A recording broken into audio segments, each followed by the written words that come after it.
Welcome to Storytime Haven. Today we dive into The Lost Million by William Le Queux, a gripping tale that begins with a dying man's mysterious request and a fortune tied to a strange secret. In this story, we follow Mr. Kemball, a man entrusted with a grave responsibility, as he becomes entangled in a web of suspense and danger. What is the secret of the lost million? Let's uncover it together as we embark on this thrilling journey. Chapter 1 describes a man and his secret. See, it's in my kit bag over there, the thing at which the whole world will stand aghast. The thin, white-faced, grey-bearded man lying on his back in bed roused himself with difficulty, and with skinny finger pointed at his strong but battered old leather bag, lying in the corner of the small hotel bedroom. "The key's on my chain, Mr. Kemball," he gasped faintly, his face slowly flushing. "Open it, quick! Ah, no! You can't deceive me, my dear fellow. I'm dying. I heard what the doctor told you, though he only whispered. But, Mr. Kemball, although you are a young man, I'm going to trust you with a strange responsibility. I trust you because you were so very kind to me on board. They all shunned me, all save you. They didn't know my real name." And the old man chuckled bitterly to himself. "And they were not likely to. You were unwell on the voyage, Mr. Arnold, and it was surely my duty to—" "Duty? What duty do you owe to me? A perfect stranger, an adventurer for aught you know," cried the old fellow, with whom I had formed such a curious friendship. "No, Mr. Kemball, you have acted as a real man, as a friend, one of the few friends one meets in this hard workaday world." And he clutched wildly at his throat, while his sunken cheeks slowly assumed a hectic flush. "Unlock the bag. Get it out, before I lose my senses," he added. I took from the dressing table the bunch of keys attached to his steel watch chain, and was crossing the room towards the bag when he exclaimed, "Listen, Mr. Kemball, I'm a dying man. Will you make a solemn promise to me? Will you grant me one last earnest request? In half an hour, perhaps before I shall be lying here dead, but I'm still alive, a man who has seen much, who knows strange things, a man who has lived through much, and who has stood by and seen men die around him like flies. God, if I dare only tell you half, but—" "Well, Mr. Arnold," I asked quietly, returning to the bedside and looking into the pinched grey face, "how do you wish me to act? I have already written it here. I wrote it on board ship after my first seizure," he said, slowly drawing a crumpled and bulky envelope from beneath his pillow and handing it to me with trembling fingers. "Will you promise not to open it until after I have been placed in the grave, and to act as I have requested?"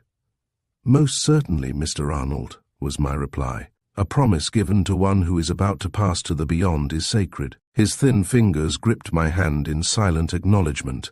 He did not speak, but the expression in his eyes told of his profound thankfulness. I placed the letter in my breast pocket. Something seemed to be enclosed within. "Go and open the bag," he whispered, after a brief silence. I did so, and within, to my great surprise, found 2 huge bundles of £50 and £100 Bank of England notes, each packet several inches thick and tied with faded pink tape. He beckoned me to bring them to him, and when I again stood near the bed, he selected one note and then said, "I wish you to destroy all of them, burn them there in the grate so that I can watch you." And he gave vent to a harsh, unnatural laugh, a hideous laugh of despair. I looked at him in hesitation.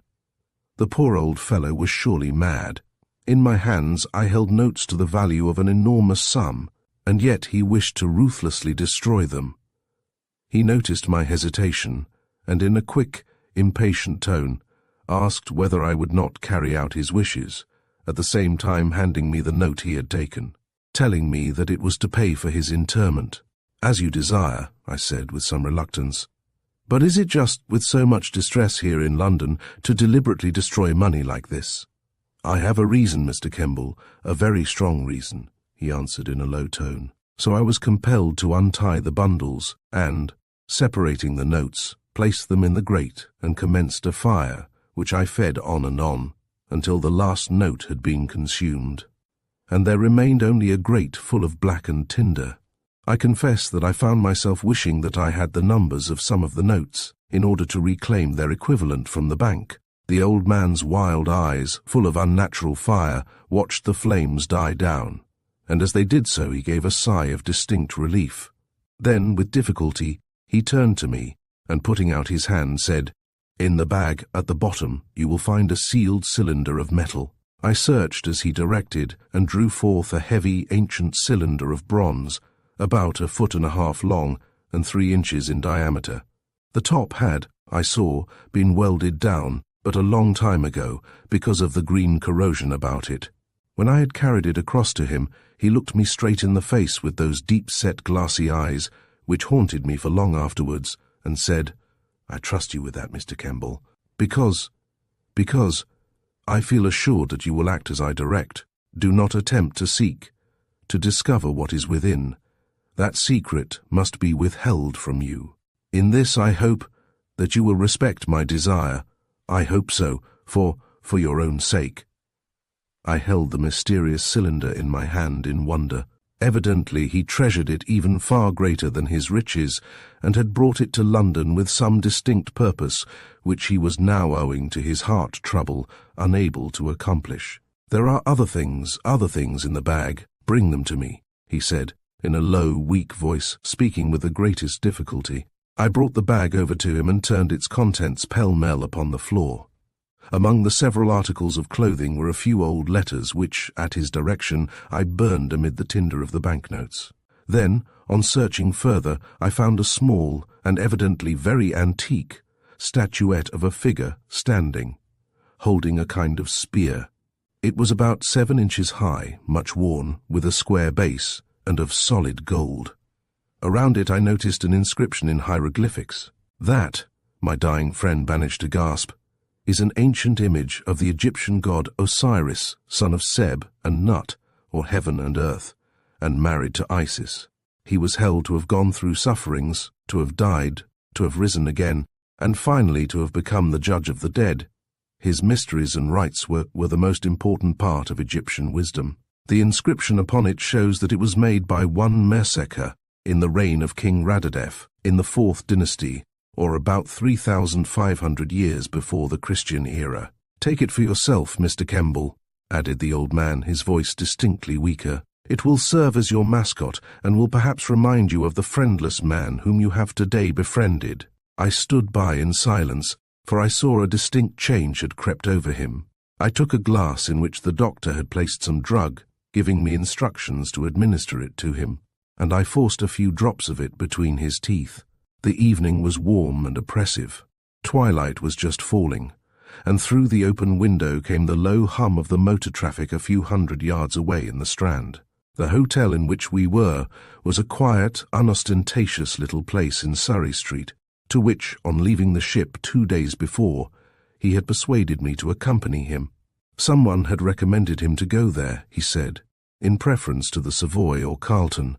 On board the Miltiades, which he had joined at Naples, he had displayed no outward sign of wealth, or that he possessed money to burn.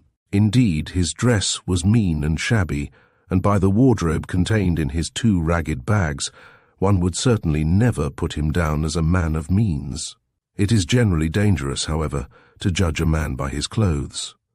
The old clock of St. Clement Danes struck 8, and a few moments later there came a low tap at the door, and the doctor again reappeared, and bent over his patient anxiously. He gave him a few more drops of the medicine, but the old man made an impatient gesture and refused to swallow more. What request, I wondered, was contained in that crumpled and rather bulky letter which I held in my breast pocket? Outside, in the corridor, the doctor told me that the end was quite near, and suggested that I should obtain something from him concerning his friends. "Mr. Arnold has already told me," I replied. "He possesses no friends." And at that the doctor shrugged his shoulders and descended the stairs. Back at the bedside in the fast-fading light of the hot day of early June, I took the old man's bony hand in silent farewell. He turned his eyes upon me, gazing at me with a strange, intense look, as though trying to read my very soul. He endeavored to speak, but though I bent my ear to his mouth, I could catch no words. His thin, nervous hands clenched themselves. His grey beard moved, and he struggled violently to communicate with me, but without avail. Then with his right hand, he made a sign that he wished to write. Instantly, I obtained a pen and scrap of paper which I placed before him. For a long time his hand trembled so that he could make no intelligible writing. At last, however, he managed slowly, and with infinite difficulty, to trace very unevenly the words, "Remember the name Harford, be friendly, but beware of him and the hand." He watched my face eagerly as I read. Of a sudden, the light went out of his grey countenance. The pen dropped from his thin, nerveless fingers. A scarlet spot fell upon the paper, and a deep, long-drawn sigh escaped his ashen lips.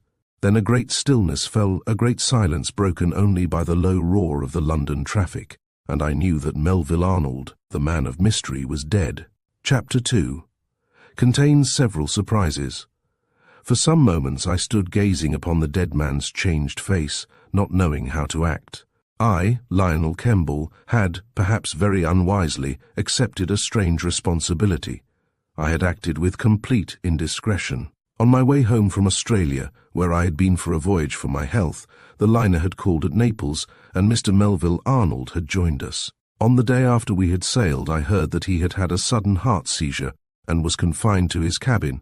Therefore, why I can't exactly tell, I sought him out and spent a good many hours chatting with him and keeping him company. Perhaps it was that, having been something of an invalid myself, I knew the weary monotony of being confined to bed. I could sympathize with anybody who was ill. From the first I realized that Arnold was a man of no ordinary stamp. Possessed of a clear and quick intelligence, he was a cultured man, notwithstanding his rather rough exterior, and full of a quiet, sound philosophy. To me, it appeared as though he had lived abroad a good many years, and was consequently out of touch with England. Whence he had come he never told me, save to casually mention that he had been a great traveller and had lived out in the wilds for years. The possession of the Golden God seemed to point to the fact that he had come from Egypt.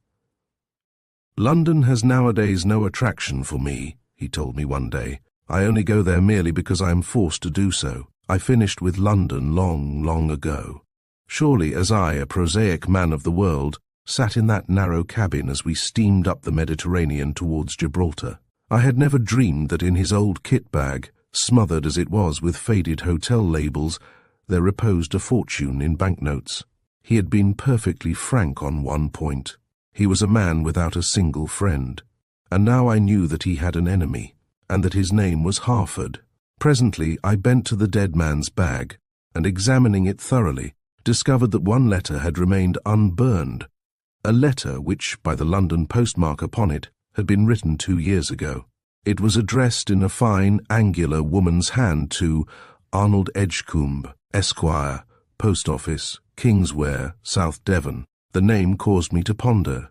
Had not he admitted that Melville Arnold was not his real name? Was it not to be supposed that his actual name was Edgecombe? The letter was, to say the least, a curious communication. It bore no address, but on the half-sheet of paper was written, in the same feminine hand, the words, "You, no doubt, saw the newspapers of 6th September, and the sentence of the court upon the person they know as Lancaster. Rest assured that her betrayal will not go unrevenged by her friend." I stood gazing at the missive which the dead man had evidently believed that I had burned. It would not be difficult to search the files of the newspapers for September 6, 1908, and ascertain for what crime a prisoner named Lancaster had been sentenced. The information might, perhaps, lead me to some further discovery. I placed the letter carefully aside and made a most minute search of the dead man's clothes and of his other belongings, but found absolutely nothing. Then, crossing the wasted hands and placing the sheet tenderly over the white face, I left the room and, descending, informed the hotel manager of what had occurred, while he, in turn, telephoned to an undertaker. The effects of the deceased were taken possession of by the hotel manager pending the opening of the letter of instructions, while I conveyed to my own room the ancient bronze cylinder and the golden image that was to be my mascot. Death in an hotel is always the cause of unpleasantness with the management, who declare it to be injurious to the reputation of the establishment. Hence the body was conveyed away by night to await interment. while I moved to the Cecil. But that same night, a man from the undertakers came to me and asked me somewhat mysteriously what I knew concerning the dead man. "He was my friend," I replied. "Why do you make this inquiry?" "Well, sir," he answered, "the governor sent me round to say that he's found he wore a false beard. It fell off." The man's statement mystified me, more especially when he added, "The body is that of a much younger man than the gentleman appeared to be. The governor fancies there's a bit of a mystery about him." "Probably he's right," I said, but the judicious administration of a golden coin quickly put matters straight, and my visitor bowed himself out. Sorely was I tempted to tear open that letter which the mysterious man, now dead, had with calm forethought prepared, yet on the envelope was boldly written the words, "Not to be opened until after my burial." That plain injunction deterred me. Yet on the following morning I went down Fleet Street to the office of the Daily Telegraph, and there asked to see the file of the paper for September. It was not long before I was turning over the pages of the news of the day in question. For some time I searched, until my eye at last caught the name of Lancaster in the report of a trial at Old Bailey. The report was headed, "Lady Lettice Lancaster, Amazing Life Story of an Adventuress." The story of a woman adventuress is always interesting, and that of Lettice Earnshaw, alias Lady Lettice Lancaster, is no exception. She is a woman of mystery. Born 34 years ago in the west of England, she has lived the greater part of her life more or less by her wits. Always a woman of mystery, she has used many names and lived in many districts, generally changing her name and abode when the attentions of her creditors became too pressing. Many attempts have been made to trap her, but she has always escaped, until yesterday, when she was convicted at the Old Bailey of removing furniture in order to cheat her creditors, and was sent to gaol for 9 months. The discoveries made by the police reveal a remarkable romance. Her birth has always been shrouded in mystery, but it is probable that she was to a certain extent entitled to rise the name Lancaster. Her father, believed to have been a distant relative of a well-known man of title, married an actress. Needless to say, trouble was occasioned by the advent of a child. The family naturally attempted to hush up the marriage, and the little infant was sent to Kemball in Cornwall, where her mother had a brother who was a policeman. Lettice grew up into a knowing and pretty child, looking much older than her real age, and in 1890 she met a medical student who was staying in the neighbourhood. Although at this time she was only 15, she looked some years older, and on 9th April she was married at Exeter to the student, whose name was given as Henry Earnshaw. At this youthful age, the young bride started her long list of aliases. According to the marriage register, she was 19 years of age, a jump of 4 years, and her name was given as Edith Jane Lucy Haddon, the surname being that of her nurse's daughter. Her actual life immediately after marriage is not known, but about a year later she was living at Manchester, where, according to the prosecuting counsel in the case heard yesterday, she was obtaining her living by acting in a pantomime. Her stay in that city was perhaps her longest in any one district, and she did not obtain notoriety until some years later. In Manchester she was known as the Honourable Lucy Huntingdon, and also as Lady Ella Earnshaw. The Honourable Lucy was unmarried, but Lady Ella had entered the bonds of wedlock, with her many aliases, and a husband and foster brother, who conveniently changed places as the occasion demanded. Lady Lettice Lancaster, to give her the name by which she is best known, has nearly always contrived to enjoy life at the expense of others. When the bills began to arrive, she denied responsibility. The husband or brother to whom the creditors were referred was not to be found, and yet, when a suitable opportunity occurred, she herself disappeared, only to bob up elsewhere and continue the same game. The story of this amazing woman's extraordinary life has never been published, but we are now in a position to give many interesting facts as to her career. The name Lady Lettice Lancaster was not used until about 6 years ago, when she blossomed out in London, took a flat in Hyde Park Court, and was frequently seen driving in the West End. She then started a more clever system of defrauding her creditors. Here is a list of some of her abodes, each of which she left somewhat hurriedly: Tufnell House, Teddington; Skelton, York; St. Catharines, Guildford, Hackthorne, Lincoln, Kiltoon, Athlone, Saham Tony, Thetford, Gloucester Terrace, London, Strongs, Woking, Stuston Hall, Chelmsford, Portleven Mansions, Maida Vale, Brancaster, Norfolk. It was while golfing at Brancaster that Lady Lettice was arrested and brought to London under the Debtors Act in connection with her stay at Maida Vale. While she had many residences, they were few in comparison to her different aliases. Here are some of the names by which the extraordinary woman has been known. Lady Lettice Lancaster, Lady Ella Earnshaw, Honourable, Lucy Huntingdon, Honourable Mary Trelawney, Mrs. Emily Dewar, Mrs. Gertrude Curtis, Mrs. Evans, Mrs. Shaw, Lettice Leighton, Alice Lethbridge, Grace Fane, Grace Fitzjames. Each of these names was used by her, while she had a habit of giving one of the other names as reference. In the case for which she has now been convicted, she was using the name of Mrs. Gertrude Curtis, and had given Lady Ella Earnshaw as a reference. The report then went on to give an example of the clever way in which this extraordinary woman escaped paying her creditors, which showed what a remarkable adventuress she was. Early last year, the journal continued, she took a fine furnished mansion, Stuston Hall, near Chelmsford, in the name of Mrs. Gertrude Curtis, and almost immediately afterwards a man who was known in the village as Whore, and was thought to be her groom, arrived on the scene. About 2 months later, Mrs. Curtis came down from town, but by this time there was a considerable sum of money owing.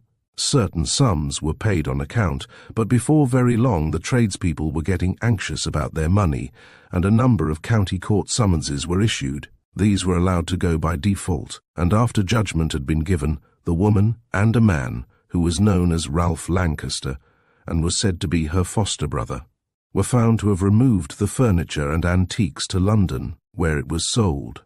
The defence to the charge was that Whore was really Earnshaw, the woman's husband, and that he was responsible for the debts, which were on his account, he having given the orders. In the witness box, Mrs. Curtis admitted that Whore was her husband, and that his real name was Earnshaw. She took the house in the name of Curtis because she was anxious to get away from her husband, who when drunk was very cruel, and on one occasion broke her arm. He, however, found her out, and, as a matter of fact, went down to Stuston Hall a long time before her advent there. She claimed to have a moral right to use the name Lady Lettice Lancaster, but for family reasons refused to divulge why. If she did, her income would be discontinued. She added that she was receiving £5 per week from a firm of solicitors in London. The defence did not prevail, and both the woman and Ralph Lancaster were sent to jail for 9 months. The way the three persons mixed up their relationship is decidedly interesting. Earnshaw or Whore is the son of an officer who held high rank in the Navy and was known as groom, butler, chauffeur, husband, or foster brother, while Ralph Lancaster was referred to as foster brother, husband, or step brother. The real husband was nearly always treated as if he were the groom, and when the three were living in Yorkshire, Lady Lettice was summoned for keeping a manservant without a licence. The manservant was her husband. This was not the only occasion on which the Inland Revenue took action against Lady Lettice. Once, when the woman was prosecuted for keeping a dog without a licence, Lancaster represented her at the police court. He then said he did not know whether she was the daughter of a duke or of an earl, but she was his wife. While living near Lincoln, the woman came into prominence for an unusual assault on a butcher's salesman who had been sent to obtain payment of an account. He found the gate of the house locked and rattled it to attract attention. Lady Lettice then came out of the house with a hunting crop in her hand and shouted to her daughter, "Let loose the dogs, and they will kill and devour him." The dogs, however, neither killed nor devoured him, but the woman hit him on the head with a hunting crop and knocked him over his bicycle. This little amusement cost her £2 and costs at the subsequent police proceedings. Lady Lettice was always interested in horses, and she generally had some good animals in her stables. For some years she, in conjunction with Ralph Lancaster, had been running a riding school in the West End, and it is stated that her income from this source was nearly £500 a year. When at Woking in 1907, she was known as the lady horse dealer, and was very popular locally, until pressing creditors caused her to seek fresh fields and pastures new. When she was at Suspense Hall, she stated that she had taken the place for the purpose of teaching riding and receiving hunting guests. But although she had several horses there, the only persons to use them were Lady Lettice, the two men, and the children. The eldest of the children, a girl of 16, frequently attracted attention by her plucky riding, and she is now earning money as a rider. While Lady Lettice was living at Suspense Hall, the house was regarded more or less as a house of mystery, and strange tales are told of how the woman disregarded the canons of convention during the hot weather. Moreover, the hours kept were hardly regarded as usual by her neighbours. Suspense, being a small village, is generally asleep fairly early.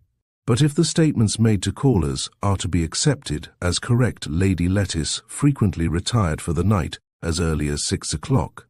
Nevertheless, it is stated that she was sometimes seen walking in the grounds during the night in a garb that can only be described as scanty. Naturally, the house was watched by the local tradespeople with some care, and it was due to this watching that the removal of the furniture was discovered.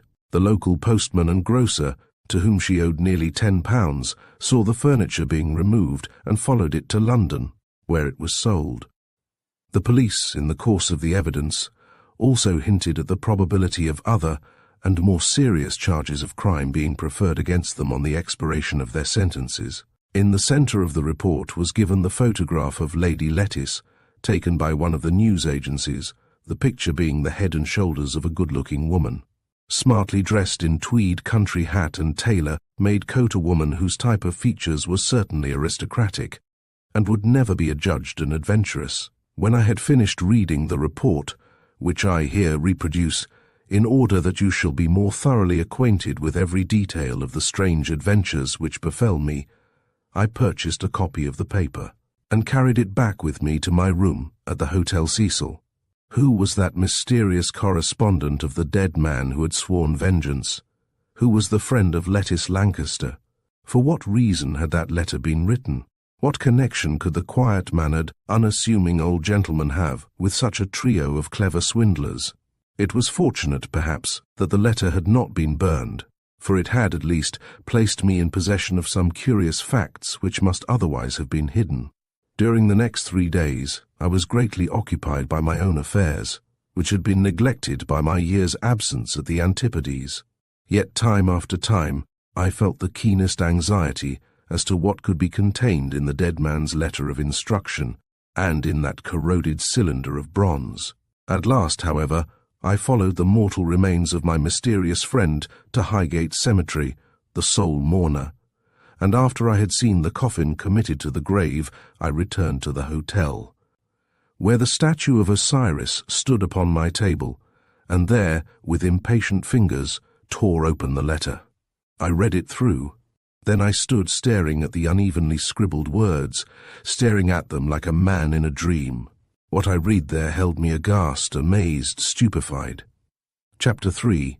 What Mr. Arnold left behind. The letter, written upon the note paper of RMS Miltiades, was dated 4 days prior to our arrival in London. Perhaps I cannot do better than reproduce it in its entirety. To Lionel Kemball, Esquire. Dear Mr. Kemball, now after my death, I desire here to place on record my great indebtedness to you for your kindness and sympathy. You knew nothing of me, yet you took pity upon my lonely and unfortunate self. You have, in addition, made solemn promise to me to act as I direct. At the outset, I desire to be perfectly frank with you and to confess that I was not what I represented myself to be. Certain chapters of my eventful life must be forever hidden, even from you, who are acting as my friend. This I greatly regret, but to reveal all must only bring unhappiness upon one who is innocent. For that reason I die carrying my secret with me. How long I shall continue to live after penning this request I cannot know. Therefore, I will make matters as plain as possible, and earnestly request you to act as follows. To be present at the railway station of Totnes in Devon at 5 o'clock on the evening of the 20th of June next, and there meet a certain man who will come in secret in search of you. He will wear a red tie, a carnation in his coat, and will carry an ebony walking stick. He may be watched, Therefore do not approach him unless he unbuttons his gloves and removes them. To him hand the enclosed letter, and if you wish further to serve the interests of one who herein expresses his deepest and most heartfelt gratitude, watch him, become his helper, and act as he directs, but do not trust him implicitly. Some of the circumstances may strike you as extraordinary and unwarrantable, but I beg of you not to attempt to solve mysteries which must forever be hidden. The person in question may be in sore need of a friend to give assistance and advice. Therefore rest assured that such favor shown to him will not go unrewarded. As regards the bronze cylinder, be extremely careful of it, and in all security hold it unopened in trust for me until 6 months from the date of this letter, namely, on 3rd November, when you will hand it without question to the person who comes to you and lays claim to it. What is enclosed, addressed to yourself, please accept as a trifling token of the great esteem in which you have been held by the lonely and forgotten man who in later life was known as Melville Arnold. I tore open the envelope addressed to myself, and therein found 4 Bank of England notes for £500 each. My mysterious fellow traveller, who had money to burn, had presented me with the sum of £2,000. The other enclosure, a letter secured by 3 seals of black wax, was addressed to Arthur Dawnay, Esquire. My trust was indeed a strange one, increased by the dead man's request that I should befriend a man who was friendless, and at the same time warning me against placing too great a trust in him.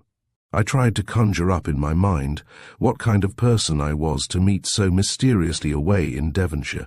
Why, I wondered, could not Mr. Arnold's affairs be settled in a proper manner by his lawyers? But perhaps, so mysterious was he, that to trust solicitors would be to reveal his identity. One thing, however, was evident. He had already made a secret appointment with Mr. Dawnay. In all probability he had travelled to England expressly to see him. From him, I should probably learn something concerning the man from nowhere, who had made me that very welcome present of £2,000. That the grey beard was not his own, and that he was somewhat younger than the age he had assumed, were in themselves facts which caused me a good deal of deep reflection. He was a complete mystery, and more could not be said. Many times had I taken the ancient cylinder in my hand, wondering what it really contained. As far as I could judge, it was of metal, 1/2 inch thick, for the cylinder was well made, and had apparently been drilled out of a solid block. The welded end had been very carefully and neatly closed, and it had evidently lain in the damp, or more probably under water, for many years, judging from the rough corrosion upon it. My instructions were to guard it with all zeal, yet I was to hand it without question to whoever on the 3rd of November should ask for it. I turned it over in my hands time after time, wondering what could be the nature of this, the greatest treasure of a man who had undoubtedly been wealthy. I confess to you that I entertained certain misgivings. Out of mere pity I had made the acquaintance of Melville Arnold, never dreaming that I should be led into so strange an executorship. Again, there being no will, I began to wonder what was my actual position in law. The mystery surrounding the dead man had been increased, both by the discovery of his disguise and by the frankness of his letter, in which he plainly admitted that he was not what he had represented himself to be. Why had that letter been sent to him threatening revenge for the sentence upon the adventuress who called herself Lady Lettice Lancaster? What connection could he have had with such swindlers? The whole affair formed a complete enigma. Perhaps I had acted very foolishly in mixing myself up with a perfect stranger, and as day succeeded day this thought became the more and more impressed upon me. I suppose in order that you should understand matters aright, I ought here to say something concerning myself. I, Lionel Kemball, was aged 27. My father, a well-known London surgeon who had been knighted for his services in the interests of surgical science, had died 2 years ago, leaving me with a comfortable old house, called Upton End, near Newport Pagnell, in Buckinghamshire, and an income of about a couple of thousand a year. 3 years prior to his death, he had retired and given up the house in Cavendish Square, preferring life in healthier and quieter surroundings. I had studied medicine and had passed my preliminary examinations at Edinburgh, when I found myself troubled slightly with my lungs, and had been advised to take a trip to Australia. To my satisfaction, I had returned in the very pink of health and perfectly cured. I had visited Ceylon, the cities of Sydney, Brisbane and Perth, had witnessed some of the wonders of New Zealand, and now, on my return, had become involved in this most curious and perplexing romance. The day on which I opened Mr. Arnold's strange letter was the 8th of June. Therefore 12 days had to elapse before I could go down to Devonshire to meet the mysterious Mr. Dawnay. Those were hot, exciting days. Such blazing weather in June had not been experienced in London for years. It was hot by day, succeeded by oppressive, breathless evenings, with that red dust haze seen only in our great metropolis. The Derby had been run, and London hotels were crammed. The colossal Cecil, at which it was my habit to stay, was filled to overflowing by crowds of Americans, and the West End ran riot with gaiety and extravagance, as it always does each season. Perhaps fortunately for me, for it prevented my mind being too much concentrated upon my remarkable trust. I found myself involved in some trouble concerning some land down at Upton End, and I had a number of interviews with my late father's solicitors. A lawsuit was threatened, and it looked much as though I should be the loser by several hundreds a year.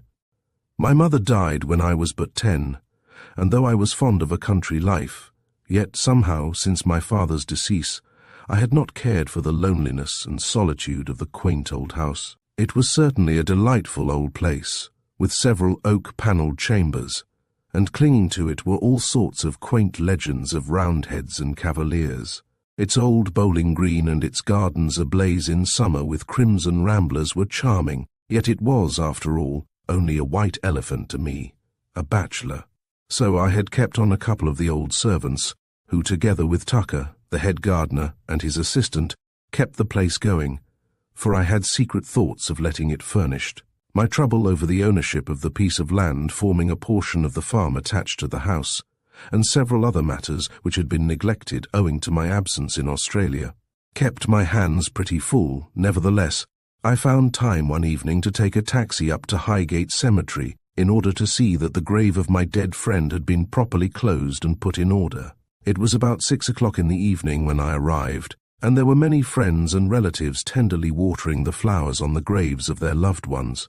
Without much difficulty I found the newly made mound of brown earth, but to my surprise I also saw that a magnificent cross of white flowers had been laid upon it. This I eagerly examined, but no card was attached.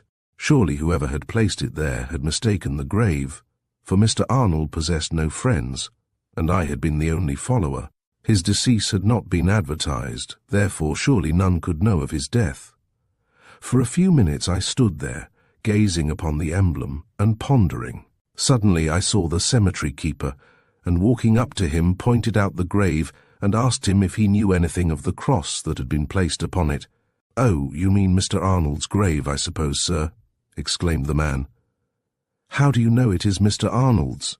I asked. "Well, sir, the day after the funeral, a young lady came to me and inquired where a Mr. Melville Arnold had been buried. So I looked it up in the books and told her. She's been here every day since and put fresh flowers there." "A young lady? What was she like?" I inquired. "Oh, well, she's about 20, I should say, pretty, with dark hair and dressed in mourning," he replied. "She comes each day about 5, generally in a private motor car, a big grey car. The flowers cost her a tidy lot, I should think, for they're not common ones." "About 5 o'clock," I exclaimed. "Has she been here today?" "No, and she didn't come yesterday either," was the man's reply. "Perhaps she'll come later on. We don't close till 7:30 just now." So I waited in patience in the vicinity, eagerly watching for the advent of the one person beside myself, and the undertaker who knew of the last resting place of the mysterious man who had deliberately destroyed his fortune. I wandered among the graves for a full hour, until of a sudden the cemetery keeper approached me, and in a low voice said, "Look, over yonder, sir. That tall young lady in black, with the chauffeur carrying the wreath, that's the lady who comes daily to Mr. Arnold's grave." I looked, but curiously enough, she had turned and was leaving the spot without depositing the wreath she had brought. "Somebody's watching her, sir," remarked the man. "Perhaps she recognizes you. She's taking the wreath away again." The chauffeur was walking close behind her along the central avenue, as though about to leave the burial ground, when of a sudden she crossed the grass to a newly made grave, and there her man deposited the wreath. She had detected somebody watching. Perhaps she had suspicion of the keeper in conversation with myself. At any rate, she resorted to the ruse of placing the wreath upon the grave of a stranger. Fortunately, I had been able to obtain a good look at her handsome, refined features, and I decided that hers was a countenance which I should recognize again anywhere. I looked around, but could see no one in the vicinity to arouse her suspicion. Nobody, save myself. Why did she hold me in fear? By what manner had she been aware of the mysterious man's death, or that I had been his friend? I watched her turn and leave the cemetery, followed by her motor driver. Why did she hold the dead man in such esteem that she came there each day, and with tender hands placed fresh flowers upon his grave? What relation could she be, and why did she thus visit his last resting place in secret? Chapter: The Man with the Red Cravat. Of necessity, I went down to Upton End in order to see old Tucker and his wife, who had acted as caretakers in my absence. Thomas Tucker, a tall, thin, active, grey-moustached man of 65, was a servant of the old-fashioned faithful school. For 32 years, ever since the day of his marriage, he had lived in the pretty rose-embowered lodge, and had been taken over by my father as part of the estate. Indeed, in such high esteem did the governor hold him that he was given an entirely free hand in all outside matters, while his wife, a well-preserved, round-faced woman, equally devoted to her master, was entrusted with the care of the servants and other domestic affairs. Hence, when I found myself possessor of the place, I too reposed the same confidence in the faithful pair as my father had done. But now that he was dead and I was alone, Upton End seemed, alas, very grim and silent. True, the old place, with its quaint corners and historic associations, its dark panelling, polished floors and antique furniture, its high box hedges, level lawns and wealth of roses, would have delighted the artist or the antiquarian, but modern man that I was, I failed to find very much there to attract me. It was a house built for entertainment, and was only tolerable when filled by a gay house party. The lawns, gardens and park were looking their best in those balmy days of June. Yet as I walked about, listening to Tucker as he showed me some improvements in tree planting and in the greenhouses, I found myself already reflecting whether, after all, it was worth while keeping the place up further, now that I scarcely ever visited it.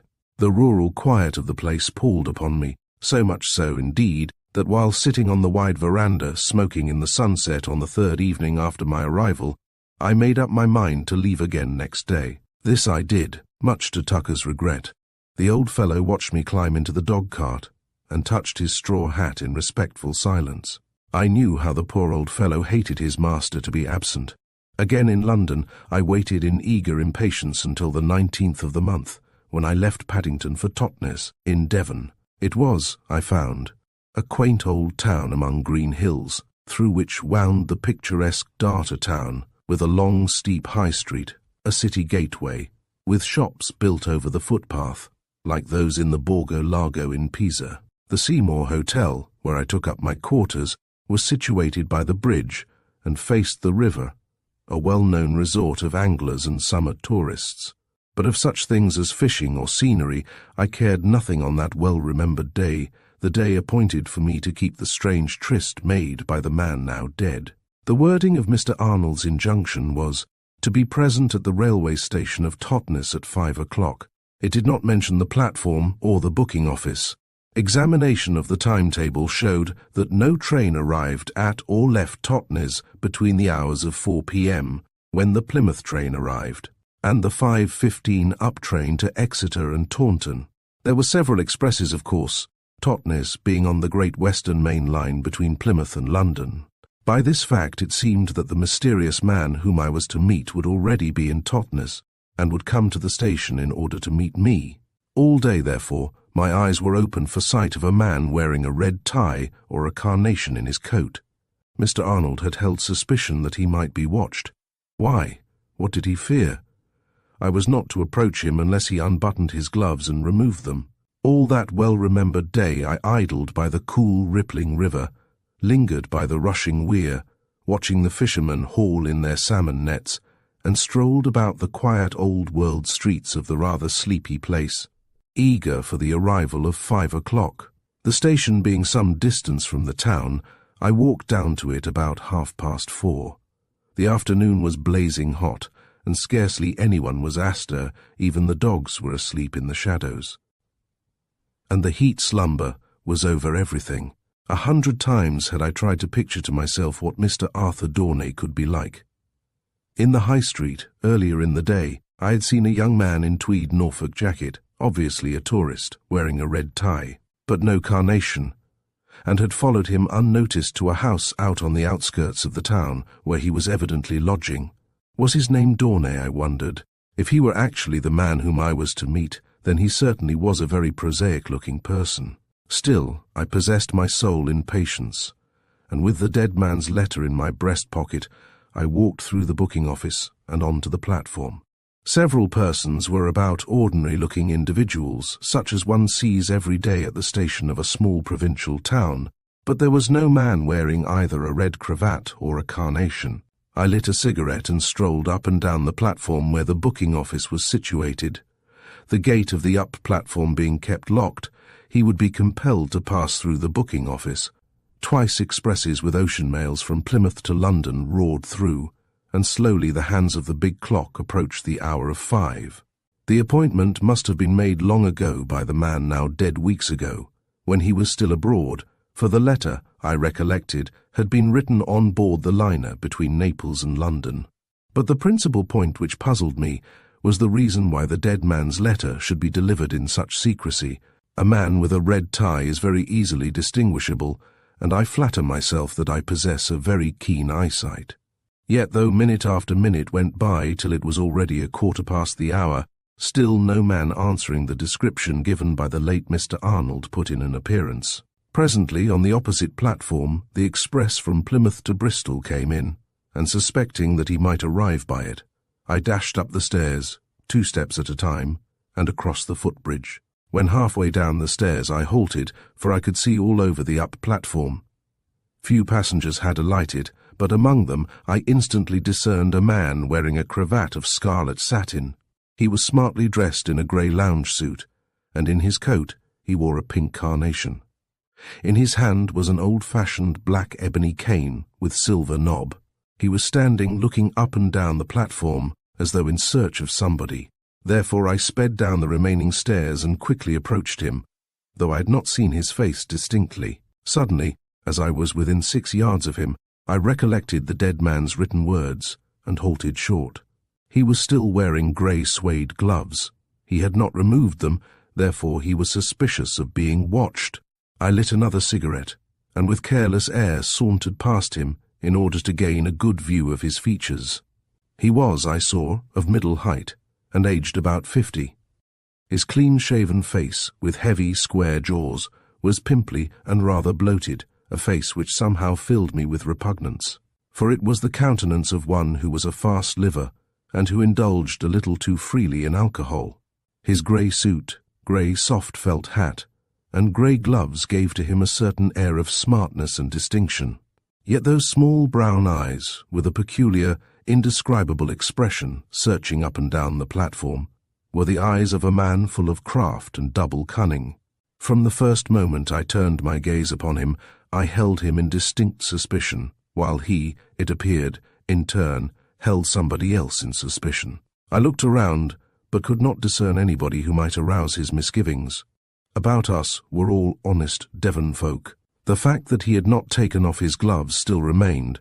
My injunctions were not to approach him if he failed to remove them. He had the air of a bon vivant, even to the manner in which he tucked his ebony cane beneath his arm in order to light a choice cigar. Most of the passengers crossed the bridge on their way out, while others made their exit by the little wicket, some of them entering the dusty motor bus which plies to Paynton. Once, only once, his small narrow brown eyes met mine, and I saw in them a look of quick inquiry and shrewd cunning. Then, still wearing his gloves as sign to me to hold aloof, he leisurely crossed the bridge to the down platform and strolled along the hot, dusty road into the town. As far as I could discern, nobody was watching his movements at all. Nevertheless, I could only suppose that he had great cause for precaution, otherwise he would have allowed me to approach and speak to him. True, there was a queer, insignificant-looking old lady in rusty black, who had been on the platform when I had arrived, who had crossed the bridge and waited for the train from Plymouth, and who was now making her way back into Totnes in the direction we were walking. Could it be possible that he feared her? It struck me that he might have recognized that I had travelled there to meet him in place of the man now deceased. Therefore I hurried on and got in front, so that he might, if he so wished, follow me to the Seymour Hotel. But judge my chagrin when at last we entered the main street, and while I turned down towards the bridge, he turned in the opposite direction, thus showing that he had not detected my anxiety to speak with him, and the old lady had followed in his footsteps. Suddenly a thought occurred to me. It was surely more than probable that Mr. Dawnay was there to meet the man Arnold in ignorance of his death. Therefore, having allowed him to get on some distance, I turned upon my heel and followed him. His movements were certainly curious. He was undoubtedly avoiding the unwelcome attentions of the old lady, who now seemed to be acting in conjunction with a dark-haired, middle-aged man with beetling brows, who wore a shabby brown suit and a last year's straw hat. The man with the red cravat entered an inn in Fore Street and remained there a full hour, the other man watching in the vicinity. Then, on emerging, he went to a chemist's and afterwards turned his footsteps back towards the station. I saw that his intention was to leave Totnes. Therefore, in preference to following on foot, I drove to the station in a fly. He had never once removed those grey suede gloves, though the day was so hot, for on the up platform the man in the straw hat was still idling behind him. A number of people were waiting for the train, and I, discerning Mr. Dawnay's intention of travelling, entered the booking office and bought a ticket for Exeter. At last the London Express came roaring into the station, when the man whom I was there to meet quickly entered a first-class corridor compartment, and while I remained vigilant, I saw the mysterious watcher enter a carriage a little way behind. Then, just as the train was leaving, I sprang into the compartment next that of Mr. Dawnay. I allowed the train to travel for about 10 minutes, and as we slowly ascended the steep incline to Stony Combe, between Totnes and Newton Abbot, I passed along the corridor and entered the compartment of the fugitive.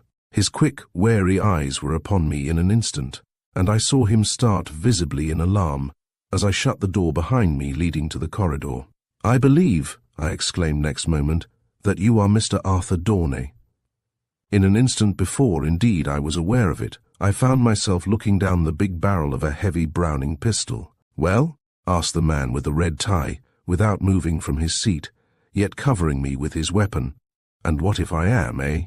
Upon his face was a hard, evil grin, and I saw that he certainly was not a man to be trifled with. "You think you've cornered me this time, eh?" he said in a hard, dry voice. "But raise a finger and by gad, I'll put a bullet through you, so you'd best own yourself beaten and let me slip out at Newton Abbot. Understand?" Then, next moment, the train unfortunately entered the tunnel, and we were plunged in complete darkness. Chapter 5. The Sign of the Gloves. Those moments of security seemed hours as I sat there with the pistol turned upon me. Truly his was a strange greeting. At length, however, daylight showed again as we commenced to descend the incline towards Newton Abbot. Yet I saw that his hand practised, no doubt, with a weapon by the manner he had whipped it forth, was still uplifted against me. "Really, sir, you have no cause for alarm," I assured him with a laugh. "I could not approach you openly, so I adopted the ruse of travelling with you in order to speak. You came to Totnes today in order to meet me, did you not?" "No, I certainly did not," he said, the expression upon his countenance showing him to be much puzzled by my words. "Then perhaps you came to meet Mr. Melville Arnold," I suggested. "And why do you wish to know that, pray?" he asked, in the refined voice of a gentleman, still regarding me with antagonism. His small, closely set eyes peered forth at me with a ferret-like expression, while about his clean-shaven mouth was a curious hardness, as his hand still held the weapon pointed in my direction. "Because you are wearing the signs, the scarlet tie, the carnation, and I see that you carry the ebony walking stick," was my cool reply. I was trying to prevent myself from flinching before that grim, business-like weapon of his. And what if I am? What business is it of yours? He asked resentfully and in evident alarm.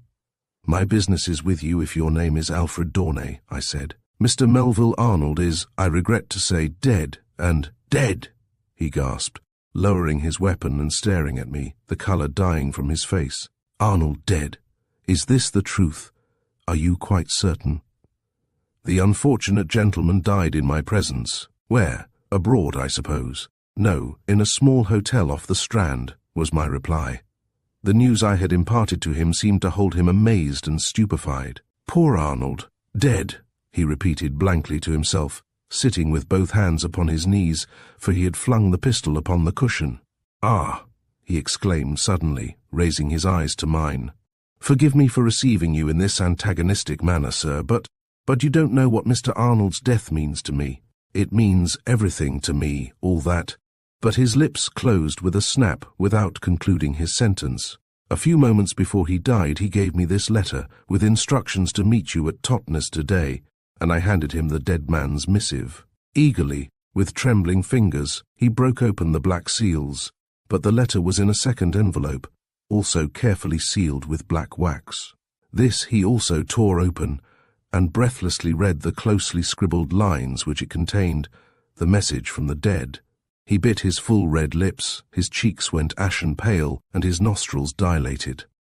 I wish to thank you for carrying out Arnold's injunctions, he managed to gasp. I went to Totnes for the purpose of meeting him, for he had made the appointment with me 3 months ago. Yet it seemed that he must have had some presentiment that he could not keep it himself, or he would not have suggested me wearing a red tie, a carnation, and carrying this old-fashioned ebony stick which he gave me long ago. Briefly, I recounted my meeting with him when he came on board at Naples, his sudden illness, and its fatal termination in the Strand Hotel. Ah, yes, sighed the man Dawnay, the man whom I was to help, but not to trust. Poor Arnold was a great traveller, ever on the move, but for years he knew that he had a weak heart. I was about to make further inquiry regarding the man who had so strangely left me a legacy, but Dawnay suddenly exclaimed, You and I must not be seen together. Mr. Kemball, for I notice by this letter that that is your name. Where can I meet you again? I inquired, for I recollected the dead man's words that my strange companion might be in sore need of a friend. I hardly know, was his hasty answer, as he replaced his pistol in his pocket. I am closely watched. Probably you saw the man a fellow in a straw hat. Yes, and the old woman. Ah, then you are observant, Mr. Kemball, he exclaimed with a slight grin. Yes, I am in danger, grave danger at this moment, and how to escape I know not. Escape from what? From arrest. Is that young-looking man a police officer? I asked, much surprised. Yes, he's older than he looks. I ought never to have dared to go to Totnes. Why not Totnes? I asked. I was lying low for a certain reason, Mr. Kemball. All of us have to wash in dirty water sometimes, you know. He smiled grimly. You are an honest man, no doubt. I too was, once. And now the police are in search of you, eh? I asked. So my estimate of the man was not very far wrong. He nodded slowly in the affirmative. A silence fell between us. This discovery, coupled with Arnold's mysterious connection with the trial of the adventuress who called herself Lady Lettice Lancaster, caused me to ponder. Arnold had warned me not to trust him entirely. The train was now rushing down the incline, and in a few moments would be at Newton Abbot, the junction for Torquay. Without a word, my companion suddenly sprang to his feet, and taking a railway key from his pocket, went out into the corridor and locked both doors at either end of the carriage so that no one could pass along. Then, returning to me, he said, Perhaps it would be better, Mr. Kemball, if you went into the next compartment while we are stopping. We must not appear to have knowledge of each other. Scarcely had I time to enter the adjoining compartment when the train pulled up. I lit a cigarette and sat gazing lazily out of the window, when, sure enough, the man in the straw hat who had travelled in the rear of the train strolled aimlessly along, and as he passed the compartment occupied by Dawnay, glanced in to satisfy himself that he was still there. The wait was long, for the corridor coaches from Torquay for London were being joined on, but at last we moved off again, and as soon as we did so, I returned to the mysterious fugitive. "Tell me, Mr. Dawnay, something concerning Mr. Arnold," I urged earnestly, without preamble. "He did me the honor of entrusting me with certain purely personal matters, but gave me no information as to who or what he was." "Melville Arnold was a most remarkable person," declared the man in the red tie. "He divided his time between life in London and exploring the remains of the extinct civilization in Egypt. Then he lived in Egypt, mostly in the deserts. His knowledge of Egyptology was perhaps unequaled. The last letter I received from him was from El Fasher in Darfur." "Arnold was not his real name?" "Not exactly his baptismal one," laughed Dawnay lightly. "It would hardly have suited him to use that. What was it? Is there any reason why I should not know?" "Yes, I am scarcely likely to betray my dead friend, Mr. Kemball."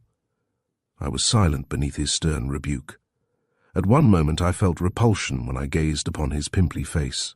Yet at the next, I experienced a curious sense of fascination. The mystery of it all had become most tantalizing. Thought of the bronze cylinder and what it might contain flashed across my mind, whereupon I asked whether Arnold had had any permanent address in London. No.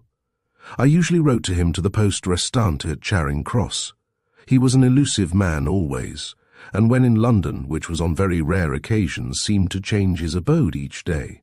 He boasted that he never slept 2 nights running in the same bed. He had reasons for that, the same reasons, truth to tell, that I had. He feared the police, eh? Dawnay's fat face relaxed again into a grim smile. "But now that Arnold is dead, I have to secure my own safety," he exclaimed quickly. "I'm in an infernal trap here in this train. I may be arrested when I step out of it. Who knows?" "And would arrest entail serious consequences?" I asked slowly, my eyes fixed upon his. "Yes, very serious consequences. For myself, I don't care very much. But for another, a woman, it would, alas, be fatal," he added hoarsely. "A woman." Did he refer to that remarkable adventuress, details of whose strange career I had read in that old copy of the newspaper? I remembered that Arnold, in his letter to me, had appealed to me to assist this man, who was evidently his very intimate friend. "You must evade this person who is watching," I said. "How can it be done?" He shrugged his shoulders with an expression indicative of bewilderment. A sudden thought occurred to me. "You and I are about the same build. Could we not exchange clothes?" I suggested. "At Exeter you could walk up to the front of the train and escape away, and out of the station, while I will still sit here, my back turned towards the window.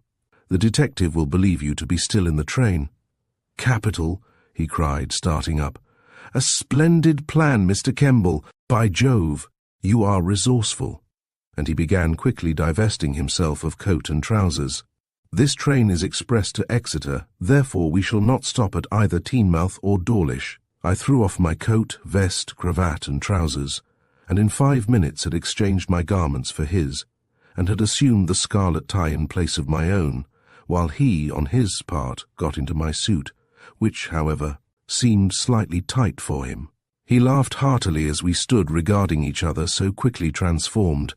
I assumed the grey suede gloves, slightly large for me, tilted the smart grey hat a little over my eyes, and then ensconced myself against the corridor, so that my back only could be visible when the train drew up at St. David's Station in Exeter. Dawnay went out into the corridor to observe the effect critically. "Capital," he cried. "Capital. Won't the fellow be done in the eye?" "Yes," I laughed. "It will be really amusing to watch his face when he comes to arrest me. But he may not come until you get to Paddington after midnight. And what excuse shall you make for changing clothes with me?" "Oh, don't bother about that," I said, rather enjoying the prospect of a joke, but little dreaming of the serious predicament in which I was placing myself. "Where shall I meet you again?" "Ah, be careful, be very careful, Mr. Kemball. You will no doubt be watched. They will suspect you of an intention to meet me again in secret, and for that reason will keep strict surveillance upon you. Use the name Hamilton Davis, and write to me at the poste restante at Charing Cross. That is as safe as anywhere. I shall be in London, but I must be off now, and the moment the train stops I shall be out and away. There's sure to be a crowd upon Exeter platform." "Ah, you can't tell what a great service you have rendered me in assuming my identity this evening.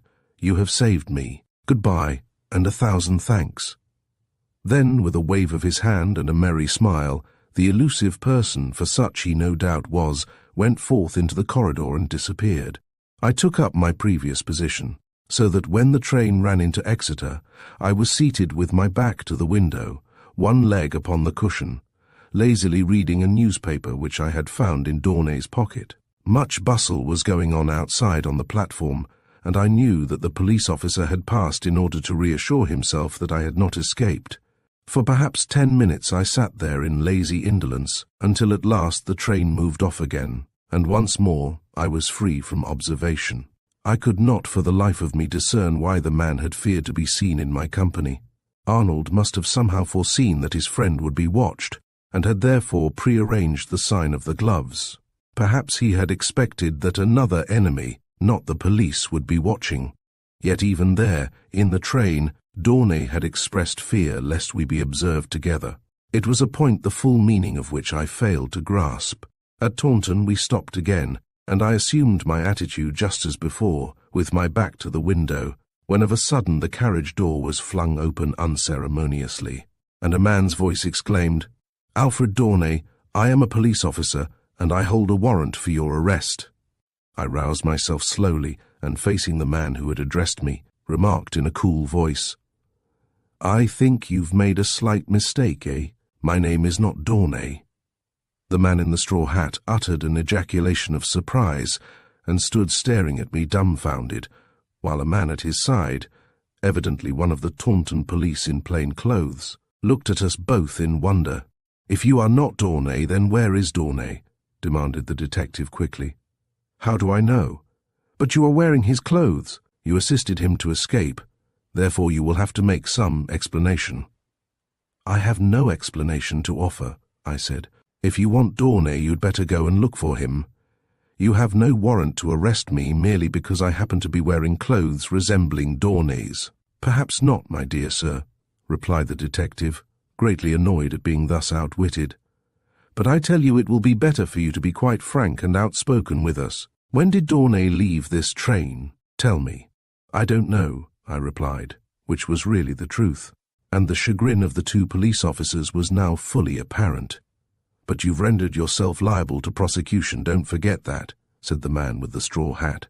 "That man, Alfred Dawnay, alias Day, is wanted on a very serious charge." "Of what?" I asked quickly. "Never mind what. You've assisted him to escape, and you'll have to answer for it." And he closed the door angrily, for the train was again about to move off towards London. What, I wondered, was the serious charge against Alfred Dawnay? Chapter 6. The Quick and the Dead. On my return to London, I had the very unpleasant experience of being closely watched by detectives, just as the fugitive had foreseen. It was quite evident that the police intended to rediscover Dawnay through my instrumentality. I wrote to Mr. Hamilton Davis at the Poste Restante, Charing Cross, giving him my London address at the Hotel Cecil, and also my address at Upton End, hoping that he would send me an appointment. Yet he had shown himself so wary that I hardly believed he would at once reveal his hiding place. I was extremely anxious to meet him again, for I hoped to learn more from him and solve the mystery of the man whom I had known as Melville Arnold. In order to evade the unwelcome attentions of detectives, I went down to Upton End for a few days, for I knew that if any stranger were lurking in the vicinity, old Tucker would certainly know of it. Not 3 days had I been there, indeed, before one morning he lingered over watering the plants in the conservatory when I came down to breakfast, to declare that he was much puzzled over the fact that a man, a decent-looking man he described him, seemed to be forever passing and repassing the lodge. "I can't think, sir, what can be his business," he said. "I don't like the looks of him at all. Maybe he's one of a gang who intends to rob the house, sir. Therefore I've told Thomas and Mason to keep their eyes open." He referred to the groom and the under-gardener. "I've half a mind to set the dogs on him," he added. "Only let him come into the drive and I'd let Prince after him. His whole suit of clothes wouldn't be worth 6pence afterwards." "Some inquisitive fellow, I suppose, Tucker," I said, in an endeavour to treat the incident with utter unconcern. "I don't fancy burglars would come here. Don't you believe it, sir. There's lots of things, pictures and curios which your father, the late Sir Lionel, collected, which would fetch a big price in London, you know, sir." "Well," I laughed, "if burglars really do pay us a visit, Prince will see to them. I'd be sorry to face the dog if I were a thief." "So would I, sir. Only there's such a thing as a dose of strychnine on a bit of meat, you know." "Abroad, yes. In Italy it is the favourite ruse of burglars, Tucker. But here in England we are much more secure." And then, watering can in hand, the faithful old fellow passed out while I sat down to my lonely breakfast. A week after I had written to the Charing Cross post office, I received a note, dated from the Hôtel de la Boule d'Or at Provins, a small town some 60 miles east of Paris. "I am delighted to have your address," it read. "At the present moment my movements are very uncertain, but as soon as I can see you again, I will write to Upton End. Be careful, however, that when you meet me you are not watched. I fear you may be troubled by unwelcome watchers. If you are, pray forgive me, and recollect how grateful I am to you for the service which you have rendered me, and which one day I hope to repay." That was all. There was no signature. And so I was compelled to wait for a further communication from the man who was undoubtedly in hiding in that obscure old town in the valley of the Voulzy. Time after time I took out that corroded cylinder, wherein was something which the dead man had declared would cause the whole world to stand aghast, and held it in my hand full of wonder. Upon the table, in the big old-fashioned library, stood the weird little figure of the ancient god of the Egyptians, the great Osiris. Sight of it, each time that I entered there, recalled to me that sunset hour in the little hotel off the Strand, the hour when Melville Arnold had passed silently to the beyond. 3 weeks went by in eager expectancy. By careful inquiry and judicious watchfulness, I came to the conclusion that the surveillance set upon me by Scotland Yard had been withdrawn. Hence it seemed to me that they had found traces of the fugitive they sought. Probably, if he were a known criminal, his presence in France had been reported through the prefecture of police in Paris. It was part of the international police system to do so. Was Alfred Daunay again in peril of arrest, I wondered? One morning, however, I received the long-expected message, for among my letters I found a note asking me to be alone outside Lathbury, a small hamlet a little way out of Newport Pagnell, on the Northampton road at 3 o'clock that afternoon. The heavy handwriting was the same as the letter from Provins, and I knew it to be from Daunay. Therefore, with considerable eagerness, I set out about 2 o'clock to walk to the place appointed for meeting. I passed up the long street of Newport Pagnell, but nobody followed me. It was early closing day, and the place was sleepy and deserted.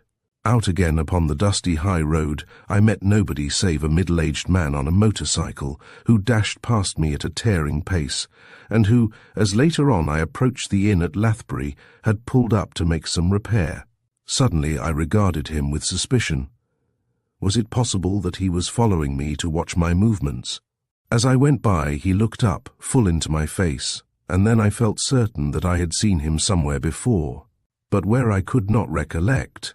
I had half a mind to turn back and thus throw him off the scent if he were a detective. Nevertheless, compelled as I was to act warily, I strolled on through the village and out upon the open road, up the hill in the direction of Gatehurst. I glanced at my watch and found it already 3:15, but nobody was yet in sight. Probably Daunay was standing concealed somewhere behind the hedge in order to satisfy himself that the coast was quite clear before. Approaching me, behind, at some distance away, I heard the hum of an approaching motor car, and stepping to the side of the road, prepared to be suffocated by the thick white dust. The car swung through the village and rushed up the hill, but as it came behind me slowed down until it passed me at quite a slow pace. Then I saw it was a powerful limousine, painted and upholstered in stone grey, and within sat a woman alone. A few yards in front of me it stopped dead, and the woman leaned out of the door when, to my utter amazement, I recognized her to be the same pretty young girl whom I had seen in Highgate Cemetery, the mysterious person who had so tenderly placed fresh flowers upon the grave of Melville Arnold. "Excuse me," she exclaimed, addressing me in a musical voice as she opened the door. "I believe you are Mr. Kemball, are you not?" "That certainly is my name," I said, raising my straw hat instinctively. "Well, I've come here to meet you," she laughed merrily. "Would you come inside, and then I can tell you all." So, at her invitation, I got in beside her, when the ear moved off swiftly again, and next moment we were swinging along towards Northampton, the driver evidently having already received his instructions. "I suppose I ought to explain, Mr. Kemball, that Mr. Harvey Shaw, the gentleman known to you as Dawnay, deemed it wiser not to come and meet you in person because, well—" and she laughed sweetly, displaying even rows of pearly teeth. "I think you probably realize the reason." "Fully," I answered, quite taken aback by the ruddiness of her appearance. "But I had suspicion as I came along of a motorcyclist who stopped before the inn. He is a man I have seen somewhere before." "Oh, he is a friend. He is there as scout for us," she said. "He has been watching you and has signaled that all is clear, and so we may proceed without fear. Mr. Shaw has asked me to take you to him. Where is he?" "At Rockingham, beyond Kettering," was her reply, and as she turned her splendid brown eyes upon me, I judged her to be about 19 or 20, and saw that hers was a face more perfect in its beauty than ever I had before gazed upon. Her sombre black heightened the pallor of her complexion, yet her lips were full and red, her soft cheeks dimpled and perfect in their contour, while her large, splendid eyes revealed an inexpressible sweetness and charm. From the first moment I realized that she was full of good humor, with a bright, cheerful disposition, and yet quiet of manner and full of exquisite refinement. The expression in her great, wide-open eyes was perhaps just a trifle too shrewd, and she seemed, as I began to chat with her, possessed of a ready wit and a quaint philosophy. Of her wondrous and striking beauty there could be no two opinions. She was perfect, from the crown of her neat little straw motor bonnet to the top of her brown glace shoe. Her hands were small and well gloved, and her pointed chin gave to her sweet, delicate face an air of piquant irresponsibility that added greatly to her attractiveness. Between the smart chauffeur and ourselves the window was closed, therefore we could converse without being overheard. "Mr. Shaw told me how generously you assisted him when you met at Totnes," she exclaimed at last. "Ah, Mr. Kemball," she added, suddenly growing very serious, "you cannot tell how great a service you rendered us then." "Us?" I echoed. "Then I presume you are a relation?" "His daughter," she replied, "or to be quite correct, his adopted daughter. My name is Asta Seymour. So perhaps I may be permitted to thank you, Mr. Kemball, for the generous assistance you gave in securing my foster father's escape." "No thanks are needed, Miss Seymour, I assure you," I declared.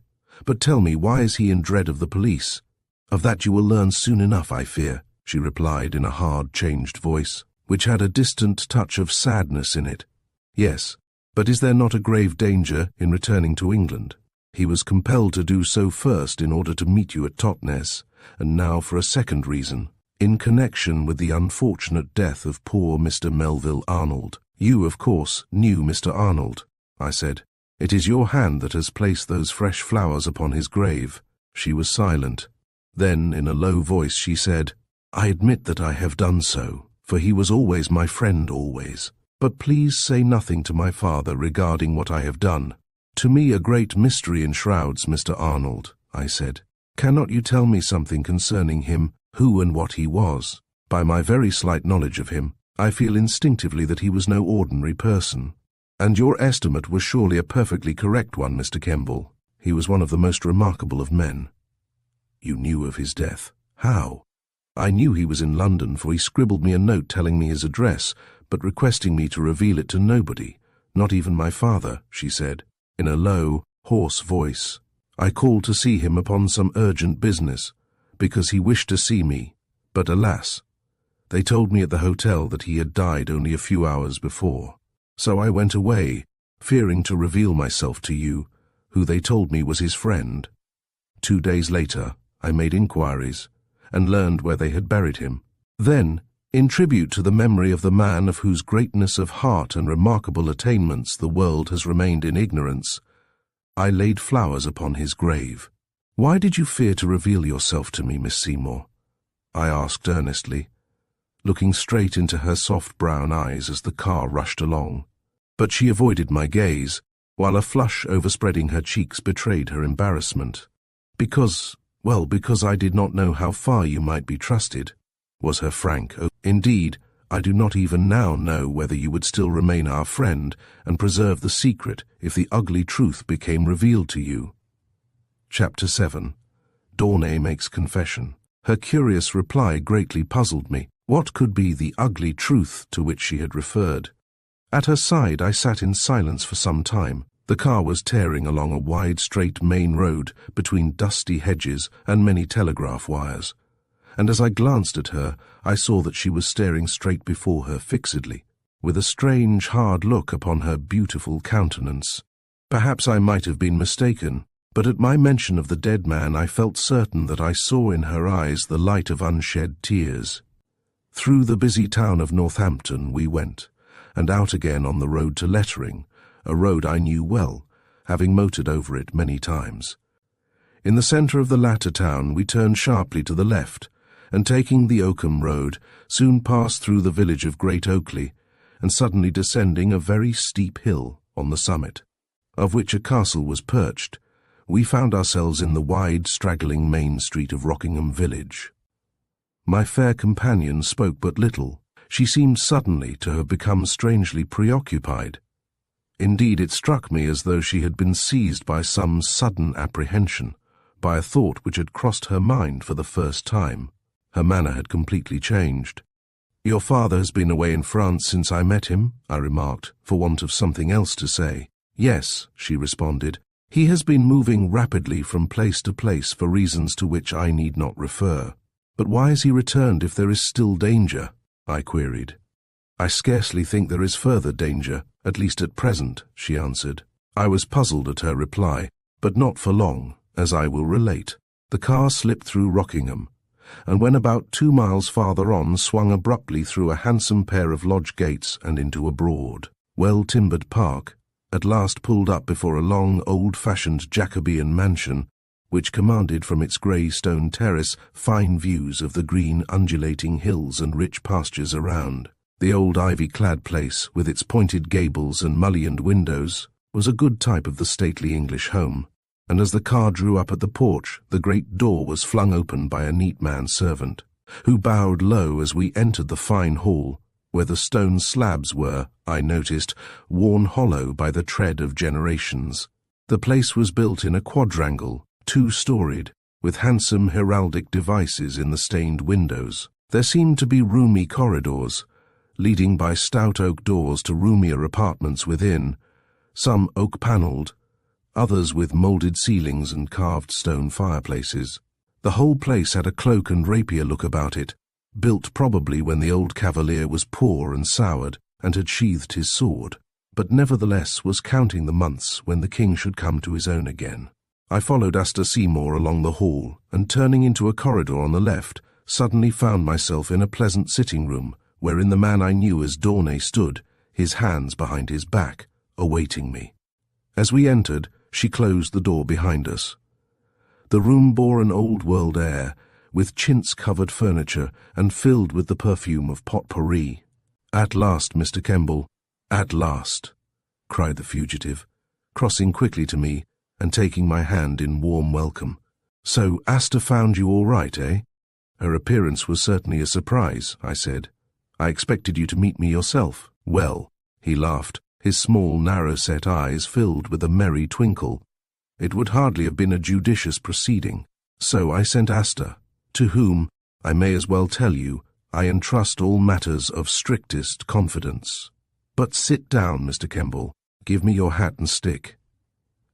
And he drew forward for me a comfortable chair, while the girl, excusing herself, left us alone. When she had gone, my friend looked me in the face and burst out laughing, exclaiming, "I suppose, Mr. Kemball, this is rather a surprise to you to find that Harvey Shaw the occupier of Lidford Hall, and Alfred Dawnay are one and the same person, eh?" "It is," I admitted. "I have passed the edge of your park many times in my car, but I never dreamed that you lived here." "Well," he said, "I rely upon your secrecy. You were extremely good to me the other day, so I see no reason why I should not be just a little frank with you." "Your affairs are, of course, no business of mine," I declared. But whatever you may reveal to me, I shall certainly treat with the strictest confidence. Ah, I feel sure that you will. Melville Arnold would never have taken you into his confidence if he had not been certain that he could trust you. He was one of the very shrewdest men in all England, or he would not have been so enormously successful. From the long windows, with their small leaded panes, I could see from where I sat far away across the park, with its fine beech avenue. Over the wide fireplace were carved many heraldic devices in stone, while against the dark oak panelling the bright chintzes showed clean and fresh. Taste was displayed everywhere, the taste of a refined man. Mr. Shaw, as he was apparently known there, was dressed very different from the occasion when we had met at Totnes. Then he had assumed the appearance of a racing man, but in his guise of country gentleman he was dressed in morning coat of a rather old-fashioned cut, and pepper and salt trousers, an attire which gave him a quiet and somewhat distinguished appearance. I sat before him, wondering at his remarkable dual personality, the man hunted by the police, and the wealthy occupier of that fine country mansion. His small, shrewd eyes seemed to realize the trend of my thoughts as he lounged back in his chair near the window, regarding me lazily. "I promised, Mr. Kemball, that I would see you again as soon as opportunity offered," he said, and feeling assured of the spirit of good fellowship existing between us. "I have this afternoon let you into the secret of my double life. That evening at Exeter I had a very narrow squeak of it, by gad, one of the narrowest in all my life. An enemy, one whom I had believed to be my friend, gave me completely away. The police evidently expected to find me through you, for you were watched constantly. Everywhere you went you were followed. You know that?" "I do," he said. "The fact is, I have a personal guardian who constantly watches over me and warns me of danger. You saw him on his cycle at Lathbury. He watched you while I was absent in France, shaking off those bloodhounds of the law. And you have now shaken them off, I presume." "I think so. Scotland Yard has happily never yet associated Harvey Shaw, Justice of the Peace for the County of Rutland and one of the visiting Justices of Oakham Gaol, with Alfred Daunay, alias Day, whom they are so very eager to arrest." And he laughed grimly. "Mine is an amusing situation, I assure you, to sit on the bench and try prisoners, well knowing that each police officer who appears as witness would, if he knew, be only too eager to execute the warrant outstanding." And his broad, good-humoured face again expanded into a smile. "Certainly. I quite see the grim humour of the situation," I said. "And if you had not assisted me, Mr. Kemball, I should at this moment have been under detention in His Majesty's prison at Brixton," he said. "By the way, I have to return the suit of clothes you so very kindly lent to me. My man has them upstairs ready packed. I shall send them to you by parcel post." Gates was, I think, rather surprised to find another man's clothes among my kit, but fortunately he's used to my idiosyncrasies and regards them as mere eccentricities on the part of his master. But he is always discreet. He's been with me these 10 years. "How long have you lived here, Mr. Shaw here?" he interrupted quickly. "Mr. Shaw, how long have you lived here? I thought the place belonged to Lord Wyville." "So it does, at least to the late Lord's executors. I've rented it for the past 3 years. So in the county, I'm highly respectable, and I believe highly respected." "The situation is unusual, to say the least," I declared. "Perhaps I'm a rather unusual man, Mr. Kemball," he said, rising and crossing the room. I saw that in his dark green cravat he wore a fine diamond, and that his manner and bearing were those of a well-born country gentleman. Truly, he was an unusual person. "I hope," he went on, halting suddenly before me, "that as you have associated yourself with my very dear and intimate friend Melville Arnold, you will now become my friend also. It is for that reason I venture to approach you as I have done today." "Well," I said, my natural sense of caution exerting itself as I recollected the dead man's written injunction, "I must admit, Mr. Shaw, that I am sorely puzzled to fathom the mystery of the situation. Ever since my meeting with poor Mr. Arnold, I seem to have been living in a perfect maze of inexplicable circumstances. I have no doubt, but all will be explained in due course. Did Arnold make no explanation?" "None. Indeed, in his letter to me, which I opened after his burial, He admitted to me that he was not what he had pretended to be. Few of us are, I fear, he laughed. We are all more or less hypocrites and humbugs. Today, in this age of criminality and self-advertisement, the art of evading exposure is the art of industry. Alas, the copybook proverb that honesty is the best policy seems no longer true. To be dishonest is to get rich quick. To remain honest is to face the official receiver in the bankruptcy court. A dishonest man amasses money and becomes great and honored owing to the effort of his press agent. The honest man struggles against the trickery of the unscrupulous, and sooner or later goes to the wall. What you say is, I fear, too true, I sighed. Would that it were untrue. Virtue has very little reward in these days of unscrupulous dealing in every walk of life, from the palace to the slum. Then I take it that you do not hold in contempt a man who, in dealing with the world, has used his opponent's own weapons, he asked. How can I? In a duel the same weapons must be used. Exactly, Mr. Kemball. We are now beginning to understand each other, and at that moment the door opened without warning and Asta re-entered. She had changed her frock, and was wearing a pretty muslin blouse and skirt of dove grey. Shall you have tea in here, Dad, or out on the lawn? She inquired. Oh, on the lawn, I think, dear. I just want to finish my chat with Mr. Kemball, if you don't mind. I'm awfully sorry I intruded, she laughed. I thought you'd finished. And with a sweet smile to me, she closed the door and again left us. How very dainty she looked. How exquisite was her figure. Surely her grace was perfect. Really, my companion said, I don't know what I'd do without Asta. She's all I have in the world, and she's a perfect marvel of discretion and diplomacy. She's indeed very charming, I said, perfectly frankly. I'm glad you find her so. She has plenty of admirers, I can assure you, and I fear they are spoiling her. But as I was saying, Mr. Kemball, he went on, I hope we now understand each other perfectly.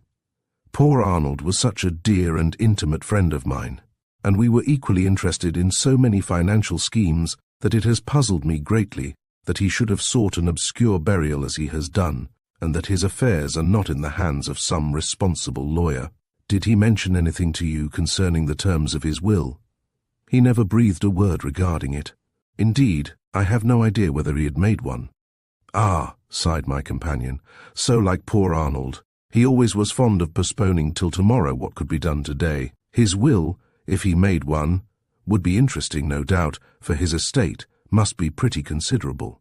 He was a wealthy man. I recollected the incident of the burning of the banknotes, and that set me pondering. Do you anticipate that he made a will? I asked. I think not, was Shaw's answer. He had a strong aversion to making a will, I know, because he feared that after his death the truth might be revealed. The truth concerning what? Concerning a certain chapter of his life, which for years had been very carefully hidden. The fact is, Mr. Kemball, that he feared exposure. Of what? Of some rather ugly facts, and for that reason he carefully avoided making much explanation to you as to who he really was. He had reasons, very strong reasons, for concealing his actual identity. May I not know them? I asked very slowly, fixing my eyes upon his. Some day, was the rather strained reply. Not now, some day, some day. I hope to be in a position to explain all to you, to reveal to you certain matters which will hold you utterly dumbfounded and amazed. Chapter 8. The Story of the Cylinder. I was taking tea beneath the trees with my host and Asta, when there approached a tall, dark-haired, athletic young fellow in grey flannels and straw hat. He was smiling merrily, and the sudden light in the girl's eyes when she saw him was sufficient to reveal to me that they were intimate friends. They grasped hands, while Shaw exclaimed in his slow, deliberate drawl, "Hello, Guy. I thought you had gone up to town." "No, I had a wire which put off my appointment until Thursday, so I've come over for a cup of tea." Then she introduced the young fellow to me as Guy Nicholson. He seated himself in one of the long cane deck chairs, and as Asta handed him some tea, the pair began to chat about a tennis tournament which was to be held at a neighbouring house. Presently he turned to me, and we had a long conversation.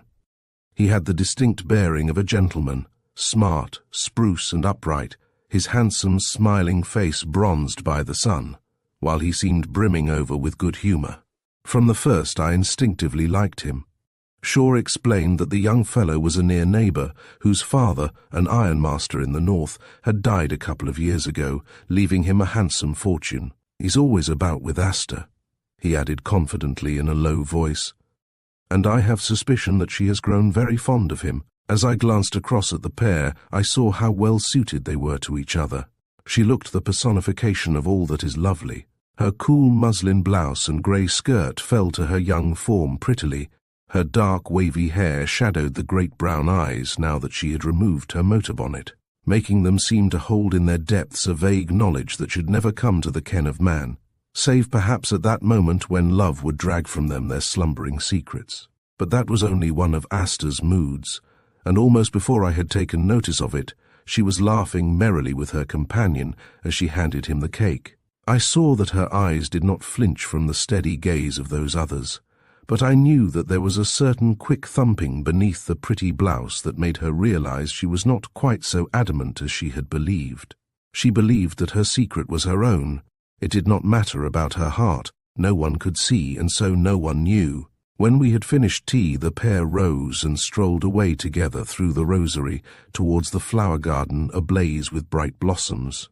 And as they passed beneath the arches of crimson ramblers and were lost to sight, my host exclaimed, with a sigh and a sad smile, "Ah, how delightful it would be to find oneself young again like you, Mr. Kemball." I laughed, and we lit cigarettes and began to chat.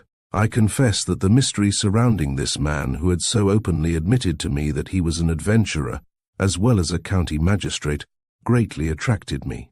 I found myself fascinated by the whole unusual circumstances. One curious fact I had noted was that while Asta was aware of Arnold's death, she had never told the man whom she knew as father. What motive had she in concealing the truth? Again, it seemed very evident that the young man Nicholson Little dreamed that Mr. Harvey Shaw was anything else than the wealthy idler which he pretended to be, and surely Asta had not undeceived him. As together we strolled about the beautiful, well-kept grounds, and as he showed me his motor garage, wherein stood 4 cars of various types, his electric lighting plant and electric pumps for the water supply, I tried to obtain from him some further information regarding the man Arnold. But to all my ingenious inquiries he remained dumb. Therefore I turned my attention to Asta and discovered that he had adopted her when she was left alone a little child of 8. My life, Mr. Kemball, has been very full of change and variety. Sometimes for months I have been compelled to live in strict seclusion, sometimes in places hardly civilized. I spent a year in the mountains of northern Albania, for instance, living with one of the mountain tribes, and on another occasion necessity compelled me to live for 8 months in an obscure village in Corfu. But through it all little Asta has been my companion. Ah, yes, and how often she has cheered my lonely, solitary life. I saw that whatever might be this man's character, he was devoted to her, while she, on her part, had shown herself to be ever watchful of his interests. "Then she really is quite a cosmopolitan," I exclaimed. "Certainly. She speaks 3 languages perfectly. Few girls of her age have, like her, seen life in all its various phases, from that of the peasant hut to life here in an English home. But," he added, "when Arnold spoke to you in confidence, did he tell you nothing?" "Of what?" I asked. "Nothing concerning his past?" "Nothing." "He did not mention me, eh?" asked my companion. "Only to urge me to carry that letter to you at Totnes, and he gave you nothing else?" "I understood you to say that he treated you with a certain amount of confidence," and he looked me narrowly in the face. "He gave me 2 objects," I replied. "A small golden figure of the Egyptian god Osiris, a very ancient relic, and a curious and much corroded cylinder of bronze." "Great heavens! The bronze cylinder!" he gasped, starting and standing before me open-mouthed. His face was blanched at mention of it. "Yes." "He gave you that, eh?" he cried in distinct alarm. "And you accepted the trust you were fool enough to do that?" "Of course I did. Why?" "Ah, you would not have done so had you but known the terrible evil which must now threaten you," he said in a low, hoarse voice, his manner changing to one of great alarm. He seemed agitated and nervous. "I don't quite follow you," I said, much puzzled at his manner. You are, of course, in ignorance, Mr. Kemball, but by the acceptance of that executorship, by the holding in your possession of that cylinder, you are a doomed man. Doomed? How? I asked with an incredulous smile.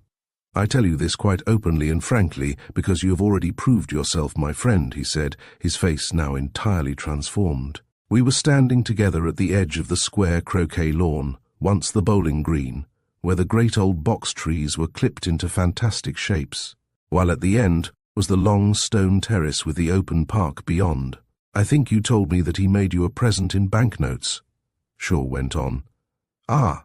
Melville Arnold knew only too well what dire unhappiness and misfortune, what deadly peril possession of that cylinder must entail. He therefore made you that payment by way of a little recompense. Did he instruct you what to do with the thing? He inquired.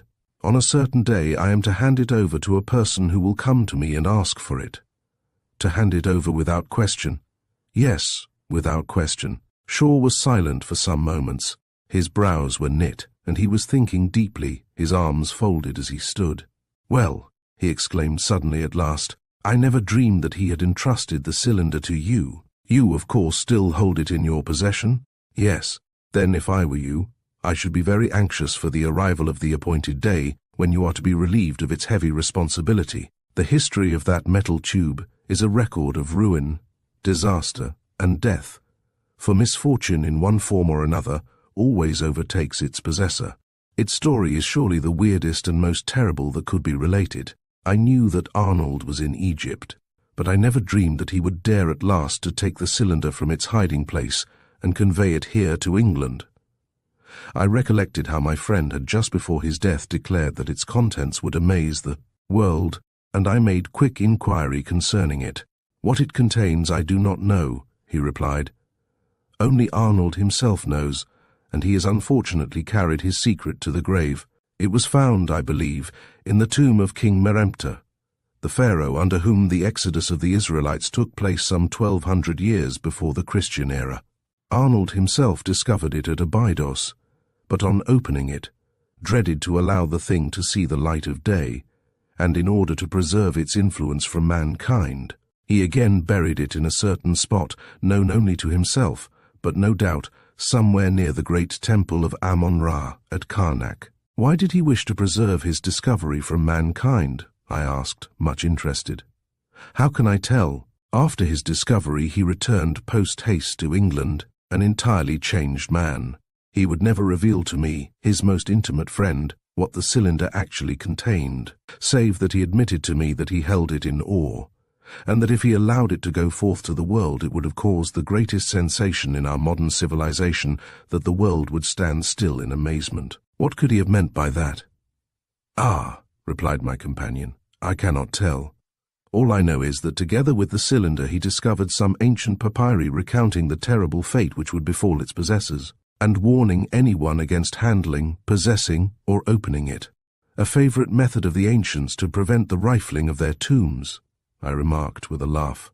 But in this case Arnold, who was a great archaeologist, and could decipher the hieroglyphics no doubt, investigated the weird contents of the cylinder, and satisfied himself that they were such that no mortal eye should gaze upon without bewilderment. Those were the very words he used in describing them to me.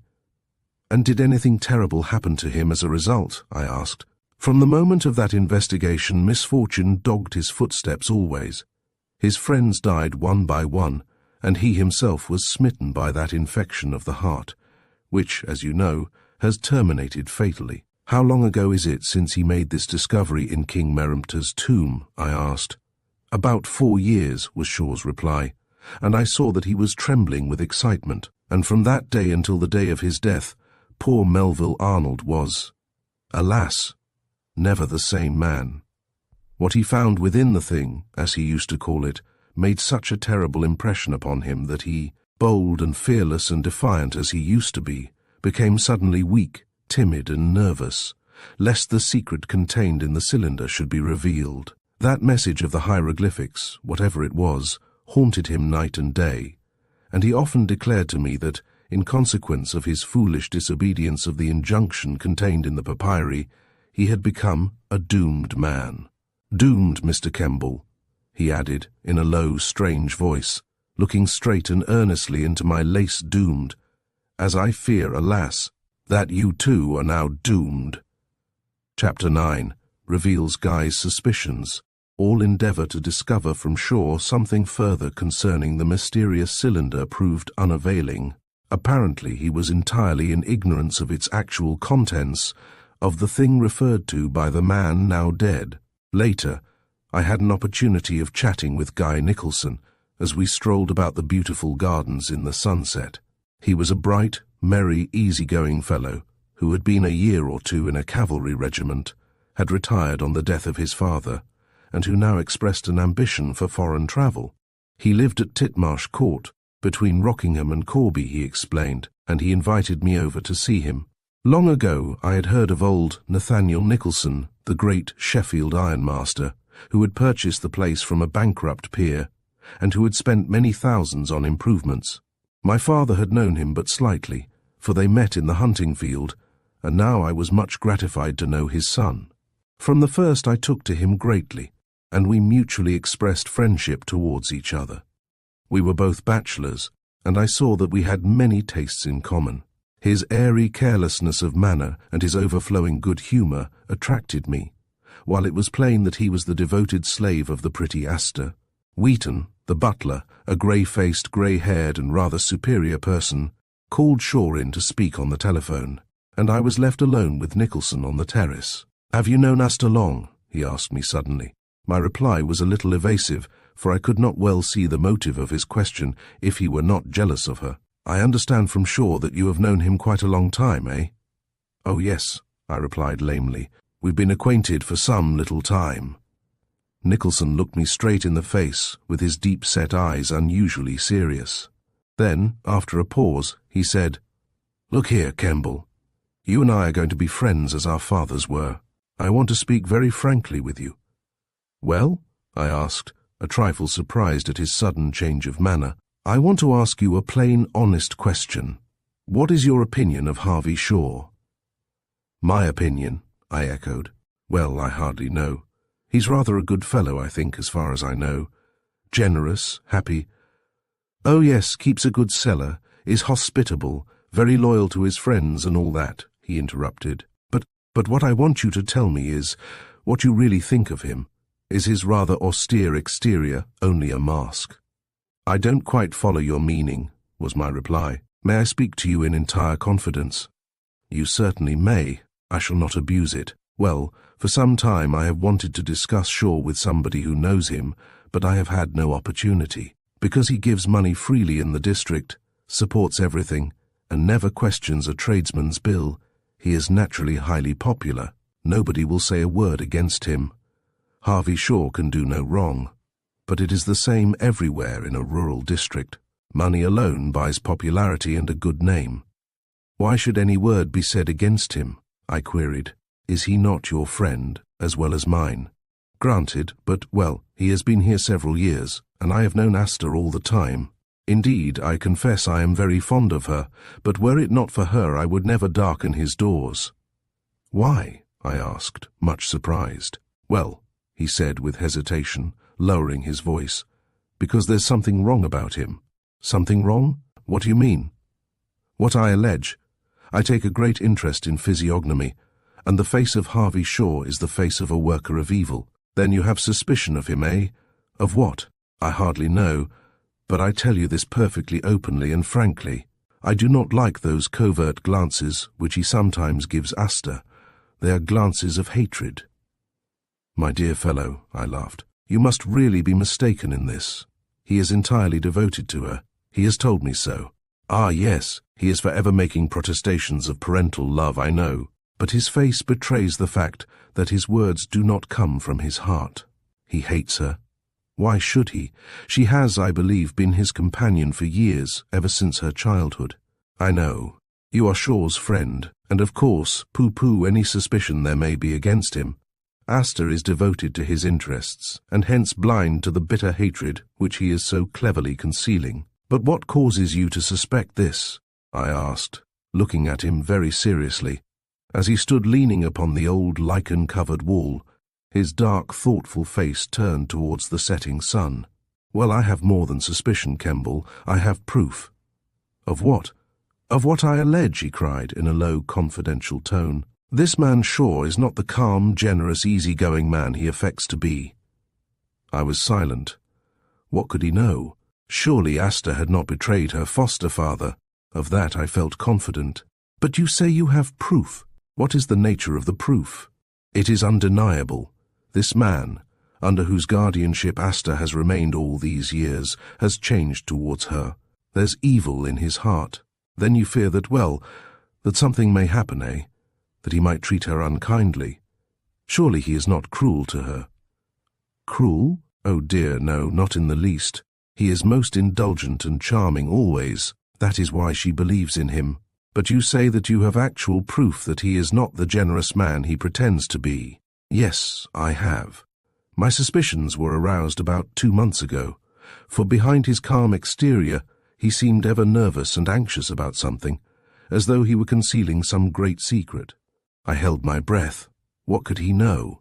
Well, I asked, with an effort to restrain my own anxiety. I watched, and my suspicions were more than ever confirmed. His frequent and mysterious absences had long ago puzzled me, more especially when Asta refused to give me any reason for them. Sometimes, for months at a time, she has been left in this big place alone, with only the servants. Why did he disappear and reappear so suddenly? Then, 2 months ago, I tell you this, of course, in the strictest confidence, I was going home on my motorcycle from Corby Station one dark, wet night when I overtook a poor, miserable-looking man, ill-clad, and drenched to the skin. I wished him good night, and in his response I was startled to recognize the voice of Harvey Shaw. So presently I dismounted to repair my machine, so that he might again approach. But he held back, yet near enough for me to recognize his features as I turned my acetylene lamp back along the road. Next day I made casual inquiry of Asta as to his whereabouts, but she told me he was in Paris on business, and he certainly did not return here until a fortnight afterwards. Well, and what do you make out from that incident? I asked. That he visited the place in secret that night, though Asta believed him to be on the continent. But the disguise? Ah, there you are. Surely a gentleman doesn't go about in shabby clothes and trudge miles through the mud and rain without some sinister motive. The express from London had stopped at Corby 20 minutes before. Therefore, I concluded that he had arrived by that and was making his way to pay a secret visit. Are you quite sure that Asta was in ignorance of it? Quite confident. You told her nothing? Of course not. I have kept my own counsel and remained with my eyes very wide open. Every day has rendered it more plain that our friend is not what he pretends to be. The situation was, I saw, a most critical one.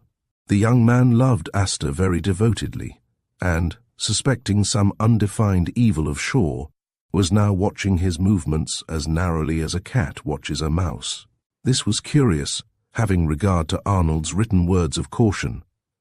The latter's suspicion seemed to have been aroused after his arrival in London. "Have you mentioned this to anybody?" I asked him. "Not to a soul."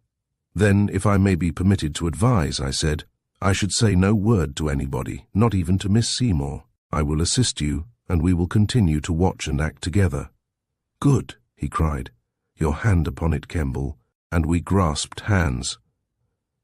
"I somehow fear that something will happen to Asta," he said in a low, hoarse voice. "I may be foolish and unjust in my suspicions, yet I seem to have a distinct presage of evil. Personally, I don't think you need have any uneasiness upon that score," I said. "Miss Seymour is his sole companion, probably his confidant, for he has but few friends." "Exactly. But perhaps she knows just a little too much, eh?" I had not looked at the matter in that light. My companion's discovery was certainly one that must cause anybody to pause and think. But suspicion of Shaw's hatred of Asta was, I felt, too absurd. But when a man is in love, he is very prone to jump to hasty conclusions. "Well," I said, "now that you have been frank with me so far, and have taken me into your confidence, Nicholson, will you not tell me what you really do suspect? You are Shaw's friend." "Perhaps I ought not to have spoken as I have," he said.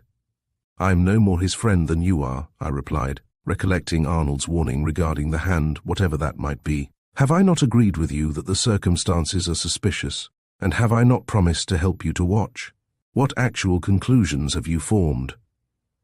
"Sh," he said, and next moment I heard a light footstep behind me, and turning, found myself face to face again with Asta. "They're worrying Dad on the telephone from London," she exclaimed, laughing merrily. "He gets so out of patience with it. But really it is awfully trying sometimes.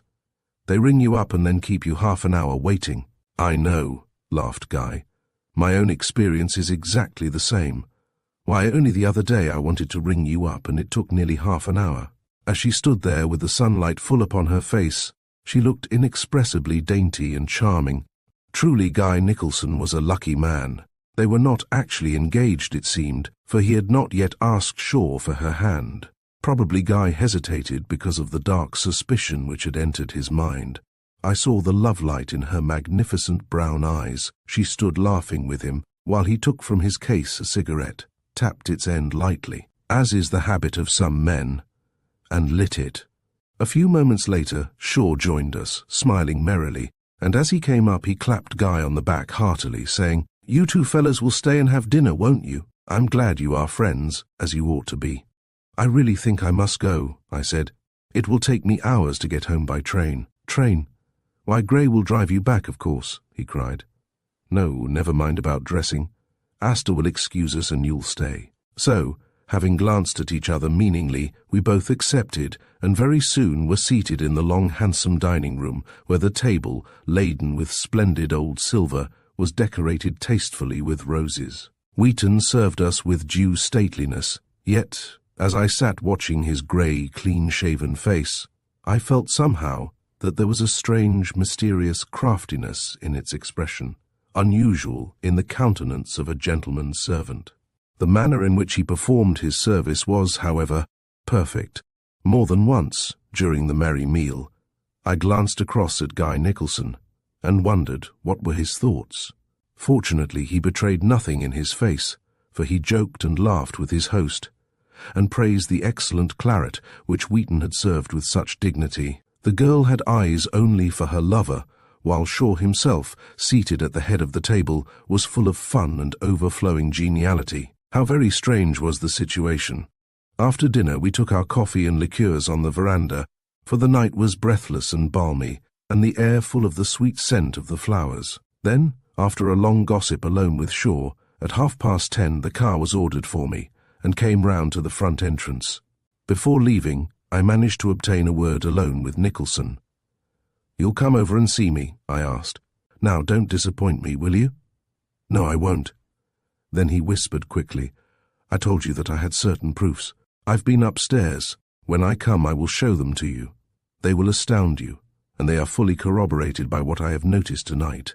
Perhaps it escaped you. Beware of Wheaton. He's only been here 6 months, but I know something, have seen something." And we shook hands and parted. Chapter 10. The Evil of the 10 Plagues. In the days that followed, I was intensely anxious to visit Lidford Hall again, but I had received a warning note from Shaw, urging me not to do so without taking every precaution. I might be followed, for the danger of detection was not yet at an end. Therefore I remained in eager expectancy of Guy's visit. He had vaguely promised to come over in a day or two, but as a week passed and I heard nothing from him, I wrote, and by return of post received a reply that he would motor over and lunch with me on Sunday. "I have something of greatest importance to tell you," his letter concluded, "so I hope you can make it convenient to be in on that day." I received the letter on Thursday morning, and at once replied that I would be at home. I would await his visit with keenest impatience. The warm, breathless days at Upton End passed but slowly. Truth to tell, I found life there extremely dull. I had many friends in the neighbourhood, but they were mostly elderly persons, or angular girls of superior education.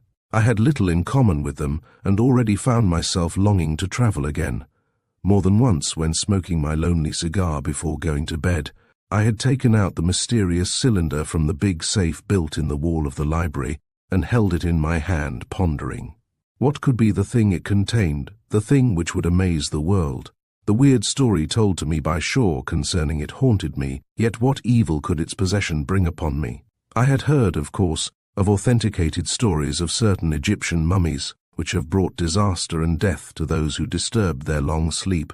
Yet in my case, I had become the unwilling agent of another. On the night of receiving Nicholson's letter, after everyone had retired, I was sitting as usual smoking, with the long window open to the veranda, for the air was close and oppressive. Outside the night was glorious, the moon shone brightly, and not a breath of wind stirred. I opened the steel door in the wall by the fireplace, and from the safe took out the dead man's letter to me with the heavy cylinder. It was a curious fancy of mine to handle and examine it. I read and reread that letter traced by the hand of the man whom I had known as Arnold, but whose real name seemed most probably to have been Edgecombe. Then I read that strange letter threatening vengeance, and held in my hand the old copy of the newspaper which told the curious story of Lady Lettice Lancaster. It was all mysterious, but surely most mysterious of all was that bronze cylinder. Why should the dead man have feared to expose its contents to the world? Civilization would be staggered by the revelation, it was declared. What terrible secret of ages past could be therein contained? Why had the dead man called it a thing? Was it really some living thing imprisoned in that strong, unbreakable casing?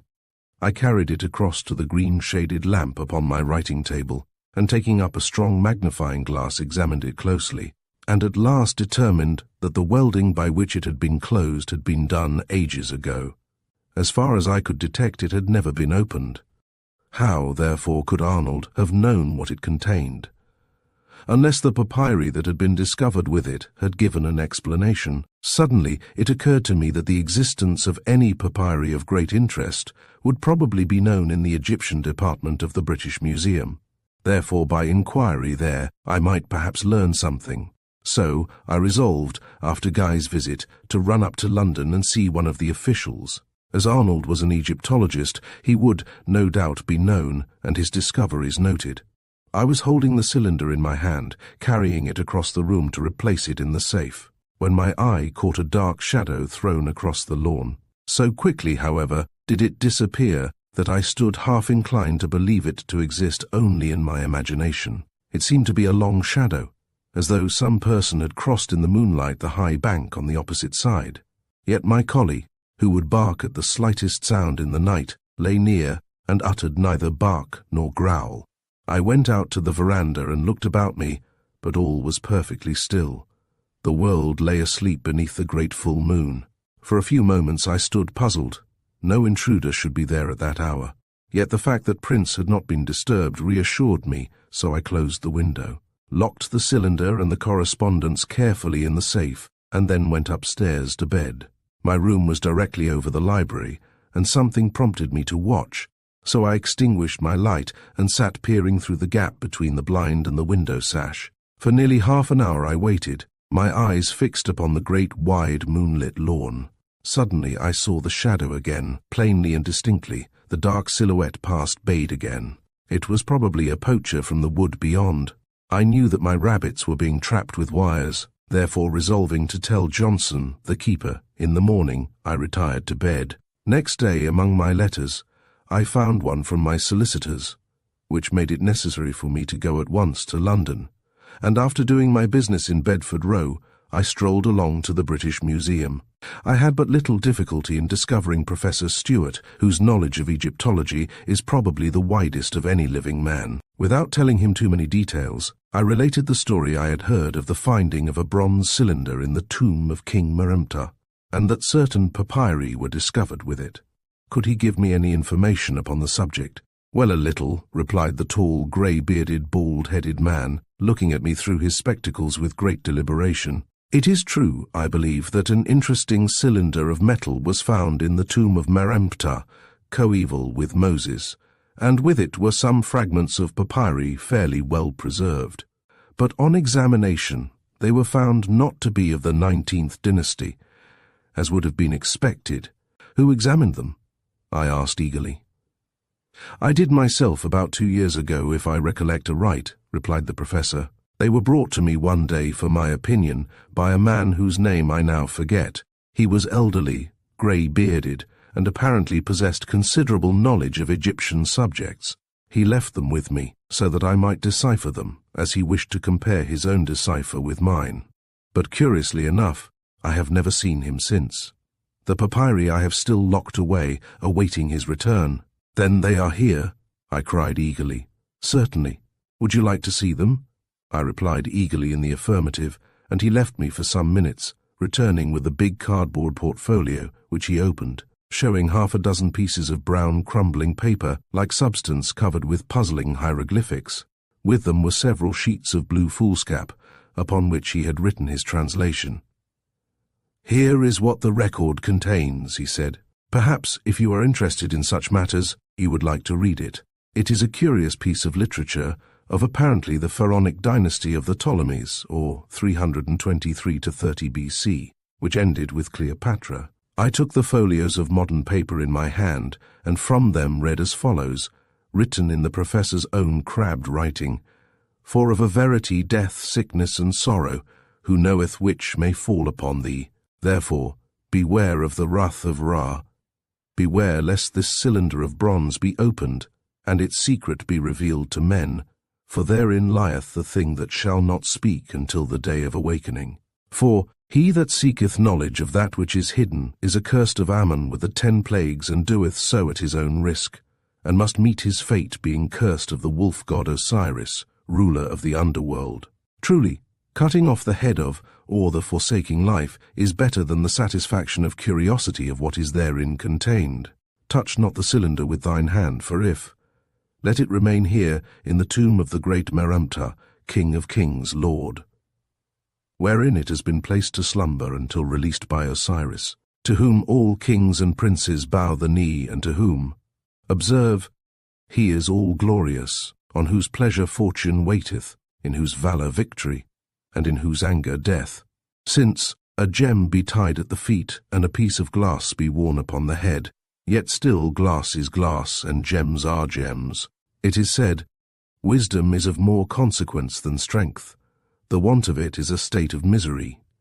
And as in the night darkness is kept at a distance by the Lord of Shades the moon, thus love by seeing and being seen delights. The young, the woman. Again, women are never to be rendered faithful and obedient, no, not by gifts, nor by honours, nor by sincerity, nor by services, nor by severity, nor by precept. What women eat is twofold, their cunning fourfold, their perseverance sixfold, their passions eightfold, and their patience tenfold. Wherefore the understanding, which upon unexpected occurrences remaineth unaffected, may pass through the greatest difficulties. He who hath sense and worshippeth the sun god hath strength. Where hath he strength who wanteth judgment? Where hath? To the unkind the ruin of the worthy bringeth delight, and it is not proper to be alarmed at a mere sound when the cause of that sound is unknown. For upon the great river the city of Thebes there was in the days of Secomab a city where, called Tenon, the inhabitants of which used to believe that a certain giant crocodile, whom they called Nefer-biu, infested the waters. The fact was this: a thief, as he was swimming away with a bell he had stolen, was overcome and devoured by a crocodile, and the bell, falling from his hand, was washed upon the river bank there, and picked up by some apes, who every now and then used to ring it in the trees by the river. The people of the town, finding a man had been killed there, and hearing continually the noise of the bell, used to declare that the giant Nefer-biu, being enraged, was devouring a man and ringing a bell, so that the city was abandoned by all the principal inhabitants. And so, at length, guided by the god Horus, of stars of Sopdu, a certain poor woman, having considered the subject, discovered that the bell was rung by the apes. She accordingly went unto King Secomab, loved of Ra, favourite of Mentu, and before the priests of Ammon, and said, If, O king, lord of both lands, I may expect a very great reward, I will engage to silence this Nefer-biu.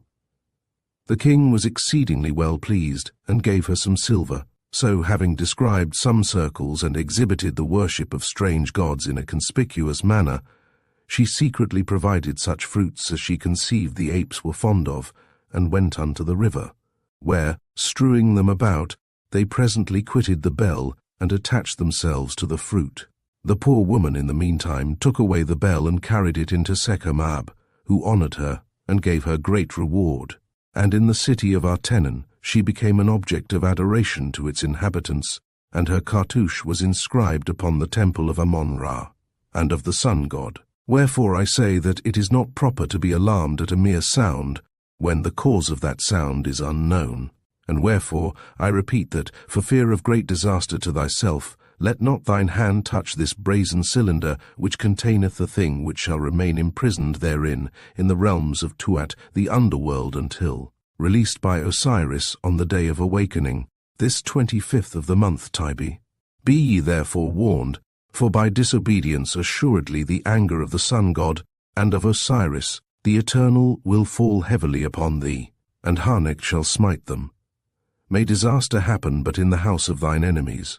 May traitors day by day be led by time to their destruction, and may they remain forever in Amentet, the place of gloom. Curious, I said, looking up to the professor's grave bearded face as he peered over to me through his glasses.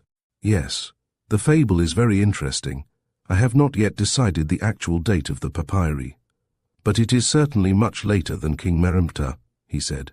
We have many cartouches of his time here in the museum, and there are many others about Europe as St. Petersburg and Darmstadt.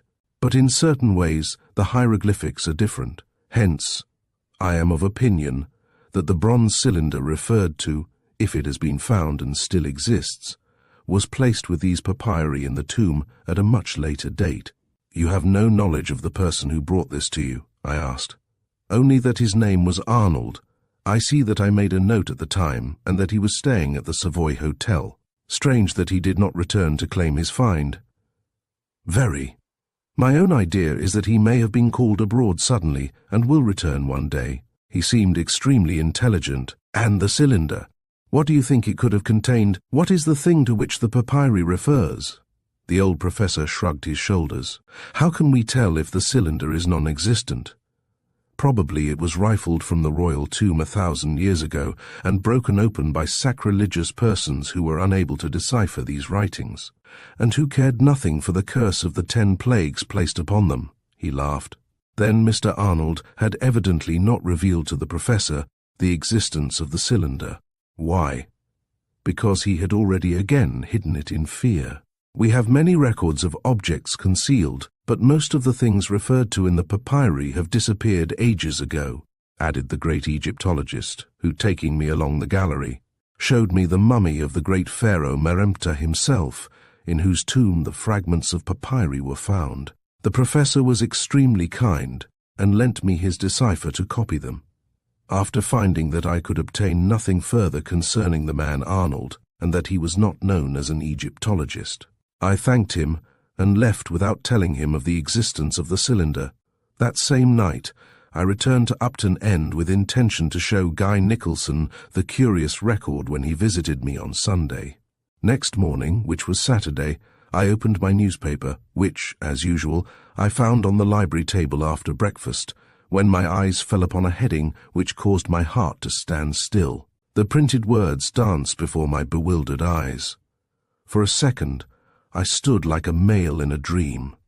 I held my breath and eagerly read the 6 lines of brief announcement, a report, which caused me to clap my hand to my fevered brow and to involuntarily ejaculate the words, "My God, it can't be true, it can't be true." Chapter 11. A sensation in the county. The paragraph I read was truly a startling one, brief but amazing. Apparently few details had arrived in London, for it read thus: Mr. Guy Nicholson, son of the late Mr. Nathaniel Nicholson, the well-known ironmaster of Sheffield, and for 25 years member for South Cheshire, was yesterday morning found dead under somewhat remarkable circumstances. It appears that he entertained some guests at dinner at his house, Titmarsh Court, near Corby, Northamptonshire, and the last of his friends to depart left about midnight. About 2 o'clock in the morning, a friend who was staying in the house, and whose room was directly over the library, was awakened by a man's piercing shrieks, as though of horror. He listened, and heard a loud thumping sound below. Then all was quiet. It being the first time he had been a guest there, he did not alarm the household, but after lying awake for over an hour, dropped off to sleep again. In the morning, however, the maid who went to clean the library found the door locked on the outside as usual, but, on entering, was horrified to discover her master lying upon the carpet. He had been dead some hours. Considerable mystery attaches to the affair, which has created a great sensation in the neighborhood, where the young man was well known and highly popular. What could actually have happened?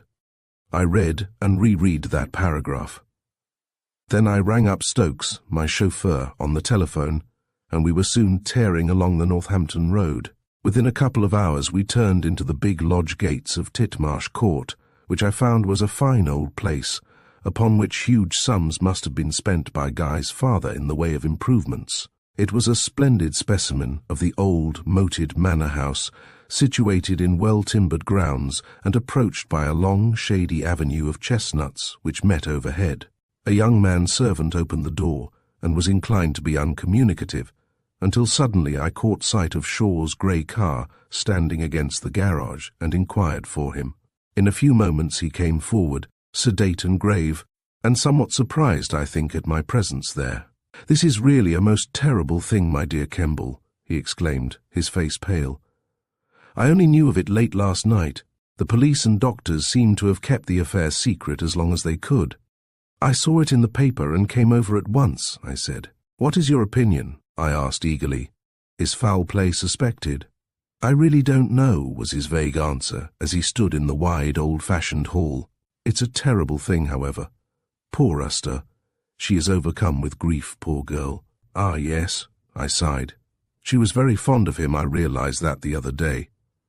Together we walked into a handsomely furnished sitting room, the morning room I supposed it to be, and there I was introduced to a fussy elderly man in tweeds named Redwood, the local doctor from Corby.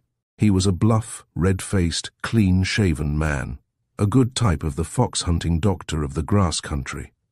"Well, Mr. Shaw," he exclaimed briskly, "Dr. Petherbridge from Northampton and myself have made a post-mortem, and we have come to the conclusion that death was due to natural causes inflammation of the brain. We have made most minute examination, but can discover no trace whatever of foul play."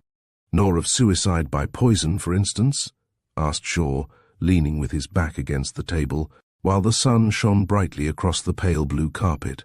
"Certainly not. We have had that in mind, but failed to find any trace whatsoever, though Petherbridge is taking the contents of the stomach into Northampton for analysis, in order to thoroughly satisfy ourselves. Our conclusions are, however, that probably while seated in his armchair in the library reading his paper, as was his habit before going to bed, he was suddenly attacked, shrieked with pain, and quickly collapsed. Such fatal seizures are by no means uncommon." "But, Doctor, the papers say that a noise of hammering was heard," I remarked. "Captain Cardew, who heard the shriek, is not actually certain about the hammering, it seems," replied Shaw. "The poor fellow was in the best of spirits and quite well when Astor and I left him about 11:15.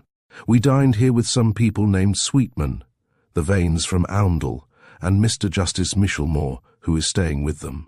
The judge was talking with him on the steps when we left."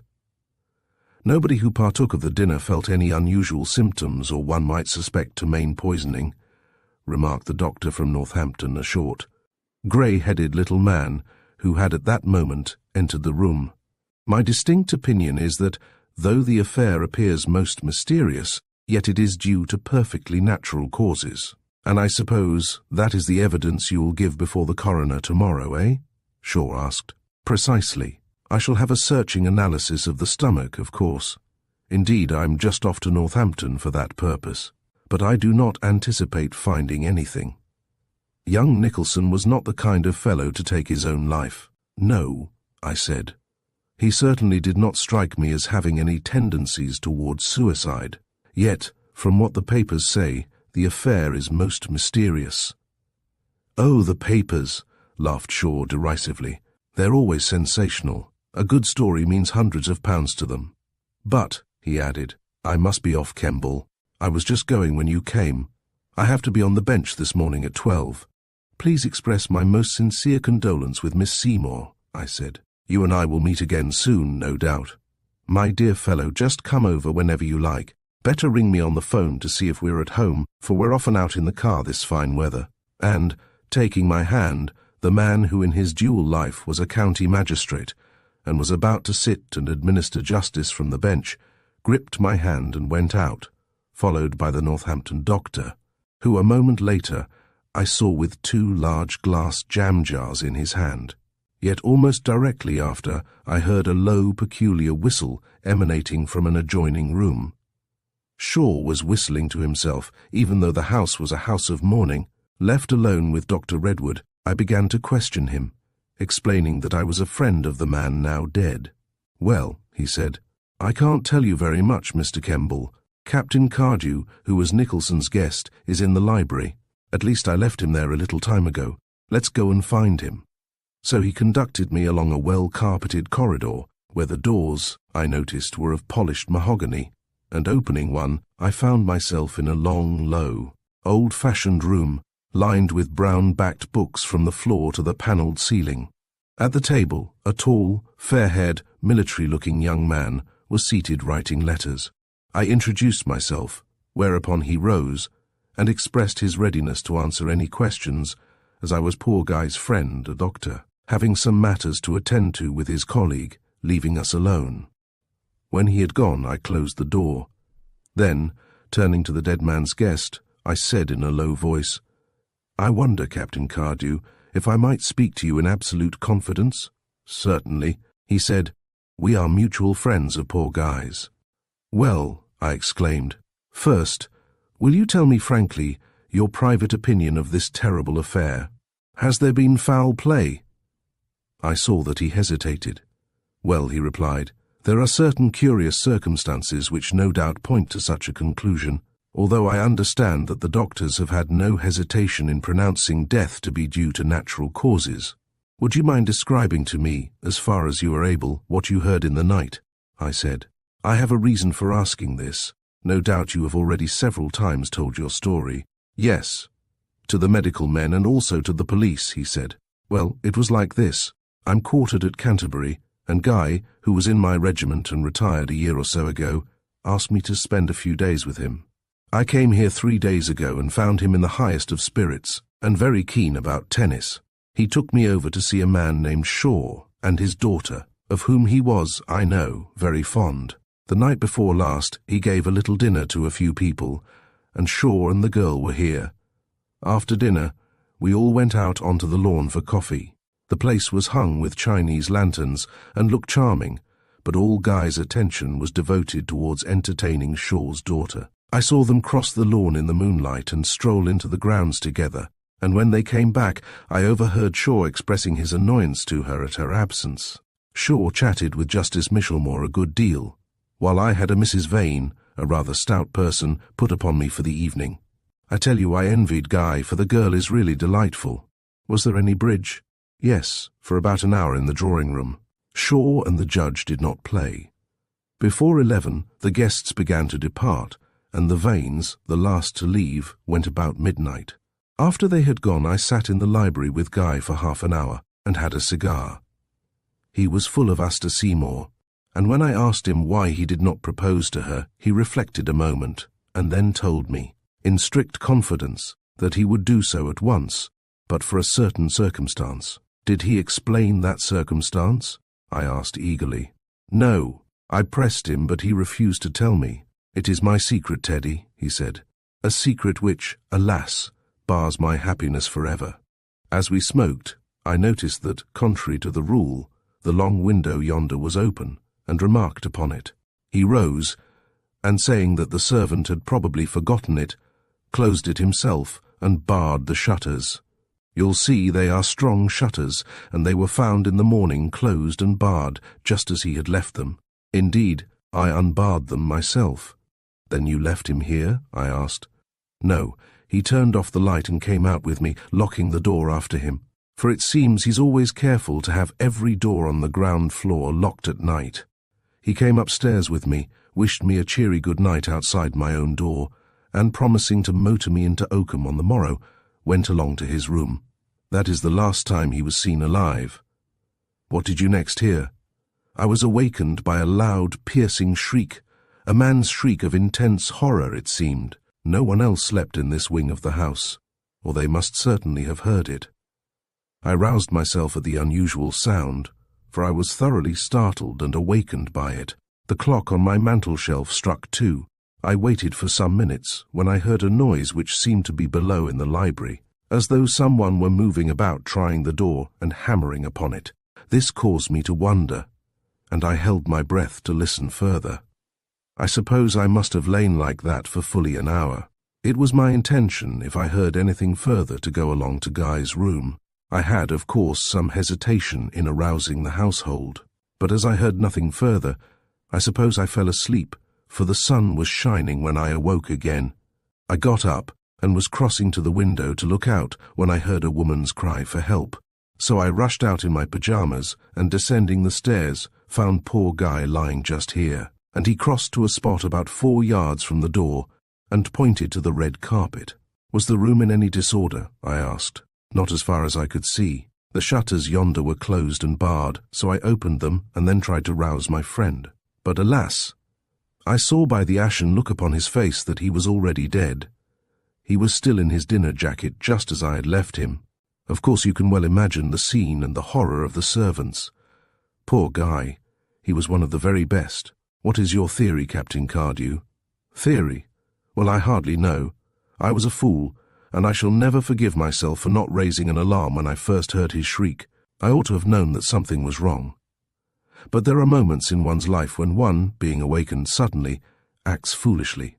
It was so with me. Chapter 12. The Cry in the Night. After leaving you at the door of your room, he must have returned to the library, I said to Cardew. Were all the lights out when he came up with you? By Jove, no, they were not, he replied. He didn't turn out the light in the passage here just outside the library door. I have not remembered that point until this moment. Did you see any newspaper about? Yes, there was one lying near that armchair over there, and he pointed to a big saddlebag chair in dark green plush, where a large embroidered cushion of pale violet velvet lay crushed and crumpled, just as the unfortunate man had arisen from it. Then it is probable that after leaving you, he made up his mind to return to the library and read his paper as usual, I said. He did so, and, lighting up again, flung himself into his favourite chair to read. And while reading, he had the fatal seizure. That, at least, is the theory of the police, the captain said. But you say that the housemaid, when she came to clean the room, found the door locked from the outside, I remarked. The reason I cannot tell, but somehow, while we had been speaking, I thought I had detected a curious, mysterious evasiveness in the captain's manner. Was he telling all he knew? Yes, he said. It was undoubtedly locked from the outside, a most mysterious fact. Why mysterious? I queried. If Nicholson wished to commit suicide in mysterious circumstances, he could easily have arranged that he should be found behind locked doors. He had only to pass out by the door, lock it, and re-enter by the library window again, and bar that. I noticed as I came in that there is a spring lock on the front door, so that it locks itself when closed. Ah, I had not thought of that, the captain declared. Of course, by such proceeding he would have been found locked in. But you have suspicion of foul play, I said. You may as well admit that, Captain Cardew. Well, I see no good in concealing it, he said with a smile. To tell the truth now, after well weighing the facts for more than 24 hours, I have, I admit, come to a rather different conclusion to that of the medical men. And I agree with you, I declared. One point we have to consider is what occupied poor Guy from the time when he left you until 2 o'clock. He would not take an hour and a half to read a newspaper. No, but he might have been reading something else. He was not writing letters, for the same thought occurred to me, and I searched for any letters he might have written, but I could find none. The question arises whether he returned to the library in order to meet somebody there in secret, I exclaimed. They may have passed in by the window to meet him, and afterwards out by the door, and eventually by the front door. His round face, with the slight fair moustache, instantly changed. By Jove, I've never thought of that, he gasped. Then your theory is that from 12:30 till 2 he was not alone, eh? What causes you to suspect that he did not die of natural causes, Mr. Kemball? I've been quite frank with you. Will you not be equally straightforward with me? Well, I have strong reasons for believing that it was to the interest of certain persons that he should die suddenly, I said. That's all. Will you not name the persons? He asked. Not until I obtain proof. I may be mistaken. I may be grossly misjudging perfectly innocent persons, therefore I make no specific charge against anybody, was my calm reply, as I stood gazing around the large, sombre old room, whence a beautiful view of the long avenue and the park was spread. It was a quiet, silent, restful apartment, in which the previous owner, a great politician and writer, had spent many studious hours. But if you entertain any well-founded suspicions, ought you not to put them to the police, and allow the local constables to bungle a very difficult and delicate inquiry? Scarcely, I think, I replied, with a smile, still looking about me, and wondering what had really happened in that long, old-world room during the silent watches of that fatal night. Nothing has been touched here, Cardew remarked. I picked up the newspaper, but everything is left just as I found it when I rushed down at hearing the housemaid's horrified cry. The room was certainly in no disorder. On the big square table, covered by a green plush cloth, were a number of new books, and in the centre a great silver bowl filled with roses. The writing table, an old-fashioned mahogany one, was, I noticed, littered with letters, bills and receipts, the neglected correspondence of a careless man. And as I stood there, I noted that the great easy-chair wherein he had sat was placed exactly opposite the window, while within reach, upon a small neat shaft affixed to the wall, was the telephone instrument. Strange that, if he felt himself suddenly ill and had been unable to summon assistance, he did not ring up on the telephone. The hammering you heard, was it quite distinct? I inquired. Quite. It seems entirely feasible now that he was striving to get out of this locked room. The point that the door had been locked from the outside puzzled me considerably, but a fresh suggestion arose within me, namely that after everyone had retired, a servant, remembering that the window was open and the door unlocked, had gone down and seen to them. Yet she would in that case have found her master in the room, with the light still burning. No. The only explanation was that the key had been turned by one of the servants while passing along the corridor after her master's return there, and while on her way to bed. Yet, however one viewed the tragic affair, it was full of most remarkable features. There was mystery, a great and inexplicable mystery somewhere, and that mystery I now intended, at all hazards, to solve. With that object in view, I interviewed the housemaid who found the body of her young master and listened to her story from her own lips. Probably the whole household considered me to be highly inquisitive. Nevertheless, I pointed out to them the earnest necessity of clearing up the matter to everybody's satisfaction, and both to the housekeeper, a witty woman, and to the other servants, I declared that the facts were full of grave suspicion. The inspector of county constabulary was not highly intelligent, and as soon as the medical men had given their opinion, he ceased to take any further professional interest in the affair.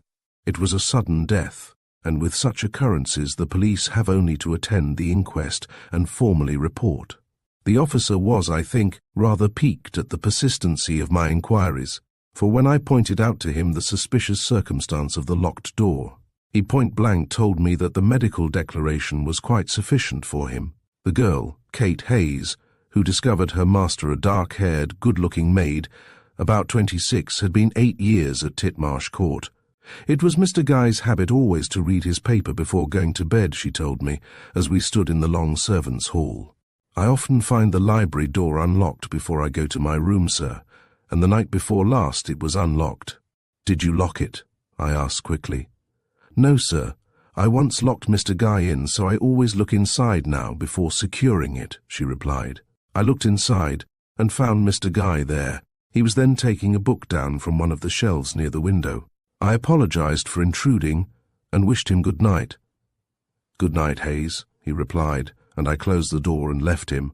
I heard nothing in the night, but when I went to the library door next morning, I found it locked.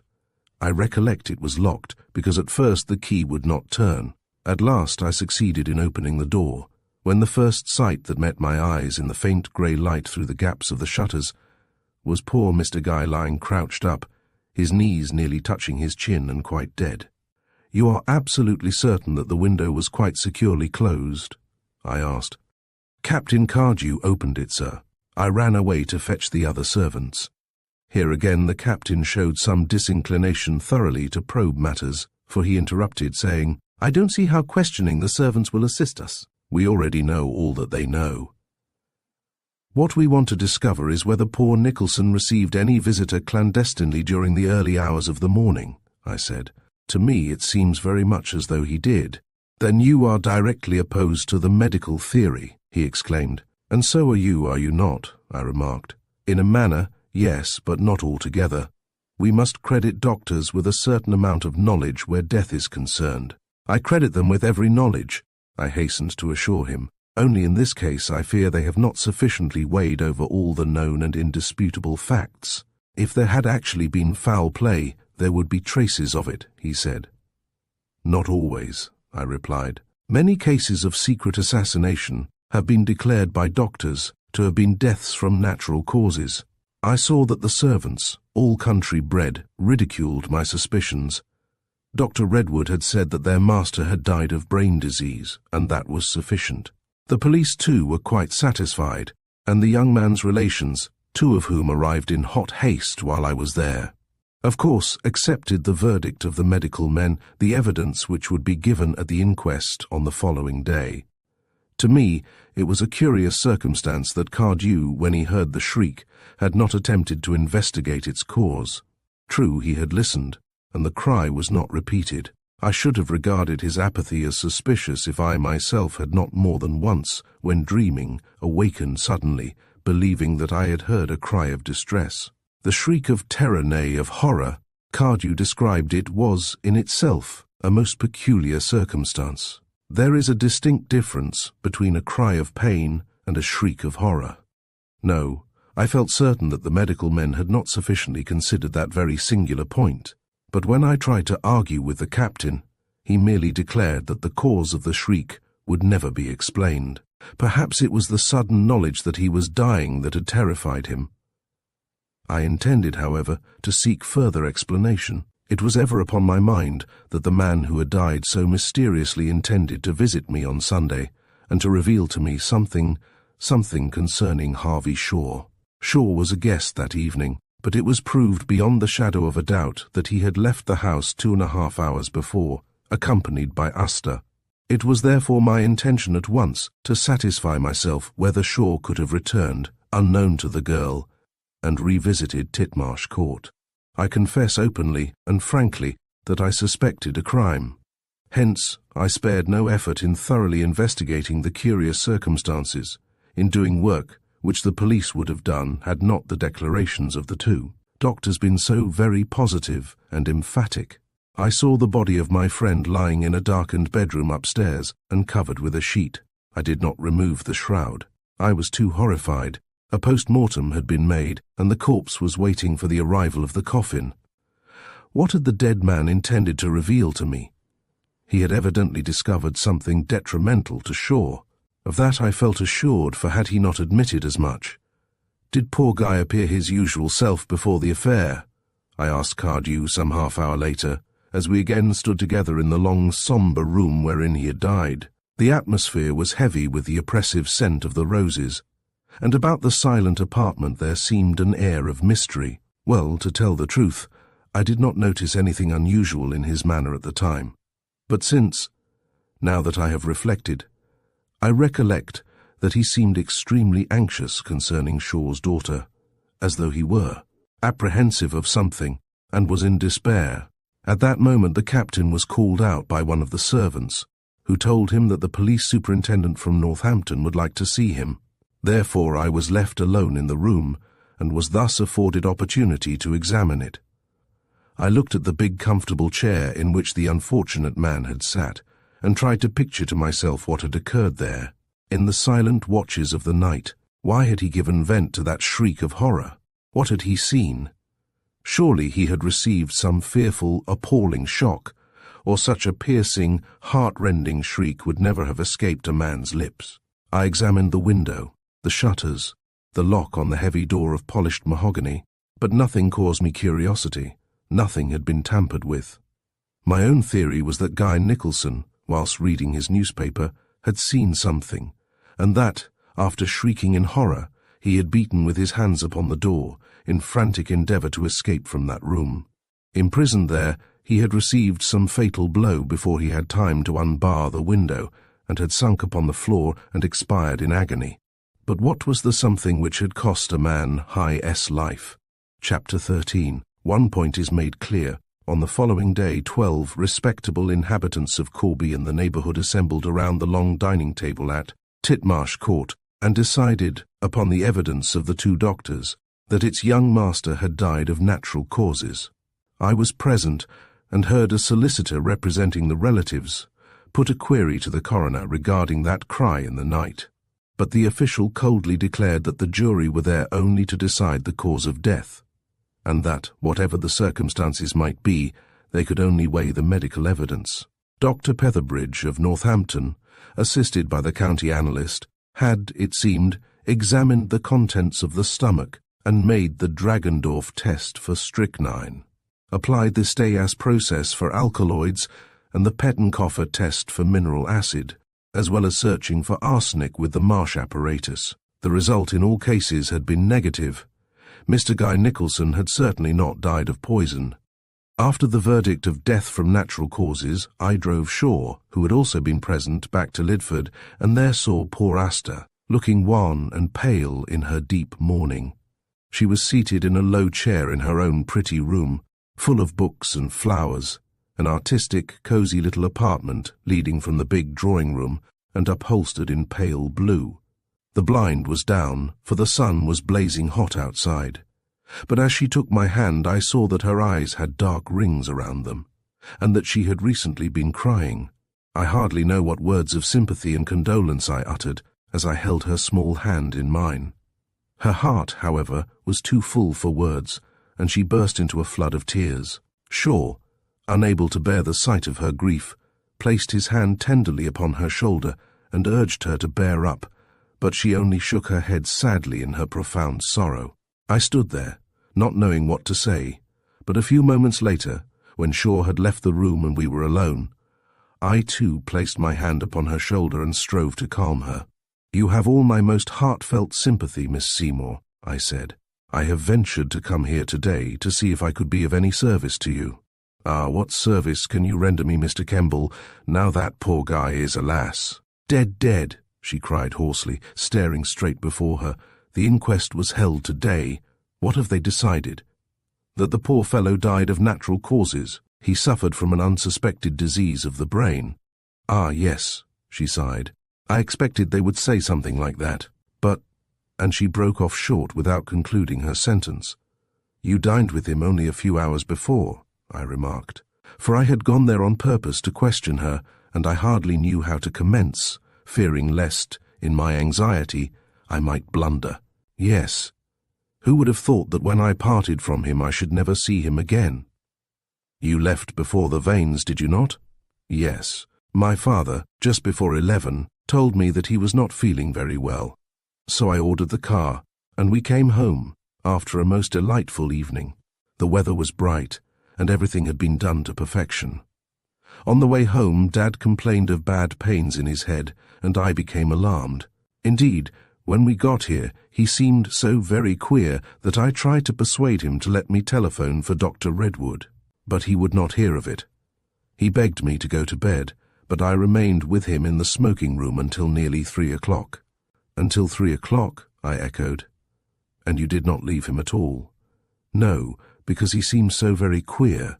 I mixed him some brandy and water several times, and he tried to smoke but could not."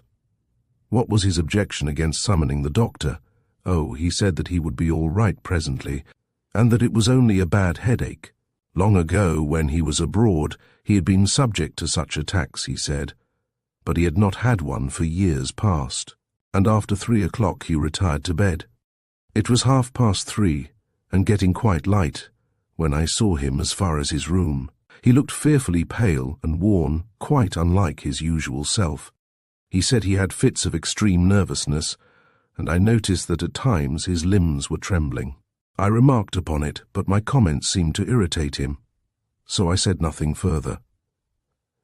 At 9 o'clock next morning he came down to breakfast quite well. Then just after 10 o'clock last night, Captain Cardew telephoned to him telling him of the awful discovery at Titmarsh. Her story made one fact entirely plain, namely, that Shaw, whatever he might be, was perfectly free from suspicion. "Is it not curious that your father was taken ill?" I asked. "Did he not tell the doctors?" "No, because long ago when he was in South America he was subject to such attacks, and his illness could not have had any connection with poor Guy's death," he said. She spoke very gravely, her sad, tearful eyes fixed upon the blue carpet. A slim, pathetic little figure she presented in her deep black, which, however, only served to heighten her wonderful beauty. I questioned her further regarding the events of that fatal night, and convinced myself that Shaw had had no opportunity of returning to Titmarsh Court after he had once bade good night to poor Nicholson. Any suspicions I had entertained had now been swept away. Her statement, plain and straightforward, showed how solicitous she was of the welfare of the man whom she had always looked upon as her father. She had taken me into her confidence on the first day we had met, and she was certainly not deceiving me. As I stood near, watching her, I became bewildered by the strange circumstances of the death of the man who had promised to come to me, and in confidence make certain revelations. My feelings towards Shaw had been mixed ones. He had been open and straightforward with me, and had told me that he was leading a double life. Asta had treated me as a friend, therefore I had intended to protect their secret from Nicholson as far as possible. Nevertheless, I had been consumed by curiosity to know what he had actually discovered, how far he had ascertained the truth. His meaning words to Cardew on the night of his death showed that, owing to his discovery, he hesitated to ask Asta to become his wife. He loved her most passionately, and when a man loves as he did, then it must be a very serious bar which prevents him throwing prudence to the winds and marrying the girl of his choice. Shaw re-entered the room presently, asking me to stay to luncheon, which I did. But the meal was, alas, a very dismal one. Asta, full of thoughts of her dead lover, hardly spoke a word, while Shaw himself seemed preoccupied and thoughtful. The coroner was an idiot, I declared, in the course of our discussion of the events of the morning. He would scarcely allow any mention of poor Guy's cry of horror heard by Cardew. "Ah, my dear Kemball," my friend replied, "in many cases inquests are worse than useless. Coroners so often override the jury and instruct them as to what verdict they should return. In almost every case you will find that the jury, ignorant for the most part, though perfectly honest in their meaning, return a verdict in accordance with the evidence of the local doctor, who, in so many cases, happens to be the man who attends themselves and their families. If they are ill, they call him in and accept his dictum. They do just the same at a coroner's inquest. They never analyze or weigh the facts for themselves. Asta has just been telling me that you too were very unwell that night," I said suddenly. And I noticed that, on hearing my words, he glanced across at the girl in annoyance. "Yes," he said, with a light laugh. "I didn't feel overgrand a bad headache, just as I used to have years ago. But it was nothing. It didn't arise from anything I ate or drank. I knew that, and for that reason did not phone to Redwood. Yes," he added, "I spent a rather poor night." Asta became quite alarmed. "Well," I exclaimed, "what is your theory regarding the poor fellow's death?" "Theory? Well, after the medical evidence and the verdict of the jury, what can one think?" he asked. "There are certainly many curious points in the affair, and the chief one, to my mind, is the fact that he was found locked in the room. That's just my point. He could not have locked himself in. Yet, remember that we only have the evidence of the girl Hayes that he was locked in. In her hurry to enter the room, she seems to have fumbled at the lock, and of course, in her alarm at the discovery, may have been deceived and thought the key had been turned. I had not before regarded her statement from that point of view, and his suggestion caused me to ponder. But next second I asked, if the door was not locked, then why should he have hammered to get out? "But did he hammer?" queried Shaw. "Sounds in the night are always distorted, remember." "Please don't discuss the horrible affair further, Dad," cried Asta appealingly. "My dear, I beg your pardon," he exclaimed, turning to her hastily.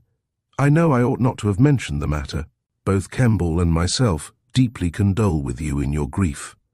You never mentioned to me your affection for Guy, but I had guessed it long ago. I told Kemball about it, didn't I? And he glanced across at me. Yes, you did, I said.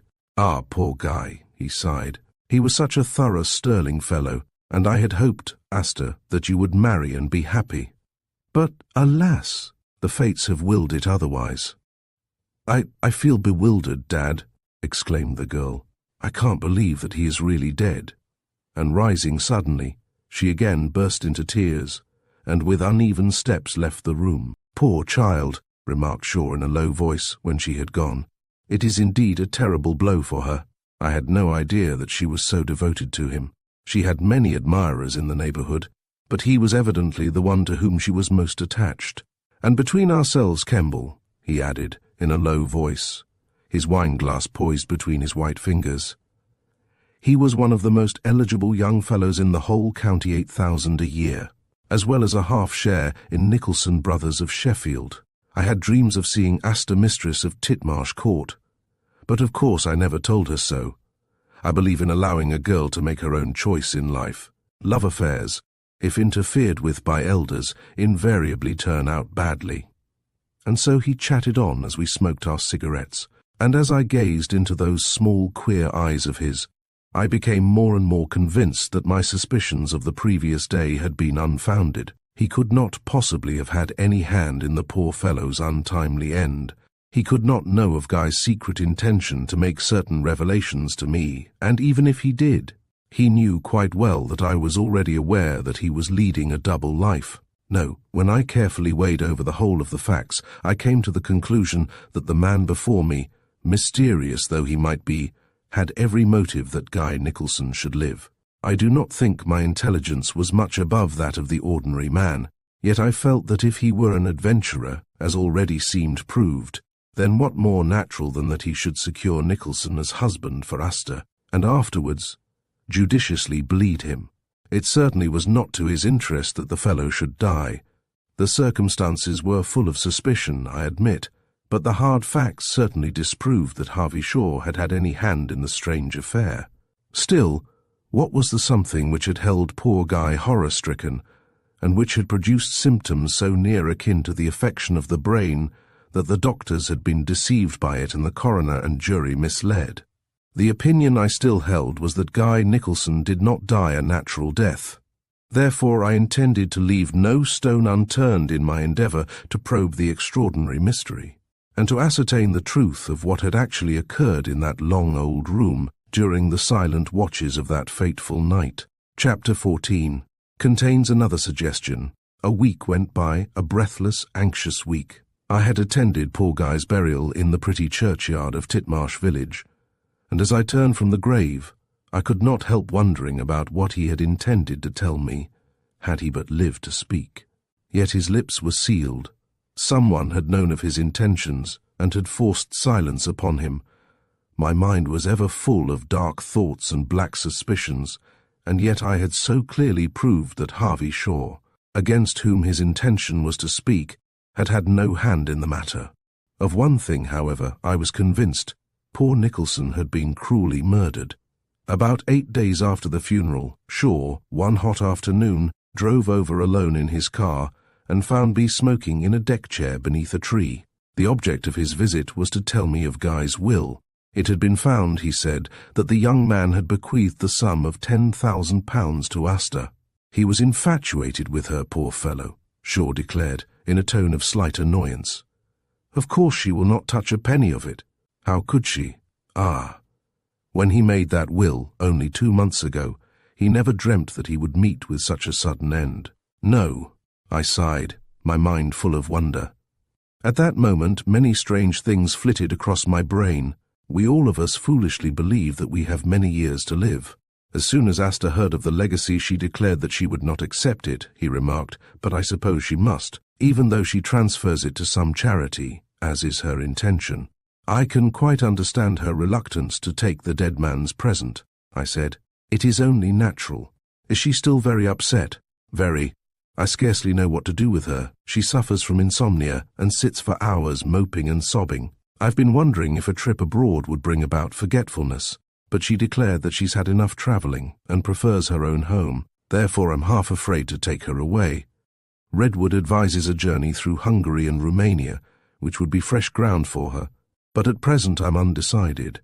He remained with me for a couple of hours, and afterwards left, when that same evening I was called by telephone up to London to see my lawyer regarding the pending action concerning a portion of my land.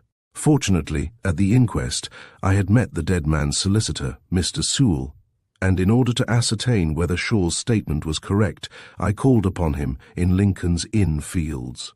From what I gathered, it seemed that the bulk of the property had passed to a cousin, and that Asta had declined to accept her legacy, and had given instructions for it to be divided between 3 London hospitals. The solicitor, like myself, disagreed with the finding of the coroner's jury.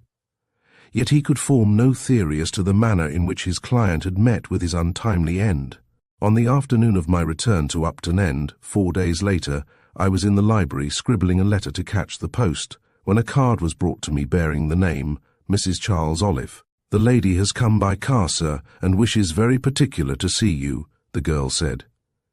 I was not over-pleased to have a visitor at that moment. Nevertheless, I ordered her to be shown in, and in a few moments found myself confronted by a tall, well-built, good-looking, well-dressed woman of about 45, wearing a smart motor bonnet and dust coat. The latter was open, revealing a fine diamond brooch in her white silk blouse. As our eyes met, I held my breath, but next moment I managed to recover myself, and bowing, offered her a chair. "I hope, Mr. Kemball, that you will pardon my intrusion. I am a stranger to you, but I wish to see you upon a matter of the greatest importance to myself." "There is no necessity for apology," I assured her. "I am at your service." My eyes were fixed upon her in wonder, for I had, on the instant I had seen her, recognized her as the original of the newspaper photograph. I had locked away in my safe the picture of Lady Lettice Lancaster. She certainly had the air and manner of a lady, and surely none would have suspected her to be a convicted criminal. Notwithstanding her age, she was extremely well preserved. She spoke low and with refinement, whilst her bearing was that of a well-bred woman. Her smile, too, as she spoke to me, was good-humoured, almost fascinating. "The fact is, Mr. Kemball," she said, as I seated myself and bent towards her in attention, resolved not to betray my knowledge of her identity, "I believe you were a friend of a very great friend of mine." "Who is that?" I asked quickly. "Mr. Melville Arnold." Across my mind there flashed the recollection of that threatening letter through which I had discovered the truth concerning the ingenious Lady Lettice. "Yes, it is true that I knew Mr. Arnold," I said slowly. "It is about him that I have ventured to call. I live near Bath, but I motored over today in the hope of seeing you," she said. "I heard from a mutual friend that you were present at Mr. Arnold's death, and that he entrusted you with certain matters concerning his estate. It was an honour, I assure you, for he trusted nobody." Recollecting that strange letter threatening vengeance, I was not very communicative. She plied me with many clever questions, to which I carefully avoided giving satisfactory answers. She was pumping me, I knew, but I could see no motive. Hence I exercised every care in my replies. Through what channel had she become aware of my acquaintance with the man now dead? I had believed that only Shaw and his daughter were aware of it, but she denied any knowledge of them. I, however, found myself compelled to describe the circumstances of his death, for, after carefully reviewing the situation, I saw that the most diplomatic course was to profess frankness, and by so doing I might be able to learn some further facts concerning the man whose past was so completely hidden. I recognized that she was an exceedingly shrewd and clever woman. The manner in which she put her questions, her well-feigned carelessness, and her deep regret at his death, all showed marvellous cunning. Yet from that letter, it seemed to me evident that the man about whose end she was now so anxious had actually betrayed her into the hands of the police. And this refined, soft-spoken, elegant woman had spent some months in prison. It seemed utterly incredible. Like Shaw, she seemed extremely anxious to know if I were aware whether Arnold had made a will, but I told her that, so far as I knew, there was none, and further, I was unaware of the name of his lawyer. "I fear that Mr. Arnold had no solicitors," she said. "He would not trust them." "Then who is in charge of the dead man's estate?" I asked, hoping for some information. "Ah, that's a complete mystery, Mr. Kemball," was her reply. "That Mr. Arnold was wealthy, tremendously wealthy, there is no doubt. Yet he was as mysterious himself as was the source of his enormous income. It was derived in the East somewhere, but of its true source even the commissioners of income tax are unaware. He was a complete mystery in many ways. In every way. I was one of his most intimate friends, but I confess that I was most puzzled always. He lived in secret, and it appears that he has died in secret," replied Mrs. Olive. "I had hoped, Mr. Kemball, that you could perhaps throw some light upon the manner in which he has disposed of his property." "Unfortunately, I know nothing," was my reply. "He merely asked me to perform several little services for him after his death, and having done them, there my knowledge ends." She looked me steadily in the face for a few moments with her shrewd, deep-sunken eyes, and then, with a smile, said, "I expect you think that I am hoping to benefit under his will, but, on the contrary, I know full well that I should not. All I can tell you, Mr. Kemball, is that if you have accepted any trust of Melville Arnold's, then only evil can result." "Why?" I asked quickly, remembering the character of the woman before me. "Because Arnold was a worker of evil." "Then you were not his friend, eh?" "Yes, I was, only I have warned you," was her quick reply. Curious that Harvey Shaw should have also made a similar assertion. Had he not told me that the bronze cylinder, which reposed in the safe just behind where she was seated, had brought evil upon those who had held it in their possession? I found Mrs. Olive distinctly interesting. As I sat chatting with her, I recollected the strange stories told of her at the Old Bailey, and of her curiously romantic life. Now that she was free, she was, without doubt, again carrying on her old game. Once a woman is an adventuress, she remains ever so until the grave. Though she had denied all knowledge of Shaw, it seemed to me that only through him could she have learnt of my existence and my acquaintance with the dead man Arnold. More and more it appeared plain that the man who had died in that hotel off the Strand was possessed of great wealth, yet the source of it was a mystery complete and profound. She had known him intimately, yet she would tell me very little concerning him. He was, of course, very eccentric, she declared. One of his fads was that he scarcely ever slept in the same bed twice in succession. He was constantly changing his address, and he preferred to present the appearance of being poor. "Where did he live usually?" I asked. "Half his time he was abroad in Tunis, Algeria, or Egypt. He seemed extremely fond of North Africa. Why, I could never discover." I tried to turn the conversation upon Shaw and Astor, but she was far too wary to be drawn into an admission that she knew them, and presently, after she had taken tea with me, she left. Upon her card I found her address, and resolved to make a few inquiries concerning her. Therefore, 2 days later, I took train to Bath, and found that she lived in a fine old mansion called Ridge Hill Manor, near Kelston, about 3 miles out of the city. At the little old-fashioned inn at Kelston Village, I had tea in the best room, and began to chat about the people in the neighbourhood. "Ah, yes. Mrs. Olive's a widow," said the stout, white-bearded landlord, when I mentioned the manor. "She's been here close on 2 years now. Everybody likes her. Last year she kept a host of company always, lots of well-known folk, but this summer there haven't been very many visitors. Scarcely anybody except Mr. Nicholson, and he's always there more or less." "Nicholson!" I cried, startled at mention of the name. "Was he Mr. Guy Nicholson from Titmarsh?" "I don't know where he comes from, sir, but his name is Guy, sir. He hasn't been here for a week or 2 now. He often comes over on his motorcycle. Sometimes he calls in here, for I do all the station work for Mrs. Olive. He's a very nice, affable young gentleman. I only wish there were a few more of his sort about." "He's a friend of Mrs. Olive's, you say? Has he been coming here for long?" "Ever since she's been here. They used to say he came to see Miss Farquhar, a young lady who was staying up at the manor, but he comes just as much since she's left. Ah," he added, "now I recollect.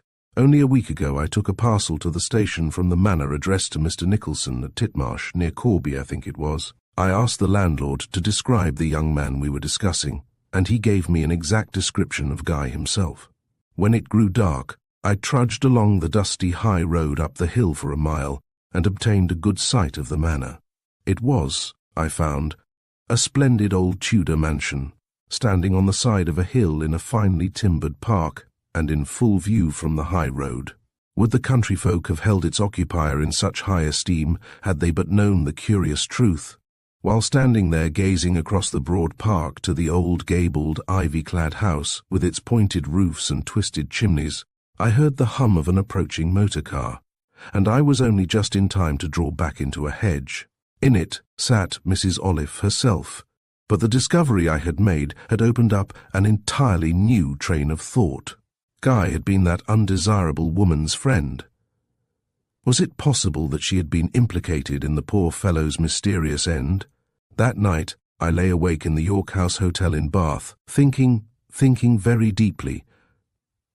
Chapter 15 contains some fresh facts. I was in London again a few days later, and Captain Cardew lunched with me at the club. "You were poor Guy's intimate friend," I remarked as we sat together. "Have you ever heard him speak of a Mrs. Olive who lives somewhere near Bath?"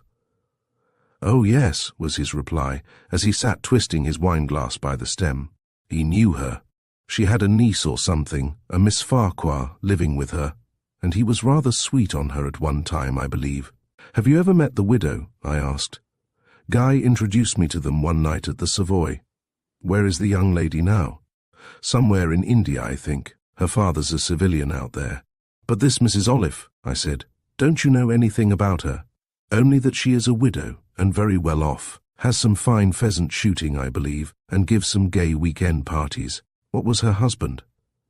"I fancy he was a banker or something." I smiled within myself at his reply. "She's evidently in rather a good set," Cardew went on, "for I've often seen in the Morning Post accounts of her parties, which seem to include quite a number of distinguished people." "Well," I said, "as you know, Cardew, I am busy making my own inquiries. It is a slow, tedious process, but I am hopeful of success. I intend to discover by what means poor Guy was killed. Therefore his friends interest me, especially his women friends. For that reason, I am trying to discover all I can concerning Mrs. Olive." He was silent for a moment. Then, bending across the table to me, said, "It has never occurred to me before, Kemball, but somehow, now that I reflect, I can see that Guy appeared to be in fear of the lady we have just been discussing." "In fear of her?" "Yes. One circumstance made it quite plain.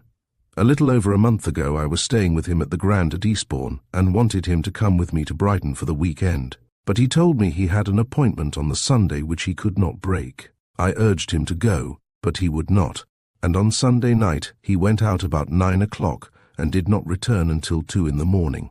I chaffed him next morning, but he was pale and haggard, and his reply was significant. "No, old chap," he said, "sometimes a fellow gets into a bit of a hole. I'm in one, a woman, as you can guess. And I had to keep that appointment. I couldn't refuse her, for we had some serious business to transact." "Ah," he sighed, "if I could only think that I'd never see her again. By gad, I'd be a different man." "And you guessed that he met the widow?" I said. "I know that he did, for later that same morning he let a remark drop casually that he had to see Mrs. Olive off in Hastings. Then she had some hold upon him?" "Apparently so, but Guy was always very close about his personal affairs." "That was over a month ago, eh?" "Perhaps 6 weeks." I was silent. Was it possible that the tragedy had been the outcome of that secret midnight meeting in Eastbourne? Yet why should they meet in such secrecy when he had been in the habit of going to Ridgehill Manor so openly? By the discovery I had thus made, mystery had been piled upon mystery.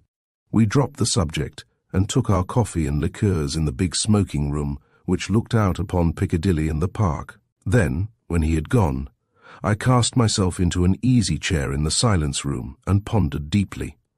I reviewed all the facts just as I had done 1,000 times through those long, sleepless nights, and came to the conclusion that Asta, loving the dead man as she did, was the only person capable of assisting me to bring the culprit to justice. The stumbling block was that I could form no theory as to how Guy Nicholson had been killed. Such subtle means had been used in the accomplishment of the crime. Cardew expressed himself ready and eager to assist me in my inquiries. "If you want any help, my dear Kemball, you have only to wire to me. "I'll get leave and come to you, wherever you may be," he said. I thanked him, and soon afterwards I waved my hand to him as he descended the steps of the club. It occurred to me that I should attempt to become on friendly terms with Mrs. Olive. By that means I might perhaps learn something.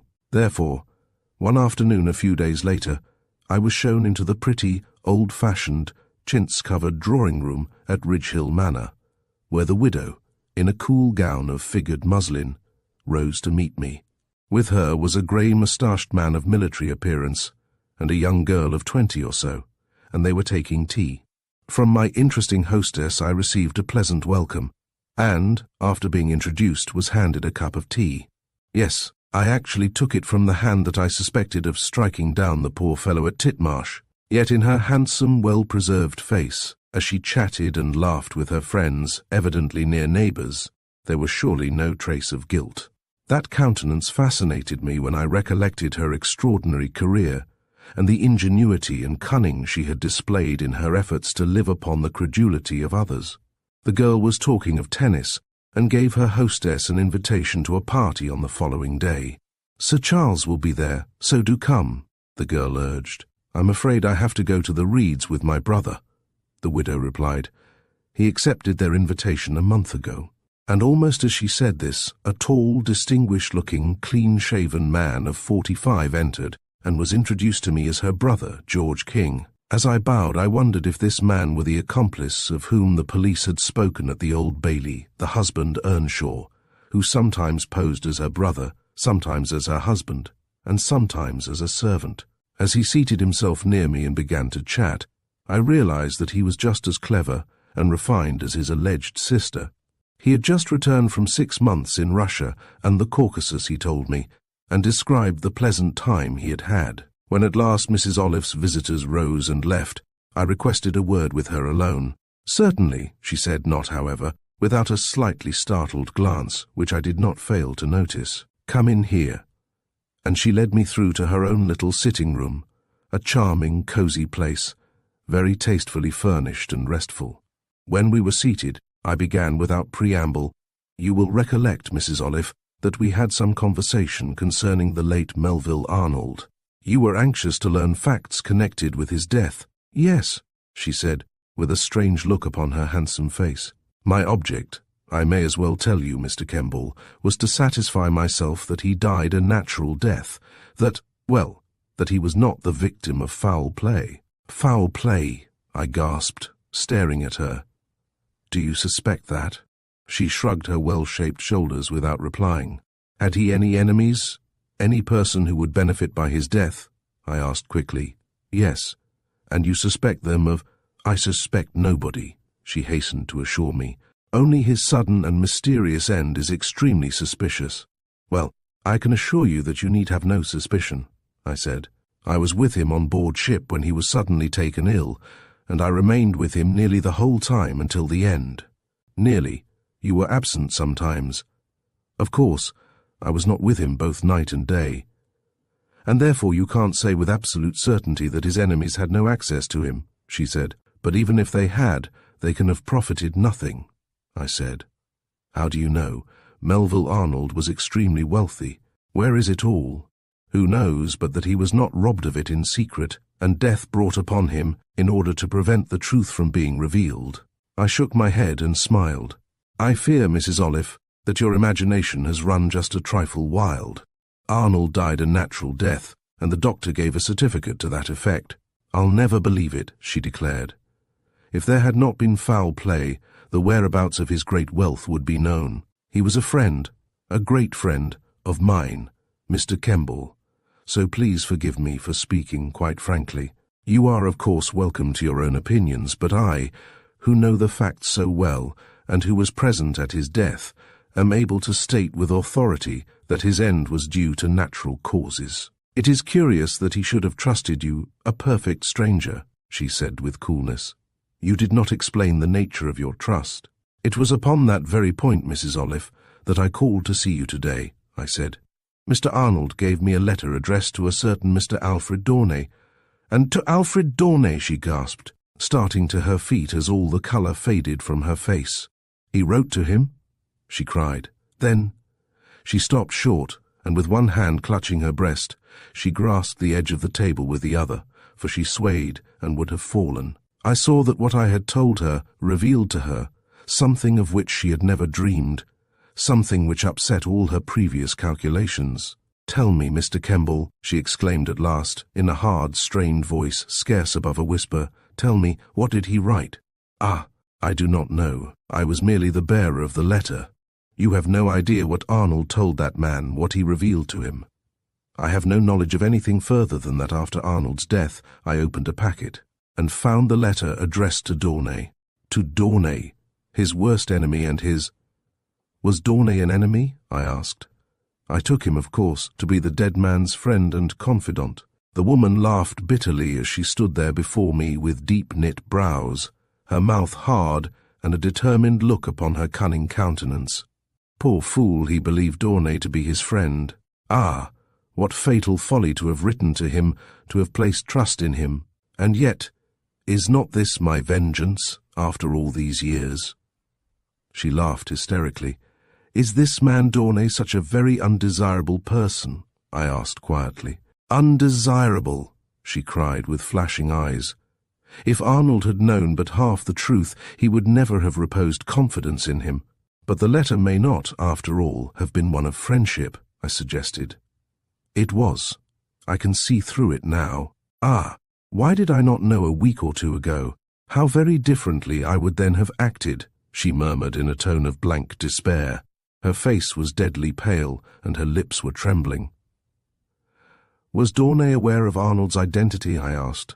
It was upon the tip of my tongue to speak of the mysterious cylinder of bronze, but I hesitated, recollecting that this woman was not a person to be trusted. How can I tell? She said hoarsely. Yet, from facts that have recently come to my knowledge, I now realize how Arnold must have foolishly disclosed the secret to his worst enemy. What secret? I demanded anxiously. But she was distrustful and evasive. An amazing secret which, it is said, if revealed to the public, would cause the whole world to stand aghast, replied the woman in a low, hollow voice. Strange. Arnold, I recollected, had himself referred to the precious contents of that ancient cylinder in almost exactly the same terms. What could that secret be? Chapter 16. The sign of the hand. The problem grew daily more intricate.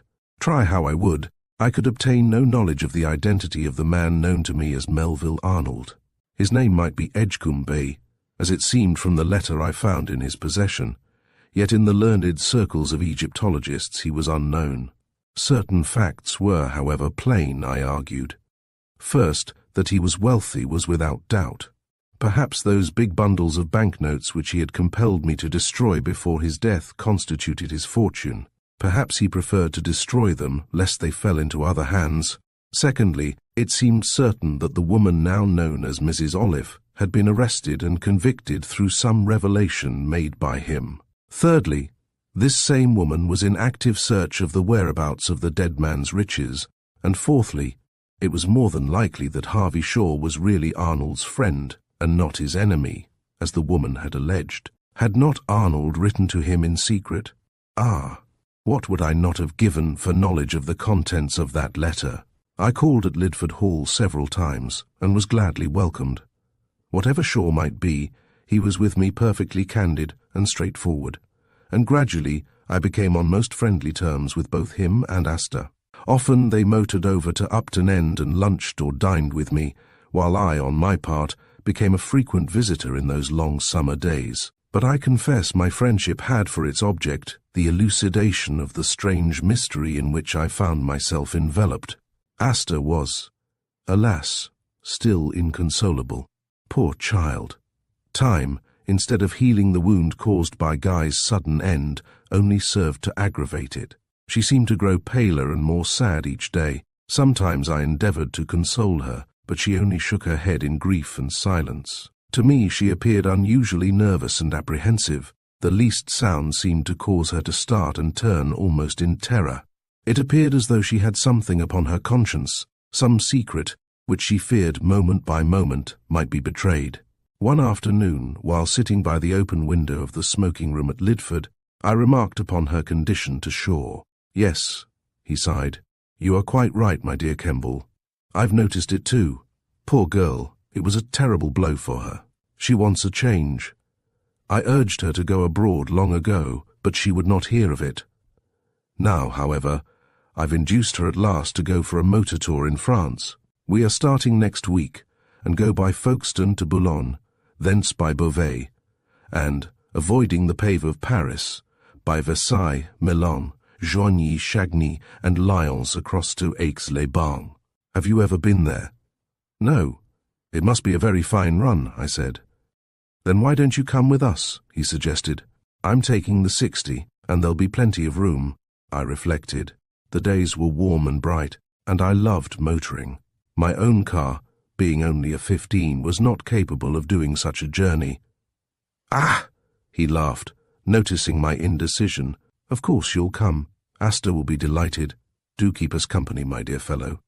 "Very well," I said. "I'll come, if you really mean that there'll be room," and so it was arranged.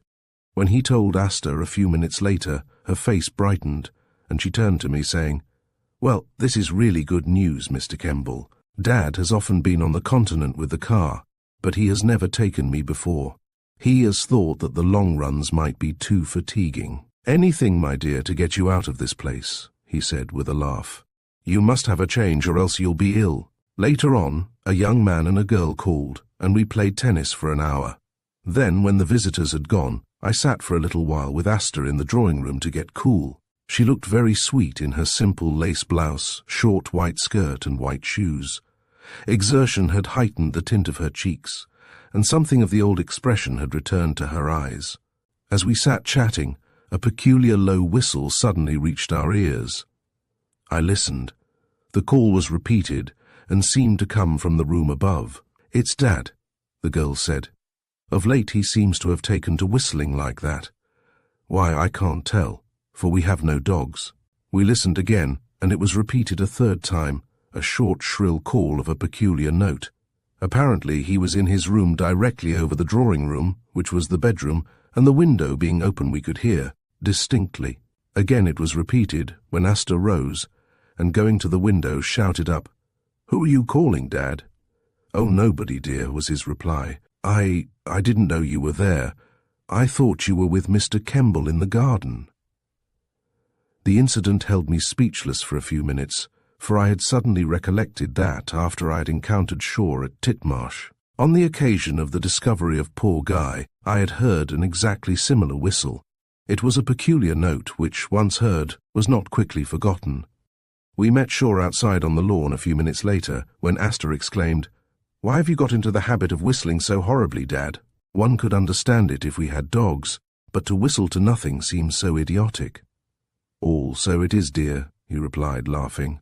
"But I was not whistling to nothing. I was trying to call Muir, the gardener, from the window. I could see him at work over by the croquet lawn, but the old fellow gets very deaf nowadays." Such was Shaw's explanation. It was surely not an unusual circumstance, yet it was full of meaning when regarded in the light of what afterwards transpired. As I walked with him, and he discussed our projected trip over those fine level roads of France, I could not help wondering why he had uttered that peculiar call on that well-remembered morning at Titmarsh Court. A fortnight later, in the crimson of the glorious afterglow, we swung down the hill into the quaint old-world village of Arnay-le-Duc, in the Côte d'Or, a quiet, lethargic place built around its great old chateau, now, alas, in ruins since the Huguenots gained their victory there under Coligny in 1570.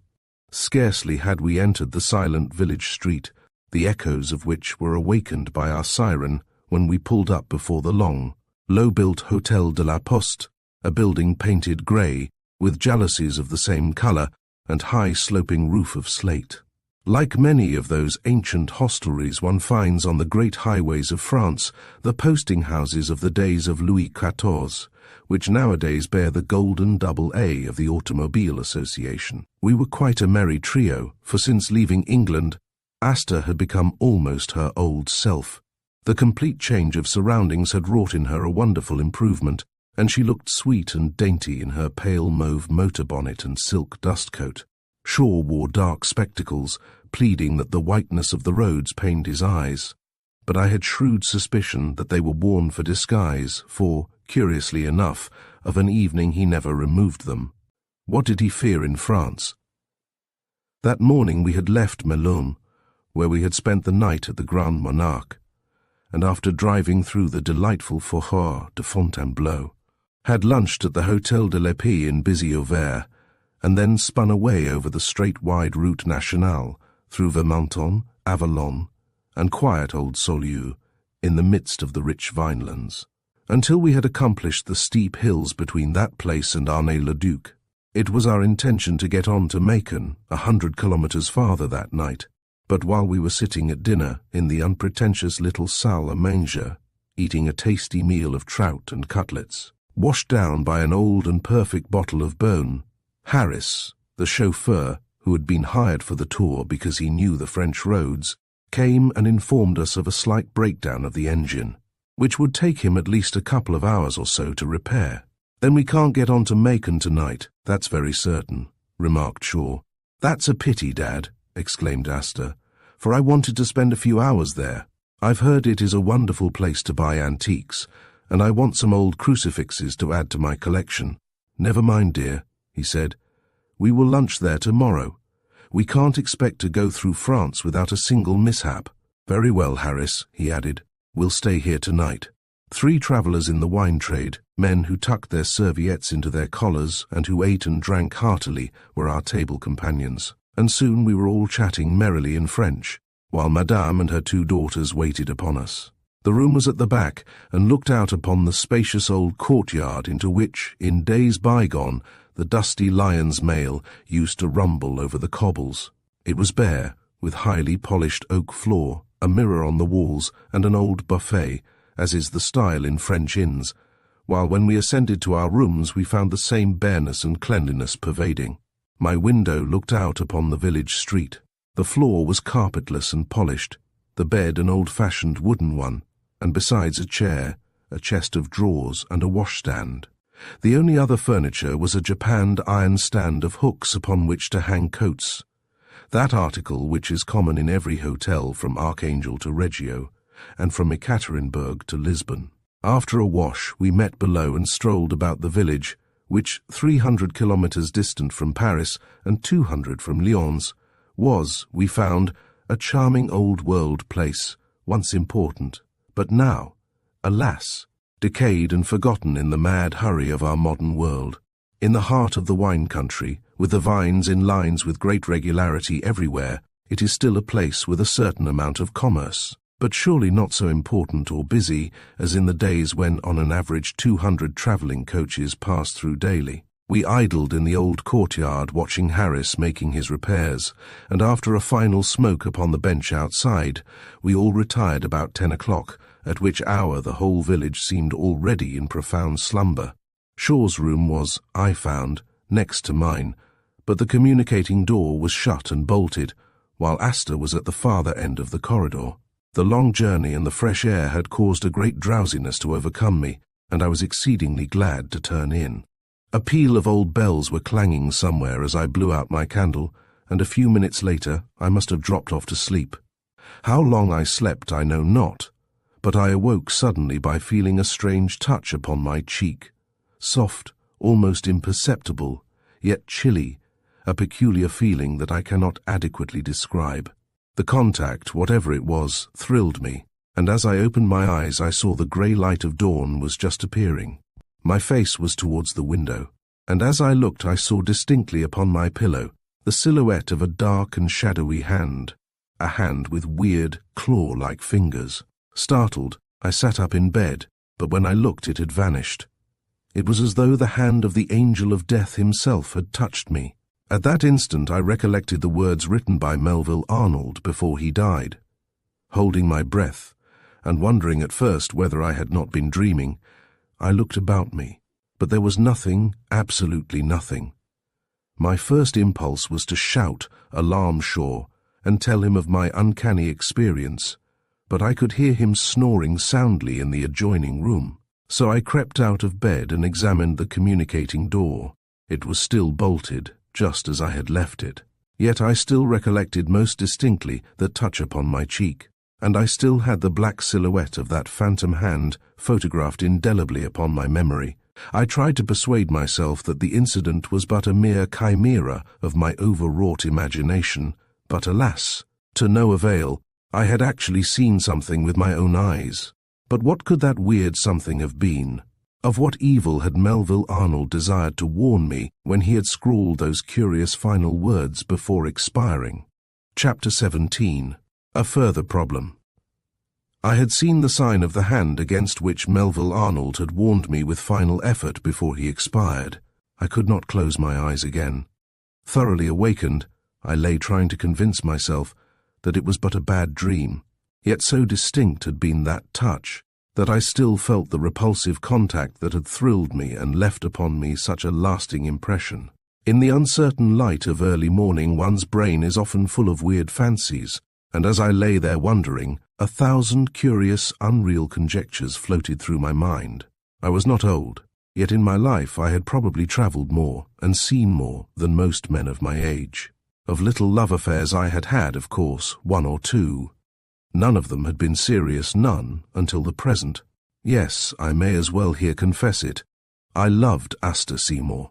From the first moment that she had met me in that lonely country road, and I had sat by her side in the car, she had exercised over me a strange and fatal fascination. I found myself beneath the spell of her bewitching beauty. I was drawn towards her by some strange, irresistible, unknown power. Drawn to her as the moth is drawn towards the candle. Fascinated alike by the mystery surrounding her foster father and by her sweet, pensive face, I had been constantly in her company. My thoughts were ever of her, to the oblivion of all else in the world. She was all in all to me, and I was now involuntarily her slave, so entangled had I become in the net of her sweet and wondrous charm. Ah, yes, I loved her with all the strength of my being, with all the passion of my soul, but I had not spoken. My secret was as yet my own. Nevertheless, it was in order to be near her that I, like Nicholson, had accepted Shaw's invitation. In order also to protect her, for, knowing what I did of the man's peril of arrest, I had been seized by a strange presage of evil that might befall her. I lay awake, listening to the clanging of the old bells of a monastery nearby, and thinking it all over. Yes, in those few weeks I had grown to love her, even though she undoubtedly was in possession of some strange if not guilty secret. Yet how could I reveal my heart to her while recollections of poor Guy still filled her mind? No, I must wait and watch in patience, my heart tortured constantly by the burning fires of unspoken love. Thinking, reflecting, pondering, resolving, I still lay there, when suddenly I became conscious that my friend in the adjoining room was no longer snoring. I heard a curious sound. He gave a quick, loud gasp, as though of alarm, followed by a murmured growl. Was he speaking in his sleep? I listened attentively until my ears caught another sound. He had risen and was moving about his room. I was rather pleased than otherwise, for it relieved the tension, and I breathed more freely. The apparition of that claw-like hand before my face had, I believe, somewhat upset my nerves. "Is that you, Shaw?" I called out, but there was no response. All was quiet. The movement in the adjoining room had ceased. Already I had satisfied myself that nobody could enter my room, both doors being bolted on the inside. But I slipped again out of bed, and going to the communicating door, rapped upon it, crying, "Shaw! Shaw, are you asleep?" "Halloa," growled a sleepy voice. "Why, what's up, eh?" "Nothing," I laughed. "Are you still in bed?" "Of course I am. Why? What's the matter? Anything wrong?" "No, nothing," I replied. "Only I heard you groaning, that's all. Talking in your sleep, I expect." I didn't know," he said. "Sorry, Kemball, if I disturbed you." "All right," I laughed, and then returned to bed again. I pondered over the fact that while he certainly had been upon his feet, for I distinctly heard the creaking of the beeswaxed boards a moment before I called, yet he made pretense of being asleep. The only explanation was that, while asleep, he had got out of bed, a not unusual circumstance with some people, and with that surmise I had to be content. Truly, that night had been fraught with a strange, inexplicable terror. though dawn spread slowly, and from where I lay I could see the first flush of crimson in the sky heralding the sun's coming. Yet I could not rid myself of that phantom hand, those thin skeleton fingers that had touched my cheek and left a chilly impression upon it. I rose and looked into the tiny oval toilet glass, startled when I saw evidence that my experience was an actual tangible one. Upon my left cheek was a faint red mark, almost like a scratch, where the chilly hand had touched me. Carefully I examined it, but there seemed no abrasion of the skin.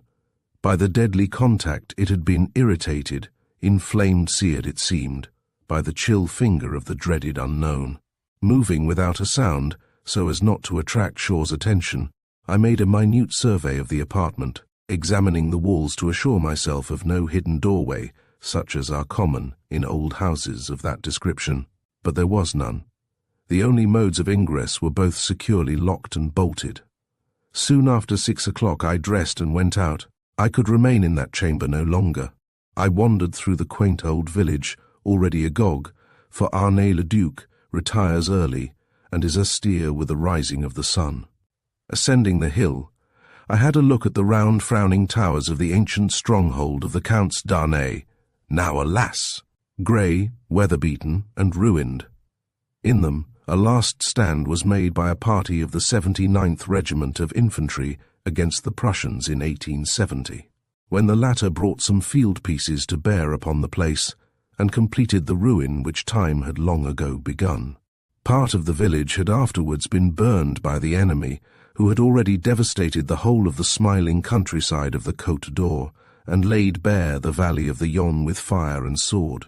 As I stood beneath the battered walls where great ugly holes showed as mute evidence of the destruction wrought by the German guns, a beautiful panorama of sloping winelands, of river and rich pastures spread before me, while behind lay the long open road to Lyons, fringed on each side by high poplars planted at regular intervals and running straight as an arrow across the blue distant plain to Old World Macon.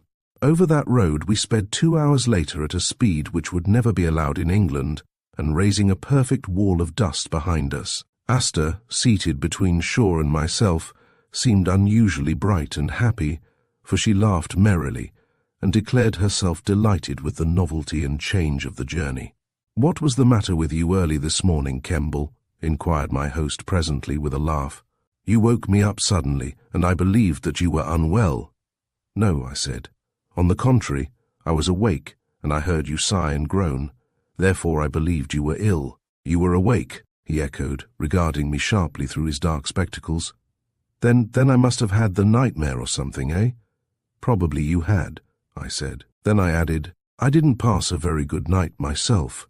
"I hate sleeping in strange beds," Asta declared. "One has to get used to them on a motor tour," remarked Shaw, leaning back again, his face set straight before him. I was half inclined to relate my weird experience, yet I felt that if I did, Asta might only regard me as a frightened fool. Therefore the subject dropped when next moment, as the road ran over the hillside, we burst forth into admiration of the wide and magnificent panorama with a splendid old chateau with numberless round slated turrets, perched upon a huge rock rising from the valley in the foreground, a huge medieval fortress, yet still inhabited. Below clustered the sloping roofs of a small village within the ponderous walls of the chateau, entrance to which was by 2 ancient gates, with guard-houses built above them, a place which long ago had been the stronghold of one of the robber barons of the Yonne. Truly the Lyons Road is full of variety and picturesqueness, running, as it does, through those rich vinelands and mountains of the Côte d'Or, before descending to the valley where the broad Saône flows south to join the mighty Rhône. Passing through the beautiful Saucy forest, where the thick trees met in many places overhead, we shot through Ivry village, and 50 kilometers after leaving Arnold Le Duc, were compelled to slow down on entering the busy agricultural town of Chalon-sur-Saône. There we came to the river bank, following it through a number of villages well known in the wine country, St. Loup, Beaumont, Tournus and Fleurville, until at last we found ourselves passing slowly over the uneven cobbles and among the curious high-gabled houses of Old World Macon. There, at the Hotel Terminus, we lunched, and afterwards, while Shaw sat smoking, I went forth with Asta to an antiquarian to whom we were recommended in order to buy antique crosses. In the musty old shop, down in the older part of the town, kept by a short, bald-headed but urbane Frenchman, we found several treasures. Beautiful old crucifixes of carved ivory and mother-of-pearl, which Asta at once purchased in great delight and at moderate prices. I bought an old thumb ring and a couple of other trifles, and having plenty of time at our disposal, we strolled into the old cathedral and had a look round the marketplace. Ah! How delightful it was to be her escort, how sweet to have her even for one single hour alone. As we retraced our way to the hotel with halting steps, I resolved to tell her of my weird experience of the previous night. "A curious thing happened to me last night, or rather very early this morning," I said, turning to her as we walked. She looked quickly into my face, and her lips were pressed together, but only for a second. "What was that? Tell me," she said. "Well, do you see upon my left cheek a long red mark? It's going away now, but it was very plain this morning," I said. "Yes," she replied. "I noticed it when we started. It hardly shows at all now." "Well, its cause is quite inexplicable, a mystery," I said. "I am in no way superstitious, and I am no believer in the supernatural, but in that inn at Arnold there is a something uncanny. I was sound asleep when, just before night gave place to day, a cold hand touched my cheek, a phantom hand that left the mark which you see." "A hand?" she gasped, staring at me, her lips pale and cheeks suddenly blanched. "Explain it. I can't understand." I awoke quickly at the chill death-like contact, and saw the hand a few inches from my face, thin, claw-like, and yet a dark, shadowy phantom which disappeared in an instant, even before I, so suddenly awakened, could realize what it actually was.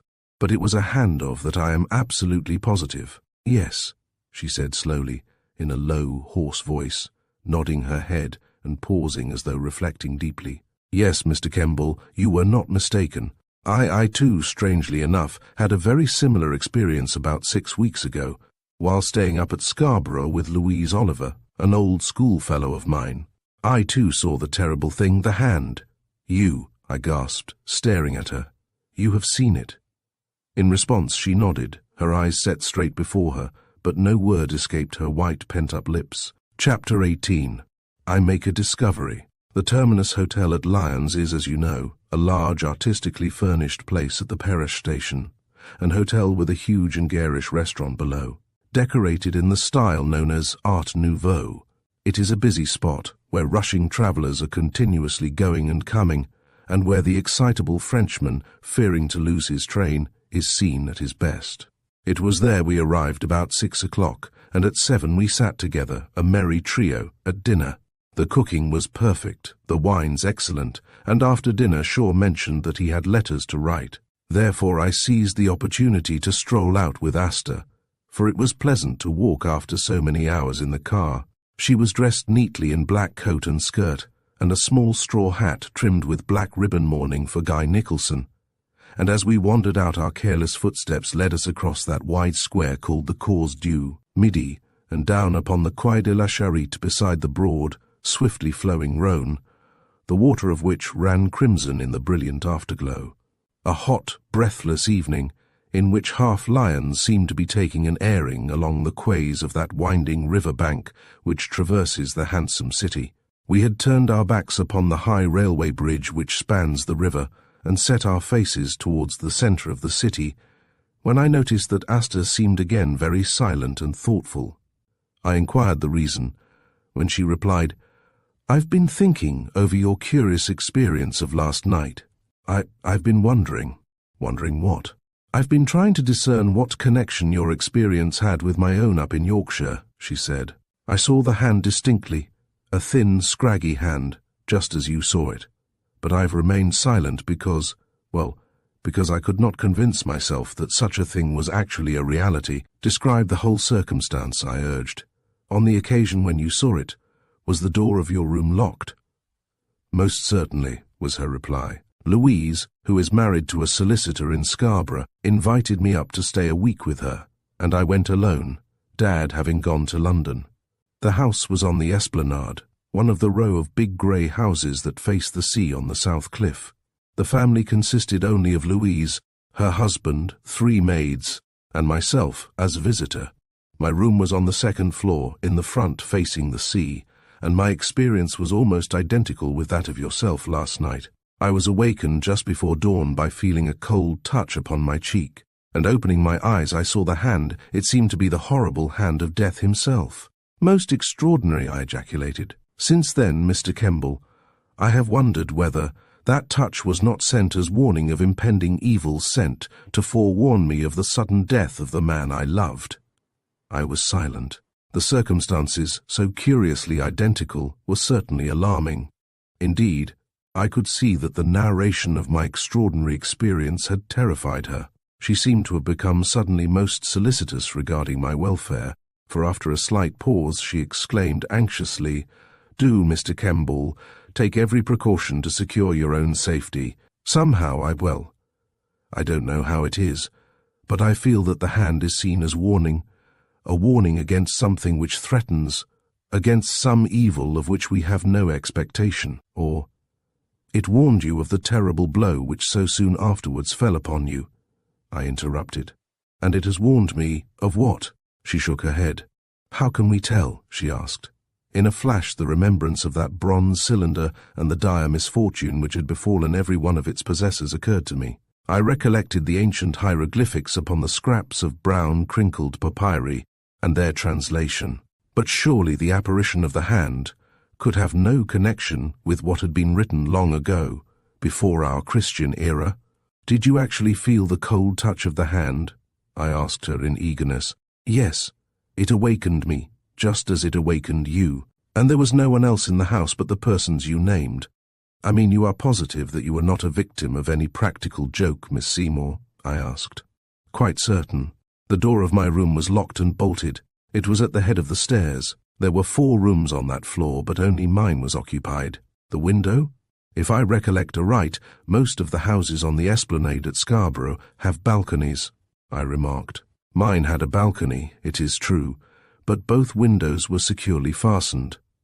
I recollected latching them before retiring, as is my habit. Then nobody could possibly have entered there. Nobody.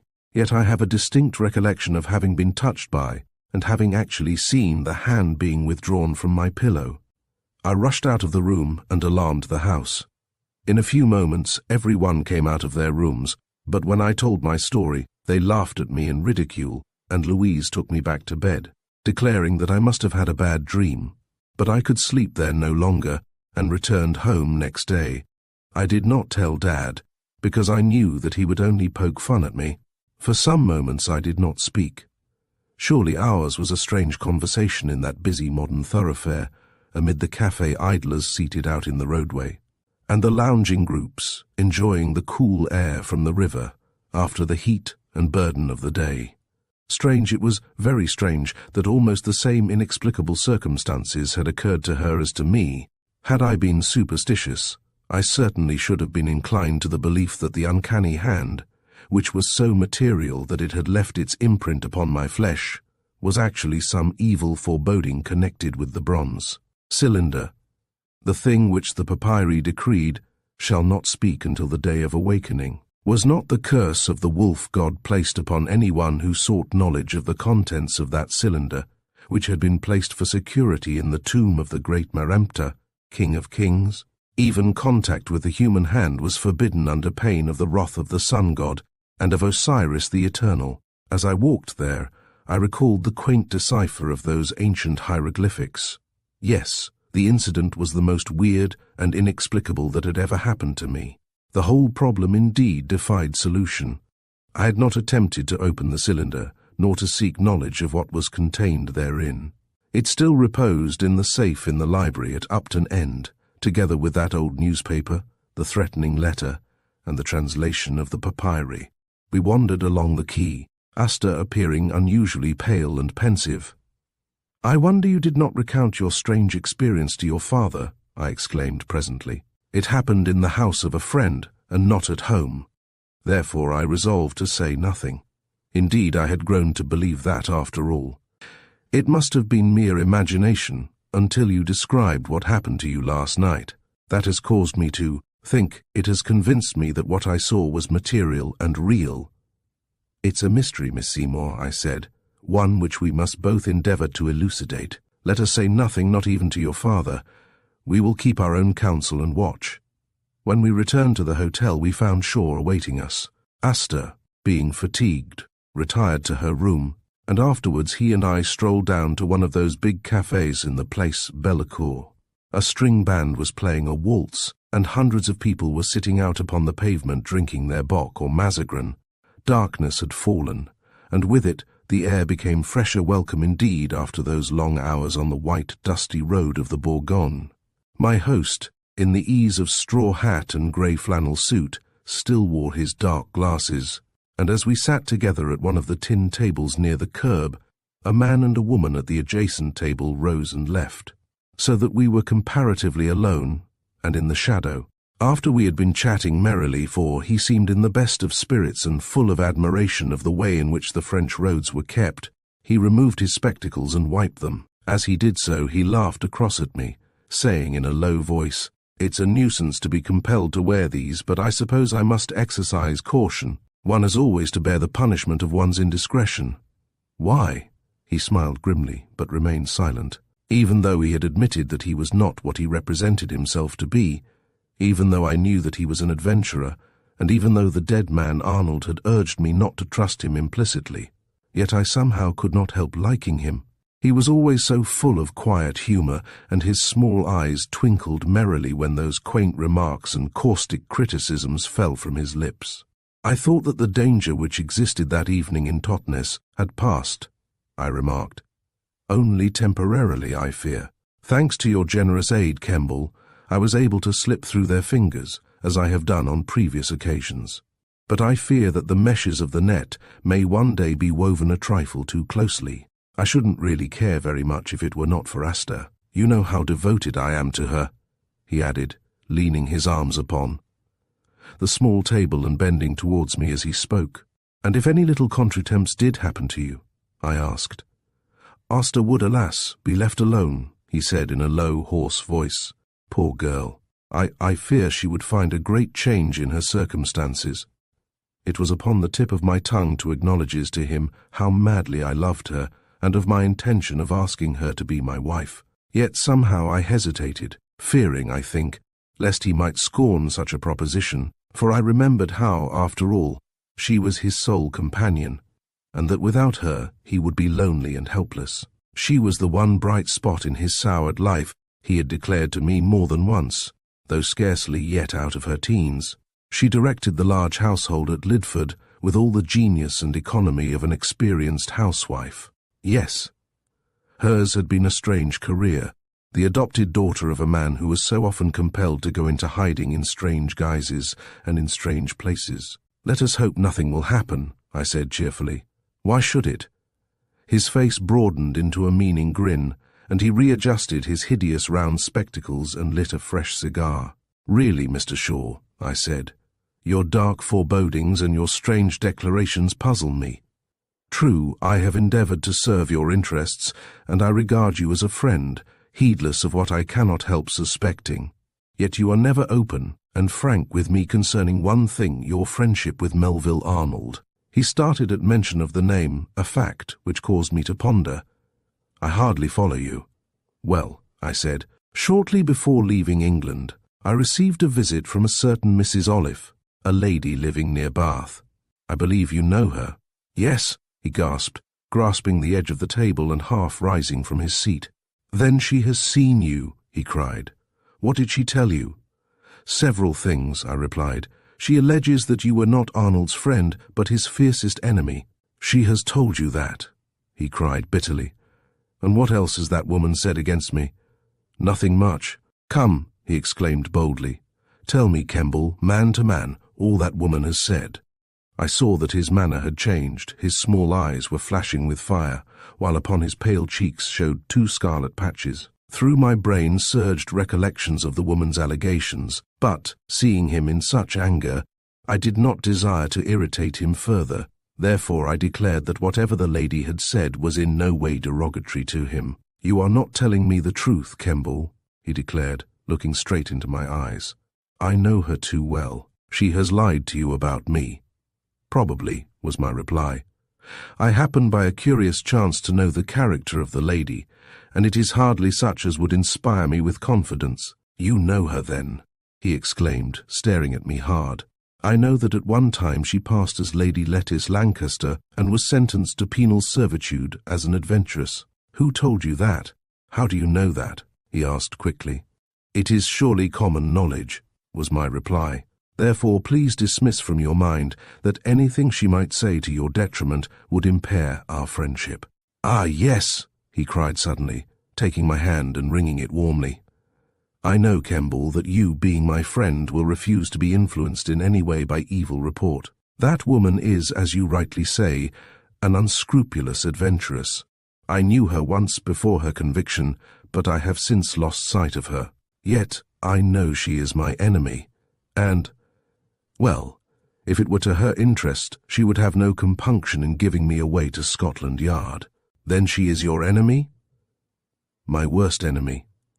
"Ah, then I understand the reason of her allegations," I said, and a moment later the subject dropped. We returned to the hotel just before midnight, and I ascended in the lift to my room.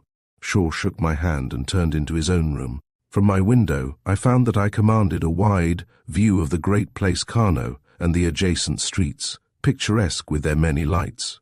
I had not switched on my light, and was standing gazing below, when, of a sudden, I distinguished Shaw hurrying out of the hotel again and crossing the place towards the Pont du Midi, the iron bridge on the right which spans the Rhône.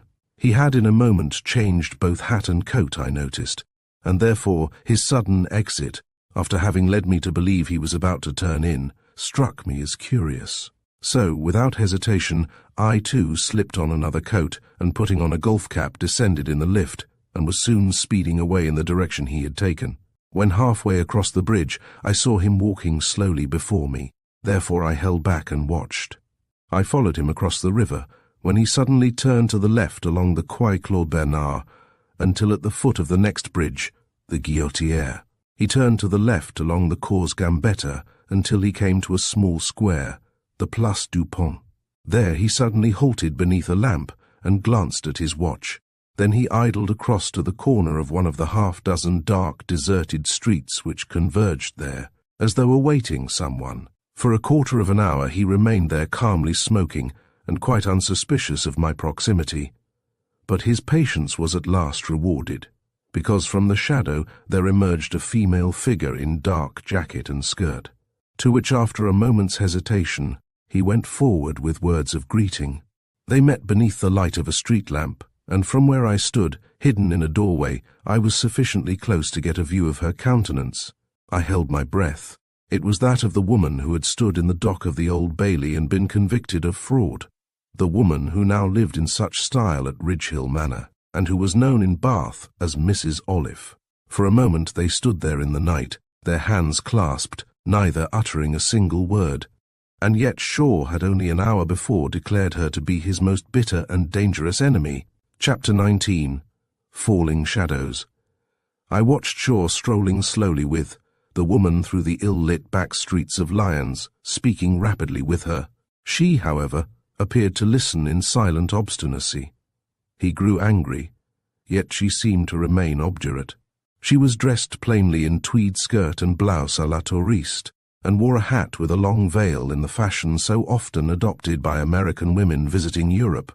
They traversed the working-class district on the eastern side of the Rhône, where from behind the dingy red blinds of the cafes came the sounds of music and laughter, and where many groups of factory hands were idling about enjoying the cool night air. It was a noisy, bizarre district which favoured me, for I could watch the pair unobserved.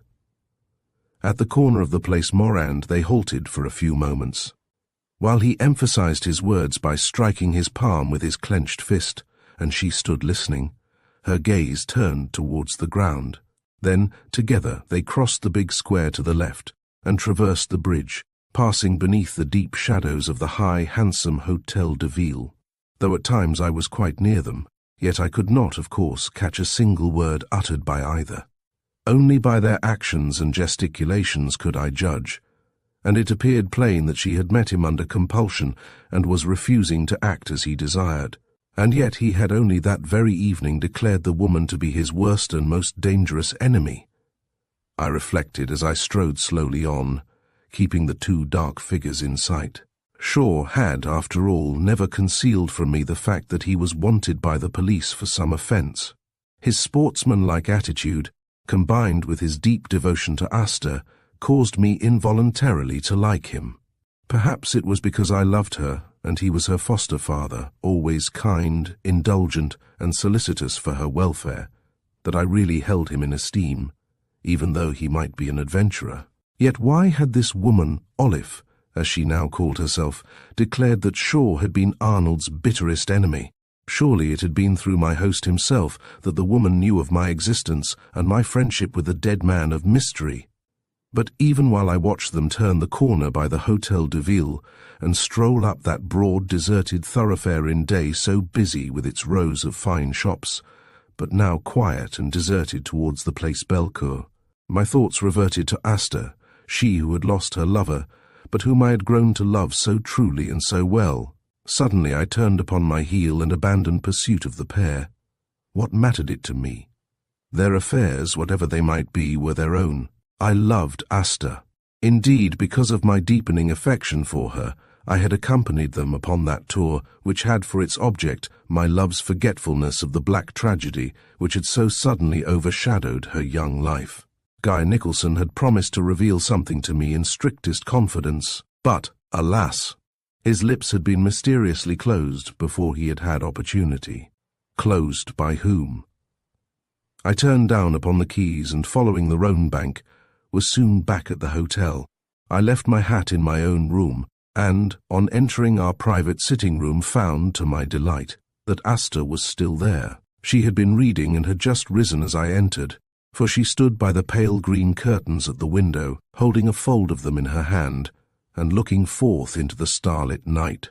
Her slim young figure clearly outlined against their dull soft green, a becoming rose flush upon her cheeks, her lips slightly parted, and her eyes bewitchingly bright. "I've been waiting for Dad, Mr. Kemball," she said. "Do you know where he is?" "Out, I think," was my reply. "I suppose he's smoking in one of the cafes. He believed that you had gone to bed, I expect." And I threw myself lazily into a chair. I thought that her eyes filled with tears as she turned back towards the long open windows and gazed out into the place below. And I confess that this surprised me. "You are upset," I said softly, rising and standing at her side. "What's the matter, Miss Seymour? Tell me, confide in me, your friend." I hardly know," she faltered in a strange hoarse voice. I took her hand and found it trembling. But what?" I asked. Her face was turned away from me towards the night. "Well," she said, after a long pause, as though reluctant to tell me, "I fear that Dad has gone out to meet someone. When we arrived in this hotel, I saw among his letters a handwriting which I recognized." "The writing of a woman, eh?" she started, turning to me quickly. "How did you know?" she gasped. "Well, I guessed," I laughed. "You guessed correctly, and I have suspicion that he has gone out tonight to meet her in secret to—" I waited for her to conclude her sentence, but her lips closed with a snap. The colour had left her cheeks, while in her eyes was a strange, wild look of fear. "In confidence, Miss Seymour, I may as well tell you that I saw him half an hour ago, walking with a lady person who lives near Bath under the name of Olive." "Then my suspicions are correct," she cried. "That woman has regained her power over him, my poor Dad. He has fallen into her clutches. Ah, Mr. Kemball, if you only knew all," she added. "If only I dare tell you. Why not tell me? Surely I am your friend. You may trust me not to betray any secret," I said in deep earnestness. "They have met tonight. There is some mischief brewing. She is cruel, evil, unscrupulous." "I know, and a convicted criminal. You know her, then?" she asked quickly, looking into my eyes. "Yes, I am acquainted with Lady Lettice Lancaster, as she was once called, and I know that she was sentenced at the Old Bailey for a series of remarkably ingenious frauds." "Is she an associate of your father's?" "She was once, I believe, before her sentence," replied the girl. "She exercised over him a strange, incomprehensible fascination, as an evil woman so often can over a man. He acted at her bidding and, well, I know but little, Mr. Kemball, but alas, what I know is in itself too much. I am surprised that Dad, knowing the woman's character, should dare to again associate himself with her. She introduced me to her brother, George King. Do you know him? Yes. He sometimes passes as her brother and sometimes as butler or chauffeur. But he is her husband, Henry Earnshaw, sometimes known as Whore. And your father assisted them in their frauds, eh? That is my supposition. I have no actual knowledge, for it was several years ago, when I was but a girl, was her reply. And you fear that the outcome of the meeting tonight may be another mutual arrangement? She nodded sadly in the affirmative. The combination of Dad and these people would indeed be a formidable one, she said. Ah, if he would only take my advice and end it all. He has sufficient to live upon comfortably. Why does he court disaster in this way? He has always been so very good to me, ever since I was a tiny child, that I cannot help loving him. I did not reply. What could I say? I longed to speak frankly to her and take her out of that atmosphere of evil. Yet what could I do? How could I act? I have a suspicion that poor Mr. Arnold was a friend of that woman, I said a few moments later as she stood against the table before me. Yes, was her reply. He was her friend and benefactor, I believe. He did all he could for her defense before the judge, but to no avail. Somebody betrayed her into the hands of the police. Dad told me so once. He believes it to have been her own husband, the man Earnshaw. I did not speak for a few moments. I was thinking of that strange letter which had threatened vengeance against the mysterious scholar, Mr. Arnold. The latter had been accused of what he had not done, yet that very accusation had given me a clue to some very curious circumstances, and had forewarned me as to the true character of the wealthy widow of Ridge Hill Manor. Has your father any ground for declaring the woman's conviction to be due to Earnshaw? Yes, I believe so, but he has never told anyone except myself. But if he and Mrs. Olive become on friendly terms again, he will doubtless reveal what he knows. Probably. Then the man Earnshaw will turn against her, and against Dad also.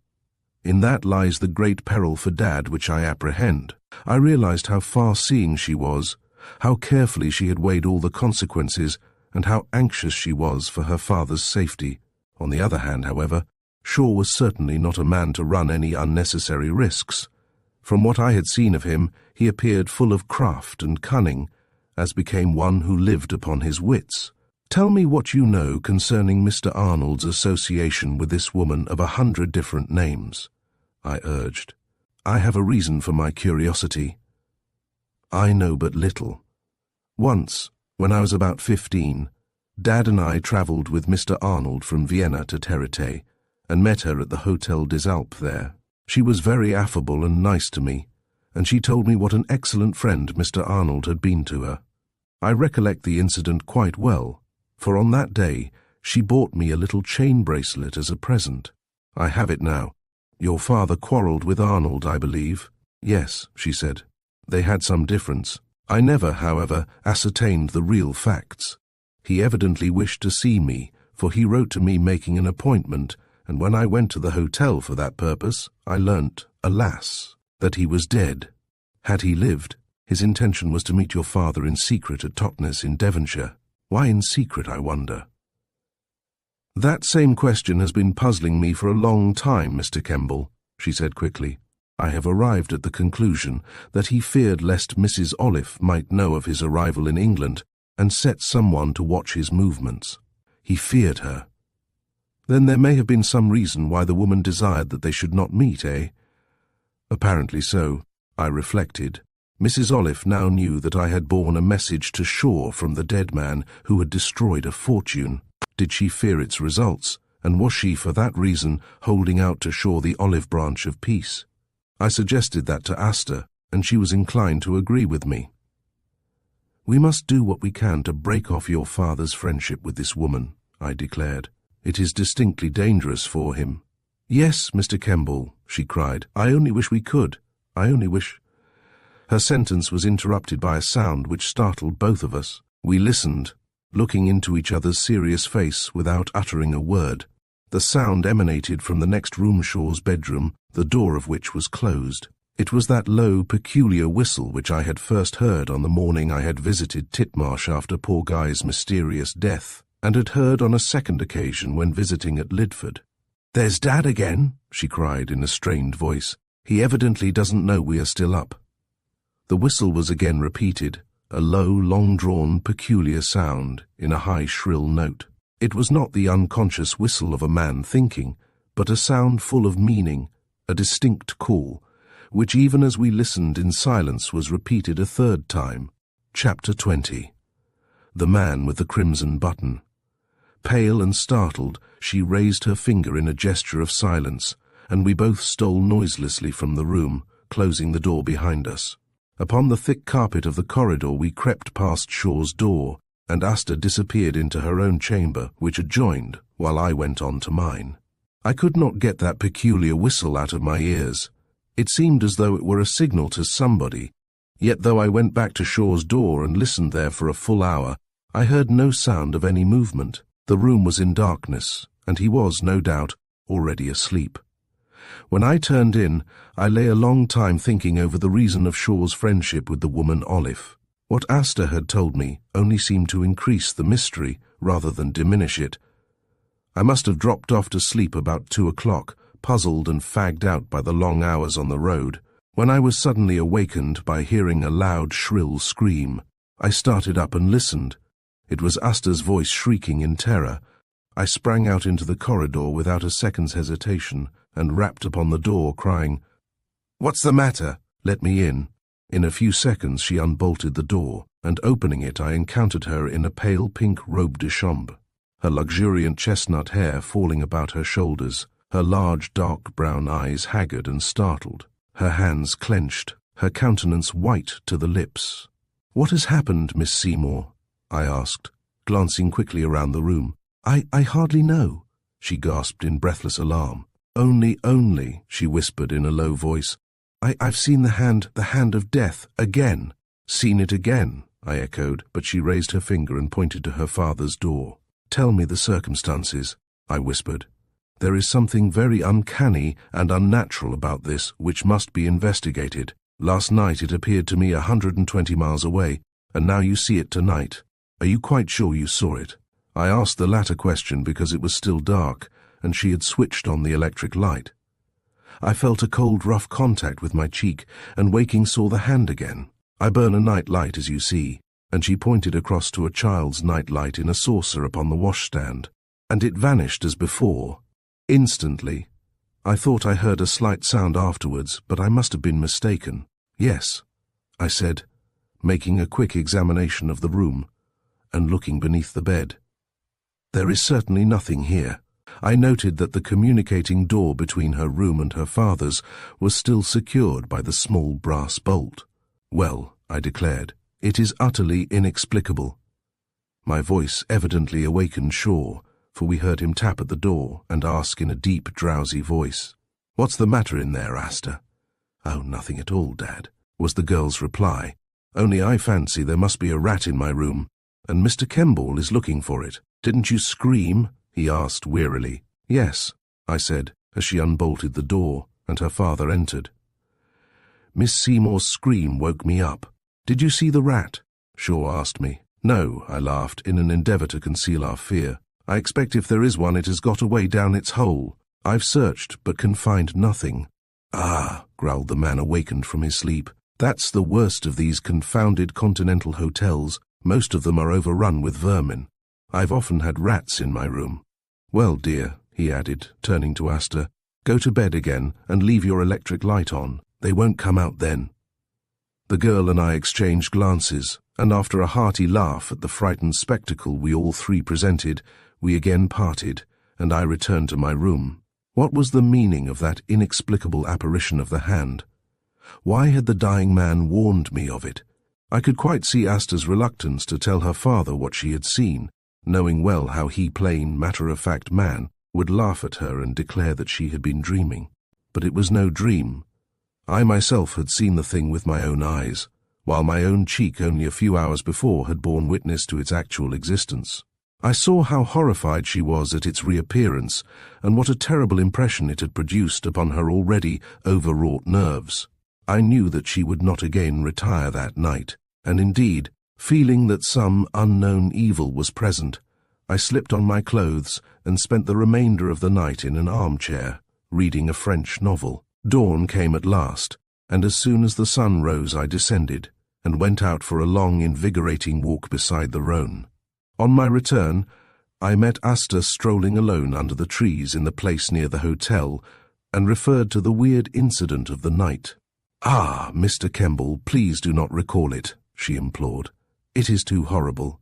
I can't make out what it can be, except that it is a sign to us of impending evil, a sign to us both," I said. "But whom are we to fear? Perhaps that woman. Is she still in Lyons, I wonder? Probably. About 7 o'clock this morning, Dad sent an express message to somebody. He called a waiter, and I heard him give the letter, with instructions that it was to be sent at once. I said nothing, but half an hour later, by the judicious application of half a louis to the floor waiter, I ascertained that the note had been sent to a Madame Trelawney at the Hôtel du Globe in the Place Bellecour. Trelawney was, I recollected, one of the names used by the pseudo-Lady Lettice Lancaster. Therefore, after my café au lait, I excused myself, stepped over to the hotel, and there ascertained that Madame, who had been there for 2 days, had received the note, packed hurriedly, and an hour later had left the Perrache station by the Paris Express. On returning, I told Asta this, and at 11 o'clock we were again on the white, dusty highway, that beautiful road through deep valleys and over blue mountains, the Route d'Italie, which runs from Lyons, through quiet old Chambéry, to Modane and the Alpine frontier. In Chambéry, however, we turned to the left, and ere long found ourselves in that scrupulously clean and picturesque summer resort of the wealthy Aix-les-Bains. Shaw, who was in the best of spirits, had laughed heartily over Asta's adventure with the rat, and as we arrived at our destination he turned to me, expressing a hope that we all three would enjoy a real good time. I had been in Aix several years before, and knew the life, the bains, the casino, the Villa des Fleurs, the fêtes and the boating on the Lac du Bourget, that never-ending round of gaiety amid which the wealthy idler may pass the days of warm sunshine. And certainly the 3 weeks we spent at the old-fashioned Europe in preference to a newer and more garish hotel were most delightful. I found myself ever at Asta's side, and noted that her beauty was everywhere remarked. She was always smartly but neatly dressed, for Shaw was apparently most generous in the matter of gowns, some of which had come from a well-known dressmaker in the Place Vendôme. I wondered sometimes, as we sat together in the big salle à manger, or idled together under the trees in the pretty garden, whether she still thought of poor Guy Nicholson, or whether she was really pleased when alone with me. One fact was quite plain, that the visit had wrought a beneficial change in her. Her large dark eyes were again full of life and sparkle, and her lips smiled deliciously, showing how she enjoyed the brightness and gaiety of life. Shaw had met accidentally at the Grand Circle a Frenchman he knew named Count Doré, who had a chateau on the edge of the lake, and one day he went over to visit him, leaving us to have luncheon together alone. As we sat on the veranda of the hotel to take our coffee afterwards, I glanced at her. Never had I seen her looking so charming. She was entirely in cream serge, relieved with the slightest touches of pale blue, with a large white hat, long white gloves and white shoes, the personification of summer itself. Ah, yes, she was exquisite, I told myself. Yet how strange that she should be the adopted daughter of a man who, though actually a justice of the peace, was nevertheless an undesirable. Time after time had I tried to induce her to reveal to me the reason why Shaw went in such terror of arrest, but she would not betray his secret. For that I admired her, for was she not devoted to him? Did she not owe everything to his kindness and his generosity? Like many another man, I suppose he had been fooled or tricked by a woman, and had, in consequence, to lead a celibate life. In order to bring brightness and youth into his otherwise dull home, he had adopted little Asta as his daughter. We had been speaking of a forthcoming fete on the following day, when, of a sudden, she turned in her chair towards me, and with a calm, serious look upon her face said, "Do you know, Mr. Kemball, I am greatly worried." "Over what?" I asked quickly. Well, this morning, when I was walking back from the milliner's, I saw Earnshaw, that woman's husband. Fortunately, he did not see me. But she is, I suspect, here in Aix-les-Bains. Why should you fear even if she is? I asked. I really do not know, she faltered. Only to tell you in confidence, I believe some evil work is in progress, some base conspiracy. What causes you to suspect that? You do not believe that your father is implicated in it? How can I tell? She exclaimed in a hoarse whisper.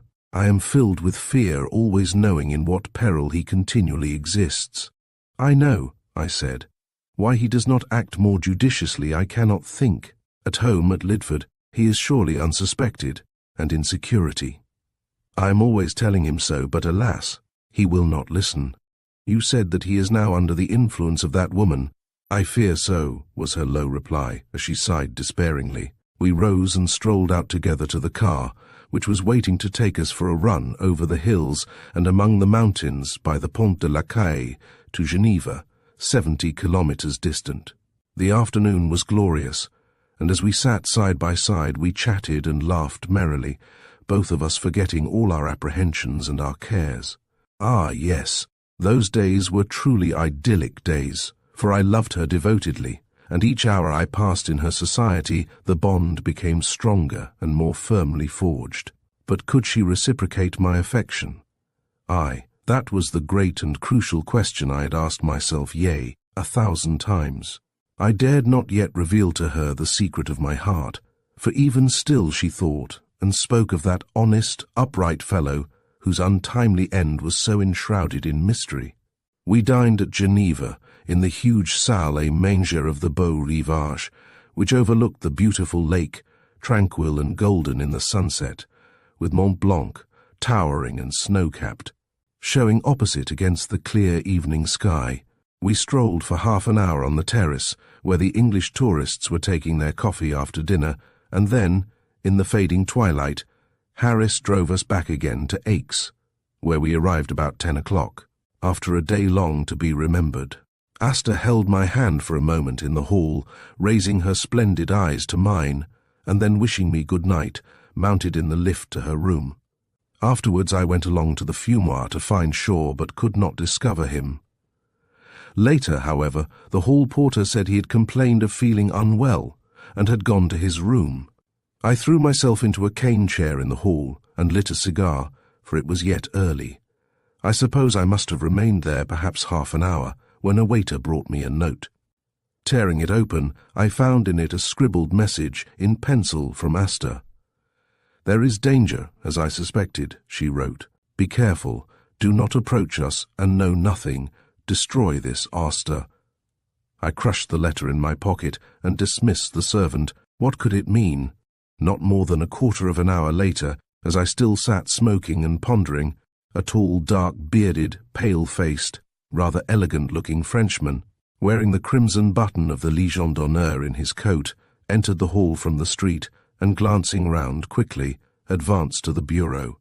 A moment later he came towards me and, halting, bowed and exclaimed in good English, "Pardon, monsieur, but I have the honor to speak with Monsieur Kemball. Is that not so?" "That is my name," I replied. "I have something of importance to communicate to monsieur," he said, very politely, holding his grey felt hat in his hand and glancing quickly around. "May I speak with you privately?" "Certainly," I replied, and recollecting a small salon off the hall on the left, led the way thither and switched on the light. Then, when he had carefully closed the door and we were alone, he said with a pleasant smile, "I had perhaps better at once introduce myself to monsieur. I am Victor Tramu, Inspector of the 1st Division of the Brigade Mobile of Paris, and I have called at the risk of inconveniencing you to put a few questions concerning 2 associates of yours living in this hotel, namely, Monsieur Harvey Shaw and Mademoiselle Asta Seymour."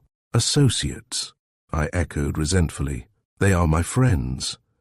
The police officer smiled as he caressed his silky brown beard, a habit of his. "Excellent. Then certainly you will be able to give me the information I require." "Of what?" "Of their recent movements, and more especially of their place of residence." I was silent, recollecting Asta's injunctions to know nothing, but the man stood regarding me with calm, searching, impudent glance. "By what right, pray, "Do you subject me to this cross-examination?" I demanded in French, full of resentment, as I stood in the center of the room facing him. "Ah, so Monsieur is disinclined to betray his friends, eh?" laughed Tramou, whom I afterwards found out to be one of the most famous detectives in France. "You arrived on automobile from Lyons together and previously from Versailles," he remarked. "In Lyons, your friend Shaw met other of his associates, and again here yesterday at the Villa Raysac. You see, I know a good deal of what has transpired, and what is just now in progress. Indeed, I travelled from Paris for that purpose." "Well, it surely does not concern me," I exclaimed. "Pardon, I must differ from Monsieur," he said, bowing slightly, his hands behind his back. "I desire to know something concerning these persons, of where they live." "You had better ask them yourself," I replied. "It is scarcely likely that I shall give information to the police concerning my friends," I added, in defiance. "Bien, then shall I be frank with you, Monsieur? The fact is that we have suspicions, very grave ones, but we are not absolutely certain of their identity. Then why trouble me? Because you can so easily establish it beyond a doubt. Well, Monsieur Tramou, I flatly refuse to satisfy your curiosity or assist you against my friends," I replied, and turned abruptly upon my heel to leave the room. "Then it is to be regretted. In that case, Monsieur Kemball, you must please consider yourself under arrest as an accomplice and associate of the two individuals in question," he said, very coolly but determinedly, and as he uttered the words "two men," police officers in plain clothes, who had evidently been listening without, opened the door unceremoniously and entered the apartment. The situation was both startling and unexpected. I was now faced with a most difficult problem. I was under arrest. My silence had cost me my liberty. Asta and her stepfather must also have both already fallen into the hands of the police, for were they not upstairs? Truly, the coup had been very swiftly and cleverly effected, as it seemed were all coups made by the renowned Tramou, the trusted lieutenant of Monsieur Hamar of the Sûreté in Paris. The misfortune so long dreaded by Asta had, alas, fallen. What must the result be? Aye, what indeed? What could be the charge against them? Chapter 21. More mystery. Ignorant of the fate of my friends, I was unceremoniously bundled into a fiacre and driven to the police bureau, where for nearly 3 hours I was closely questioned regarding my own identity and my knowledge of Harvey Shaw. Aix-les-Bains being a gambling centre, it attracts half the escrocs in Europe, hence stationed here, and there are several of the smartest and shrewdest police officials which France possesses. At the hands of Victor Tramou and 2 of his colleagues, I was subjected to the closest interrogation in a small bare room with threadbare carpet and walls painted dark green, the headquarters of the Sûreté in that district. The population of Aix in summer is much the same as that of Monte Carlo in winter, a heterogeneous cosmopolitan collection of wealthy pigeons and hawks of both sexes and all nationalities. From the 1,001 questions with which I fenced, I tried to gather the nature of the offence of which Harvey Shaw was culpable, but all to no avail. I asked Tramou point blank if he and his foster daughter had been arrested, but no information would he give.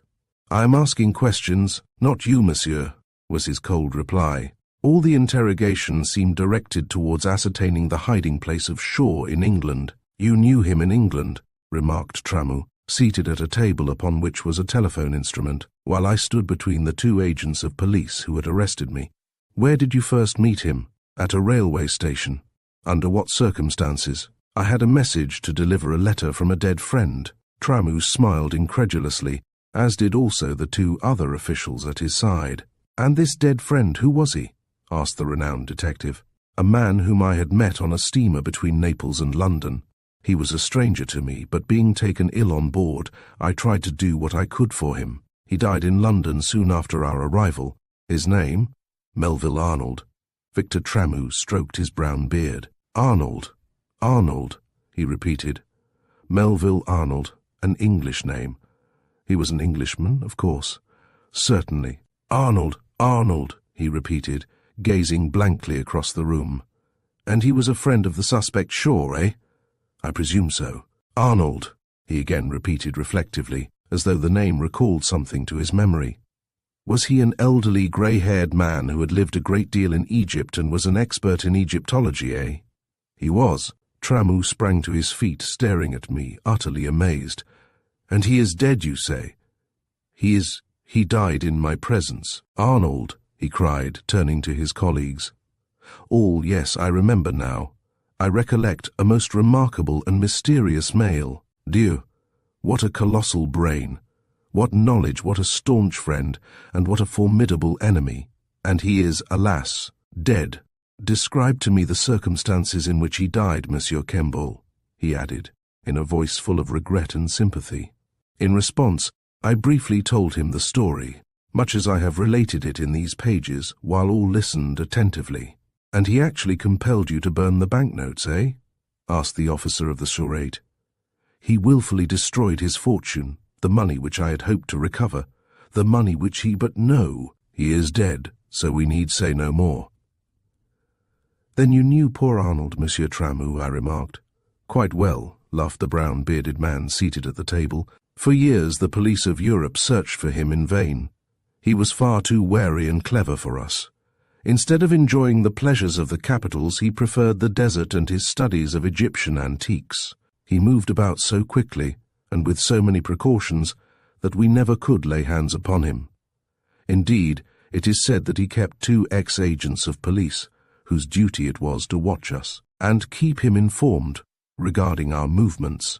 His was, indeed, a mastermind, a greater man than your associate, Harvey Shaw. What were the charges against Arnold? I asked eagerly. Why were you so anxious to secure his arrest? Oh, there were a dozen different charges, he replied. But now he is dead. Let his memory as a very remarkable man rest in peace.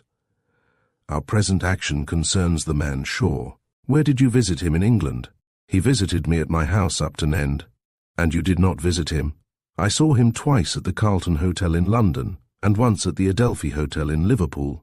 And you declare that you have no knowledge of his offences? Asked the official shrewdly. If I had, I certainly should not have accepted his invitation to come here on a motor tour, was my quick reply. And the girl? You mean to say that you have no suspicion of her offence? Her offence? I cried. Tell me, I beg of you to tell me, what allegation there is against her. Ah, my dear monsieur, of that you will know soon enough, replied the detective, again stroking his beard. I fear that, if your ignorance of the truth is not feigned, the revelations forthcoming will, well, greatly astonish you. But surely mademoiselle is not a criminal, I cried, staring at him in dismay. Wait and hear the evidence against her. I will not believe it. Ah, because you are enamoured of her, eh, Monsieur Kemball? Exclaimed the great detective, with a shrewd twinkle in his large brown eyes. A man is always loath to believe that his well-beloved can do wrong. Bien, I urge you to wait and see what the revelations bring forth, to carefully weigh over the hideous story before giving further thought to her. I need no advice. Monsieur, I protested angrily, if you make allegations, you should surely tell me their nature. That is for you to discover, he answered with a crafty smile. You have refused to assist me, therefore I in turn refuse to satisfy your curiosity. You have arrested me because I happen to be on friendly terms with this man and his daughter. Therefore surely I may be told the offence alleged against them, I protested in anger. The fact you have revealed, namely, that Shaw and Melville Arnold were friends, is quite sufficient to prove what I really suspected. The man's identity is made entirely plain, even though you refuse to give me information. They are my friends, I remarked resentfully. Perhaps they will be so no longer when you know the actual truth concerning them, he said, smiling grimly. And what is this terrible charge against them, pray? Have I not already told you that you will know quite soon enough? Was the prompt reply of the renowned detective, whose name was as a household word in France, and his 2 companions smiled. The telephone bell rang, and one of them took up the receiver and listened. Then he handed it to Tramou, who, from his words, I gathered, was speaking with the commissary of police at the Gare du Lion in Paris, asking that an incoming train should be carefully watched. Thank you. Advise me as soon as it arrives, he added, and placing the receiver down, he rang off. Again he returned to the attack, endeavoring to discover from me where in England Shaw had hidden himself. But I was just as evasive as he was himself. I was fighting for the woman I loved. I told him vaguely that they lived in the north of England in order to mislead him, but I declared I did not know their actual place of residence. But he only smiled incredulously, replying, "Monsieur is enamored of Mademoiselle. I have watched you both for 2 days past, and I know that you are aware of her address in England." This man had actually been watching us, while we had been all unconscious of espionage. Fierce anger again rose within me. I admitted to myself that I had acted foolishly in associating with a man whom I knew to be a fugitive from justice, but it certainly never occurred to me that I might be subjected to such an ordeal as that I was undergoing. Alternatively threatening, coaxing, warning, and gesticulating, Tramu, a past master in the art of interrogation, cross-examined me until the first rose flush of dawn showed through the window. But he obtained nothing more from me. I told him frankly that, as he refused to give me any information, I, on my part, would remain dumb. His annoyance was apparent. He had expected me to meekly relate all I knew, but instead he found that I could be as evasive in my answers as he was clever in putting his questions. In turn, quite half a dozen police officials entered the room and regarded me with considerable curiosity, until in anger I cried, "This action of yours, Monsieur Tramu, is disgraceful. I know this is your abominable French police system, but I demand that word of my arrest be sent to the British consul, with whom I shall lodge complaint." "My dear monsieur," laughed the man with the tiny red button in his lapel, "that will be quite unnecessary. I think at this late hour we may now dispense with your further presence. You are free to go." And addressing a man in uniform, he added, "Bring in the chauffeur." I turned upon my heel and left the room, but as I went along the corridor, I saw at the farther end Harris seated between 2 uniformed officers.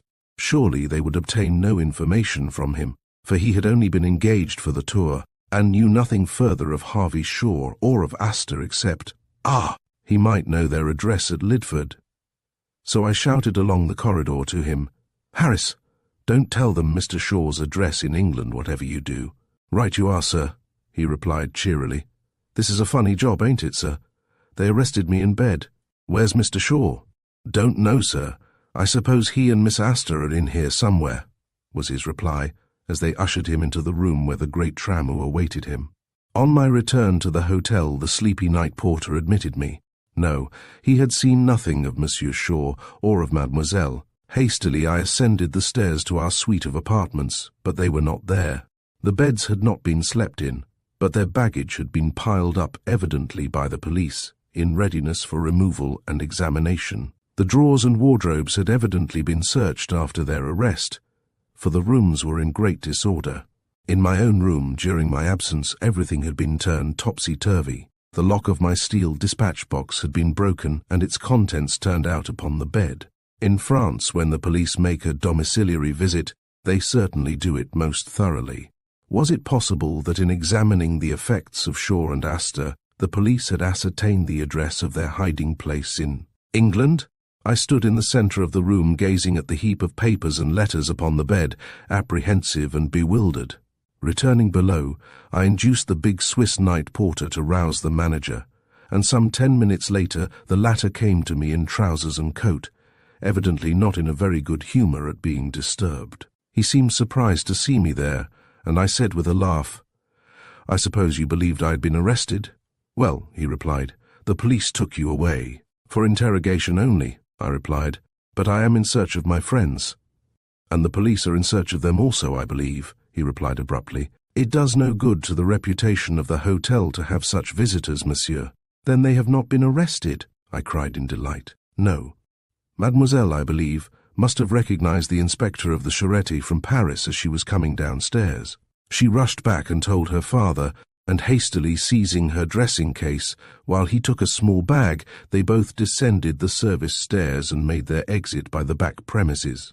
There was a door below which is always kept locked, but Monsieur Shaw had somehow provided himself with a key in case of emergency, for we found it in the lock. When the police, after arresting you, went upstairs to take the pair, they found they had already flown.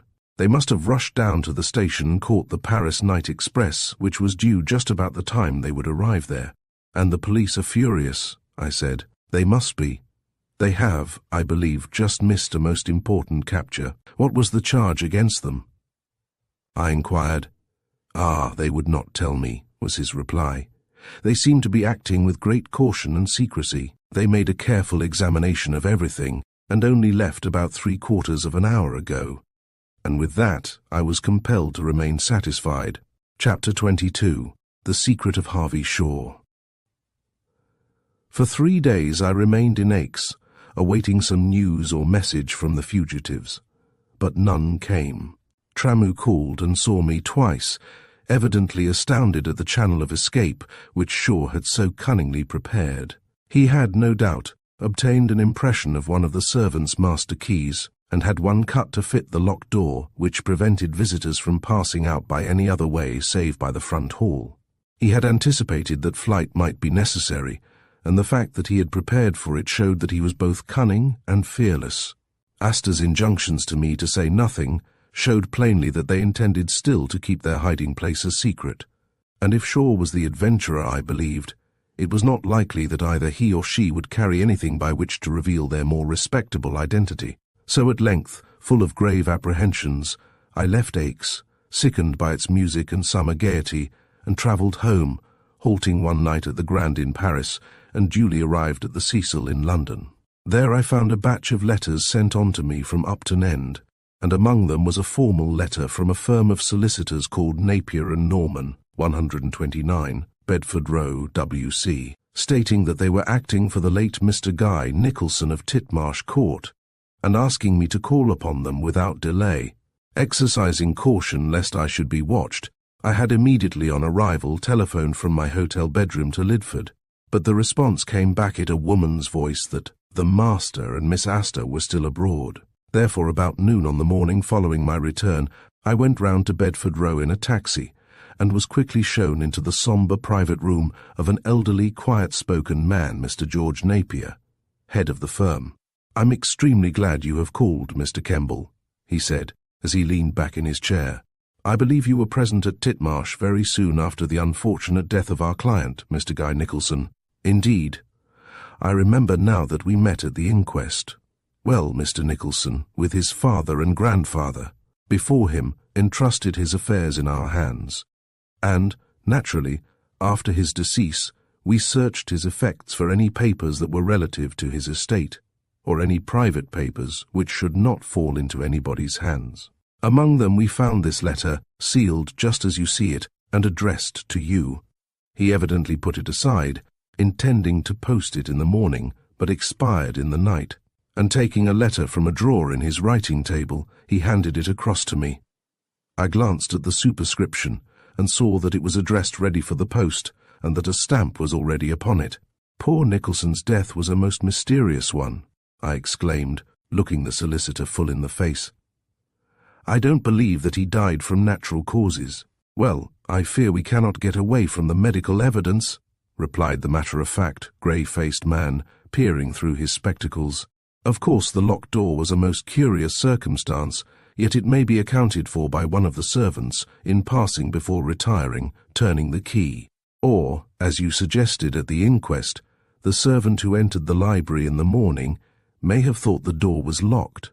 It might have caught somehow, as locks sometimes do." I shook my head dubiously, and with eager fingers tore open the message from the dead. From its date, it had evidently been written only a few hours prior to his untimely end, and it read, "Strictly private. Dear Mr. Kemball, I fear, owing to the fact that I have promised Asta to take her motoring on Sunday, that I may not be able to keep my appointment with you. Since my confidential conversation with you, I have watched and discovered certain things at Lidford which cause me the keenest apprehension. Shaw is not what he pretends to be, and many of his movements are most mysterious. By dint of constant watching, both while I have been guest there and also by night when they have believed me to be safely at home, I have ascertained several very remarkable facts. First, in secret and unknown to any, even to his gardeners, he sets clever traps for small birds, which he visits periodically at night, and takes away the unfortunate creatures he finds therein. Secondly, he is in the habit of going forth in the night and walking through Walden Woods to a spot close to Geddington Village, at the corner of the road from Newton, and there meeting a middle-aged man who frequently stops at the inn. Once I followed them and overheard some of their conversation. They were planning something, but what I could not make out. However, I feel sure that they both discovered my presence, and hence he seems in fear of me and annoyed whenever I visit Lidford. Thirdly, in his bedroom there is a cupboard beside the fireplace. The door is enamelled white, and at first is not distinguishable from the rest of the panelling. Examine it, and you will see that it is secured by two of the most expensive and complicated of modern locks. What does that cupboard contain? The contents are not plate or valuables, for there is a large fireproof safe downstairs. Some mystery lies there. Fourthly, though he makes most clever pretenses of devotion to Asta, he hates her. Poor girl, she loves him, and cannot see those black covert looks he so often gives her when her back is turned. But I have seen them, and I know, at least I have guessed, the reason. Fifthly, if you are a frequent guest there, you will hear him sometimes utter a strange shrill whistle for no apparent purpose, as though he does it quite unknowingly. But it is with a purpose. What purpose? I feel that Asta is in danger, and it is therefore my duty to protect her and elucidate the mystery of the strange conspiracy which I feel convinced is now in progress. It is to discuss these matters, and to combine to keep vigilant watch, that I am anxious to spend a few hours with you. Think carefully over these 5 points, and if I am unable to come on Sunday, I will motor over on Monday about 11 in the morning. Meanwhile, be careful not to show that you either know or suspect anything. I know Shaw suspects me, and therefore by some means I must remove his suspicions. That, however, will be a matter for us to discuss seriously when we meet. Asta has told me of a strange and extremely weird incident which occurred to her one night a little while ago in the house of a friend, the apparition of a black shadowy hand. I believe I have the solution of the mystery, a most remarkable and terrible one. I ask your assistance in this affair, and am eager to meet you to discuss it fully. Kindly destroy this letter. Yours very sincerely, Guy Nicholson. I sat dumbfounded. It was just as I had believed. The man struck down so suddenly had discovered the actual truth. He had watched in patience, and learned some strange and startling facts. The reference to the hand filled my mind with the hideous recollection of what I had seen in that roadside inn at Arnay-le-Duc, and of Arnold's strange warning. Who was Harford, the name I was to remember? Asta had told her lover of her own experience, and he had solved the mystery, yet he had not been spared to reveal it to me. His lips had been closed by death. The name of Harford was still unknown to me. How long I sat there, staring at the closely written letter in my hand, I know not, but I was awakened to a consciousness of where I was by Mr. Napier's quiet voice exclaiming, "I see that my late client's letter has made a great impression upon you, Mr. Kemball. I presume it is of a purely private character, eh?" "Purely private," I managed to reply. "It does not concern his affairs in any way whatsoever, and it is marked strictly private." "Oh, very well. I, of course, have no wish whatever to inquire into your private affairs with my dead client," replied the solicitor. "I believed that it might contain something important, and for that reason hesitated to send it through the post." "Yes," I said meaningly, "it does contain something important. Very important, Mr. Napier. Had this been placed in my hand in time, my poor friend's life might have been saved." "What do you mean?" he asked quickly, staring at me across the table. "Have you evidence of foul play?" "No evidence, but I find a distinct motive. Anything upon which we could work in order to bring the culprit to justice if Mr. Nicholson did not really die a natural death."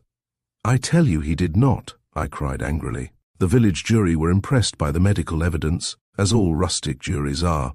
Your client, Mr. Napier, discovered another man's secret, and the latter took steps to close his lips. But can you prove this? Can you name the man?" "Yes," I said, "I can name the man, and one day I shall prove it." "You can. Why not place the matter in the hands of the police, together with what is revealed in that letter?" he suggested. "Allow me to act." "I shall act myself.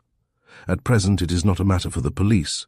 Certain facts have come to my knowledge which, if told at Scotland Yard, would not be believed. Therefore, at present, I intend to keep my knowledge strictly to myself, and replacing the dead man's message in its envelope, I put it safely into my breast pocket, and, taking leave of the solicitor, was soon in my taxi whirling along Holborn. Why had Nicholson suspected that Shaw's affection for his foster daughter was only feigned? Why did he allege that Shaw hated her? Why was he in such mortal terror lest some evil should befall her? Perhaps, after all, in watching so closely, he had, as is so easy, discovered certain circumstances and misjudged them. For certainly, as far as I could see, Shaw was entirely devoted to the girl who had been his constant companion ever since her childhood days. Nevertheless, that strange letter, penned by the man whose intention it had been to reveal to me the secret of the weird shadow of the night, had caused me to determine to continue the vigil which had been so abruptly ended. I, too, would watch closely as soon as I learnt of their hiding place, as closely as the dead man had done. If Asta were in actual peril, then I would stand as her protector in place of the upright, honest young fellow who, it seemed, had lost his life in the attempt. But the days, nay weeks, went on. September ended, and October came with rain and chilly wind, and though I returned to Upton End, and frequently made inquiry over the telephone to Lidford, yet, though I wrote to Davis at the poste restante at Charing Cross, I could learn no news of them. They had descended those back stairs of the hotel at Aix, and disappeared as completely as though the earth had swallowed them up. One day in the middle of October, with sudden resolve to carry out Nicholson's injunction to investigate, I drove over to Lidford, and on arrival, about noon, found all smart and well kept as though its owner were in residence. I told a rather lame story to the housekeeper, who, knowing me, came to me in the long chintz-covered drawing-room, the blinds of which were down. She had not heard from her master for a month past, the pleasant-faced woman explained. He was then in Aix. I said that I had left him there and returned to England, and was now anxious to discover where he was. Then, after a brief chat, I exhibited my left forefinger enveloped in an old glove, and told her that on my way I had some engine trouble and had hurt my finger. "I believe Mr. Shaw keeps up in his room a small medicine chest," I said, for I recollected that he once told me that he kept one there. "I wonder if I might go up and try and find a piece of bandage." "Certainly," replied Mrs. Howard, and she led me upstairs to the apartment over the drawing-room, which I had come to Lidford for the purpose of examining. It was a large, airy, and well-furnished room, with a big bookcase at one end and a canary in a cage at the window.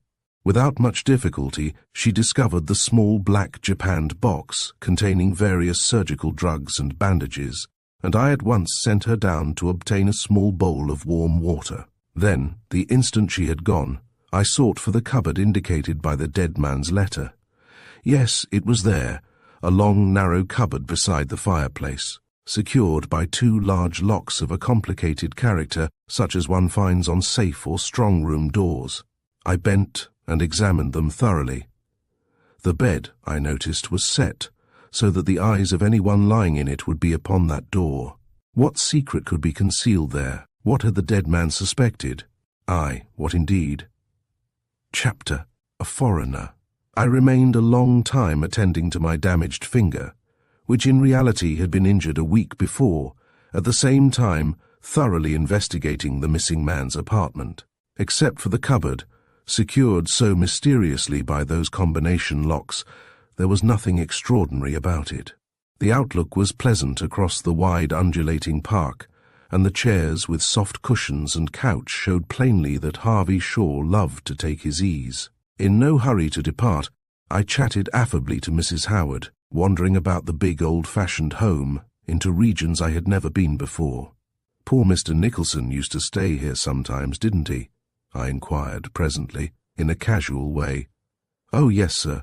The master used to delight in having the poor young gentleman here, sir. He used to have the blue room, nearly opposite Mr. Shaw's, the one which looks out over the front drive. Poor Mr. Nicholson. We all liked him so much. Wasn't it sad, sir?" "Very sad indeed," I said. "The blow must nearly have broken Miss Asta's heart." "Ah, it did, sir. At first I thought the poor child would have gone out of her mind. She was so devoted to him. Mr. Shaw was also very fond of him, I know, for I once heard him say that he was the only man he would choose as Miss Astor's husband. When did he say that? He was sitting in the smoking room with a friend of his, one of the justices, Sir Gilbert Kemball, one evening after dinner, about a fortnight before the poor young gentleman died. I happened to be passing and overheard his words. I pondered for a moment. Either Shaw was a past master in the art of preparing a coup, or else Guy's surmises were wrong. Here, in the intimacy of the family, it was declared that Shaw was devoted to Astor. Certainly my own observations went to confirm that supposition. "I wonder who knows Mr. Shaw's whereabouts," I said presently. "I want to communicate with him upon a very important matter." "Well, sir, it's very funny that he hasn't written to me. He's never been silent so long before." "How long have you been with him?" "Oh, about 3 years now, sir." Then together we descended the broad oak staircase, and I went forth into the beautiful gardens, chatting with the old white-bearded head gardener, and going through the grape and peach houses, all of which were most perfectly kept. How strange, I reflected. What would this large staff of superior servants think if they knew the truth, that their master, a man of mystery, was a fugitive from justice, that he and Astor had crept down the back stairs of an hotel and disappeared into the night while the police had entered from the front? As I drove back in the evening through those autumn-tinted lanes with smiling meadows everywhere, I calmly reviewed the situation. After all, there was really no actually mysterious fact in Harvey Shaw having in his bedroom a cupboard so securely locked.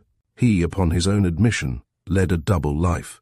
Therefore it was only to be supposed that he possessed a good many papers, even articles of clothing perhaps, which he was compelled to hide from the prying eyes of his servants. I recalled the whole of Guy's letter, and found that the chief point was the fact that he had solved the weird mystery of that strange hand, that shadowy something which I myself had witnessed, and against which I had been warned by Arnold. What was it? But I put aside the puzzle. My chief thought was of Astor. Where could she be? Why had she not sent me word in secret of her hiding place? She had, by tacit agreement, accepted me as her friend, hence I was disappointed at receiving no word from her. That night, after reading my London paper over a cigar, as was my habit, I left the library about 11 o'clock and retired to my room. I must have been sound asleep when, of a sudden, the electrical alarm which my father years ago had placed upon the door of the big safe in the library for greater security went off with a tremendous clatter, and I jumped up, startled. Taking my revolver from a drawer in the dressing table, I rang the bell in the servants' quarters and switched on my electric hand lamp. But already the household was alarmed, and the dogs were barking furiously at the intruders, whoever they were. Accompanied by my man Adams, I descended the front stairs and, revolver in hand, entered the library, the window of which stood open. While below the safe door there lay upon the carpet a cheap bull's-eye lantern with 2 cylinders containing gas and some other paraphernalia, showing that the thieves were men of scientific method, for their intention had, I saw, been to use the oxyhydrogen blowpipe. The heads of some of the rivets had been removed, and a small hole drilled through the chilled steel 3/4 of an inch thick. All had gone well until they had touched the handle of the safe door, which had set off the alarm, the existence of which they had never suspected. Then their only safety lay in flight, and they had escaped, leaving behind them the objects I have enumerated.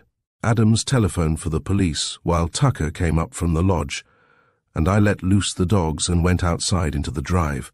But unfortunately, the thieves were already safely away, and were not likely to be caught, for in response to the telephonic message I was told that the rural constable was out on his beat, and was not expected back for another couple of hours. We 3 men, with several of the maid servants, stood outside on the lawn, discussing the affair with bated breath in the dead stillness of the night when, of a sudden, we distinctly heard in the far distance, down in the valley beyond the King's Wood, the starting of a motor car, and the gradual faintness of the sound as it receded along the high road. "There they go," I cried. They came in a car, and it was awaiting them at the foot of the hill near the 3 Oaks crossways. Then I rushed to the telephone instrument and spoke to the police sergeant on duty in Newport Pagnell, asking him to stop any car approaching from my house, informing him what had occurred. But half an hour later he rang up to tell me that no car had entered the town from any direction. Therefore it was apparent that in preference to passing through Newport Pagnell, it had been turned into one of the side roads and taken a cross-country route to some unknown destination. I said nothing, but to me it was quite apparent that the object of the attempt upon my safe was the mysterious bronze cylinder which I held in trust from Melville Arnold. When alone in the room, I opened the safe with my key, and to my satisfaction saw the battered ancient object still reposing there, together with the letters and the translation of the hieroglyphics. Once again I took out the heavy cylinder, the greatest treasure of the strange old fellow who had deliberately destroyed a fortune, and held it in my hand, filled with wonder and bewilderment. What could it contain that would astonish the world?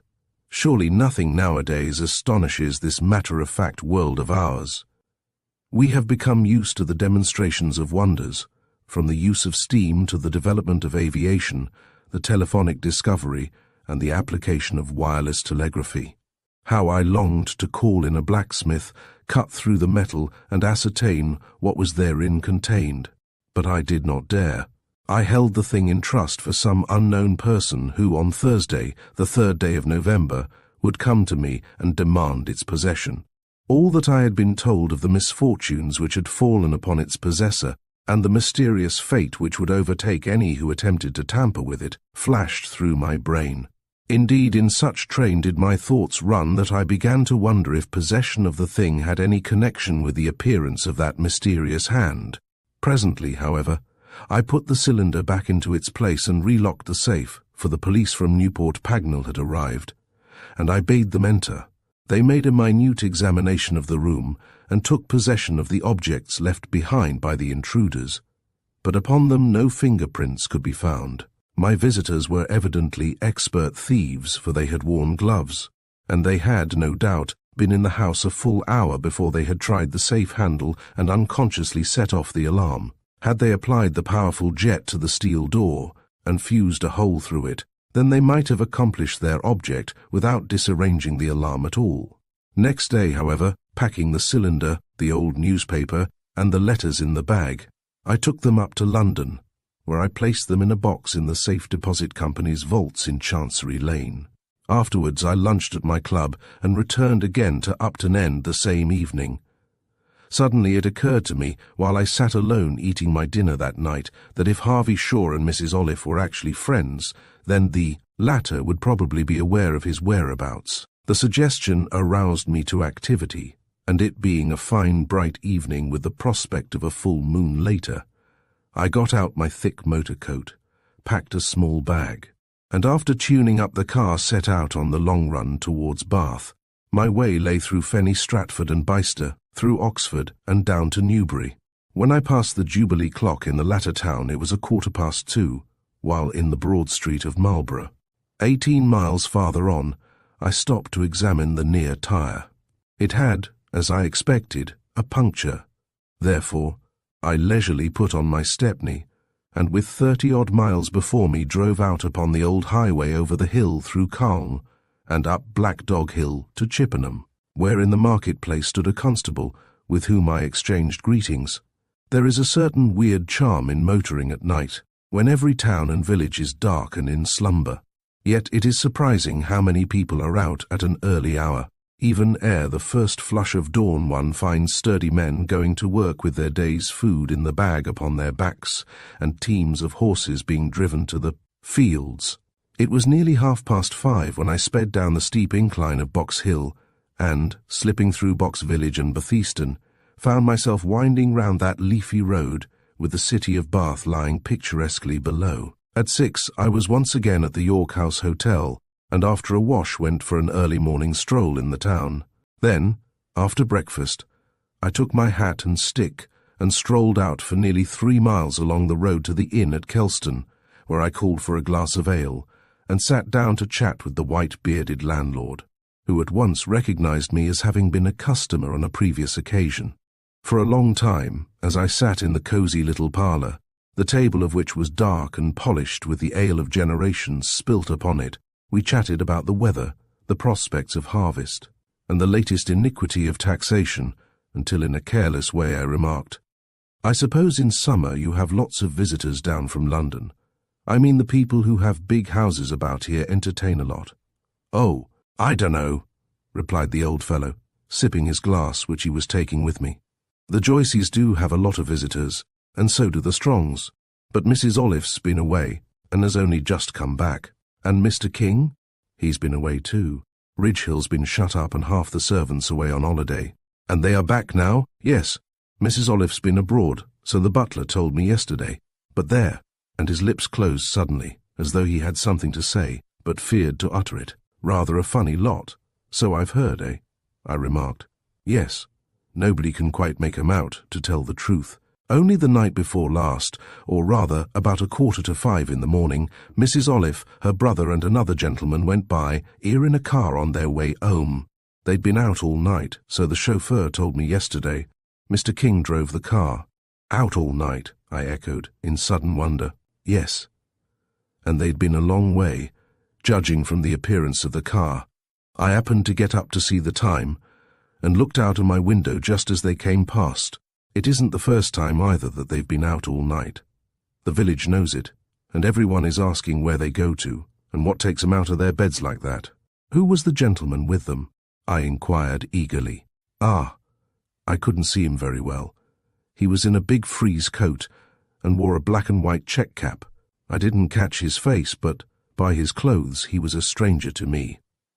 "You've only seen him on that occasion?" "Only that once, sir.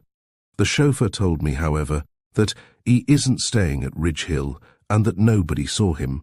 So, he must have got out after passing through the village. Perhaps it was somebody they were given a lift to. I've seen Mrs. Oliver taking notice of some queer people sometimes, and funnily enough, only yesterday a gentleman came in here and was making a lot of inquiries after her. He was a foreigner, a Frenchman, I think." "A Frenchman?" I cried. "What was he like?" "Oh, like most Frenchmen. He had finikin ways, was middle-aged, with a brown beard, which he seemed always a-stroking. He had lunch here, and stayed all the afternoon smoking cigarettes and looking through this window as though he hoped to see a pass. He was so inquisitive that I was glad when he'd gone." "I suppose," the man added, "he's somebody she's met abroad, eh?" But I knew the truth. His inquisitive visitor was Victor Tramu. Chapter 24. A Woman's Word. A hot, dusty walk took me beside the telegraph wires back to Bath, and the remainder of the day I spent in idleness in the hotel. If the great French detective were in the vicinity, then I had no desire to be seen by him. Therefore I deemed it best to lie quite low until nightfall. At 4 o'clock, after great delay, I got on to Tucker on the telephone, and inquired if there had been any letters or messages for me. "The police have been here again, and there's a telephone message, sir," replied the old man's voice. "It came about 11 o'clock from a lady, sir. I took it down." "Read it over," I said.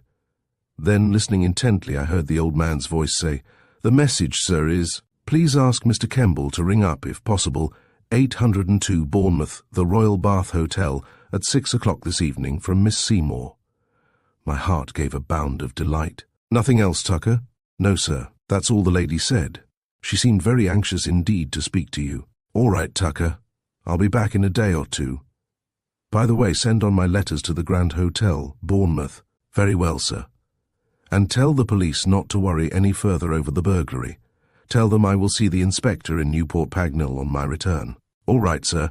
And then I hung up the receiver and rang off. Asta was at Bournemouth. My first impulse was to start at once to see her, but recollecting the reason I had come there to Bath, I managed to curb my impatience, eat my dinner in the quiet, old-fashioned coffee-room, and afterwards wait until darkness fell. I had no fixed plans, except to approach the manor house unobserved. I longed to call boldly upon the woman whom I knew to be an adventuress, but I could not see what benefit would accrue from it. If any conspiracy were in progress, she would, of course, deny all knowledge of Shaw's whereabouts. Therefore I bought some cigars, which I placed in my case, and when the autumn twilight had deepened into night, I put on my motor cap and, taking my stick, set out again to cover the 3 miles or so which lay between the hotel and the residence of the wealthy widow. I did not hurry, and as I approached the village and passed the inn with the red blinds, I kept a wary eye, fearing lest Tramu might be in the vicinity. That it was he who had been making inquiry of the landlord there was no doubt. In what manner the French police had gained knowledge of the woman Olive's address I knew not, and why he was in England watching her was equally a mystery. One fact was evident, namely, that the Paris Sûreté had some serious charge against her, and further, that she must be all unconscious of the presence of the renowned police agent. Should I discover any hint or gain anything by giving her warning, I asked myself. No, she was far too clever for that. If, as I had suspected, she had had any hand in poor Guy's death, then it was only right that the inquiries and action of the police should not be interfered with. Again, was it not a highly suspicious circumstance that with her husband, the man-king, who posed as her brother together with a stranger, she had returned home at that early hour in a car? A few hours after a car had left the King's Wood, 1/2 mile from my own house, I passed through the village unobserved and out again up the steep hill, until I came to that low wall behind which lay the part surrounding Ridge Hill Manor. That same wall from which a few weeks before I had obtained my first sight of the house of the adventuress. Fortunately, the night had become cloudy, threatening rain, and the moon was hidden. So, mounting the wall, I entered the park and walked across towards the broad lawn in front of the manor.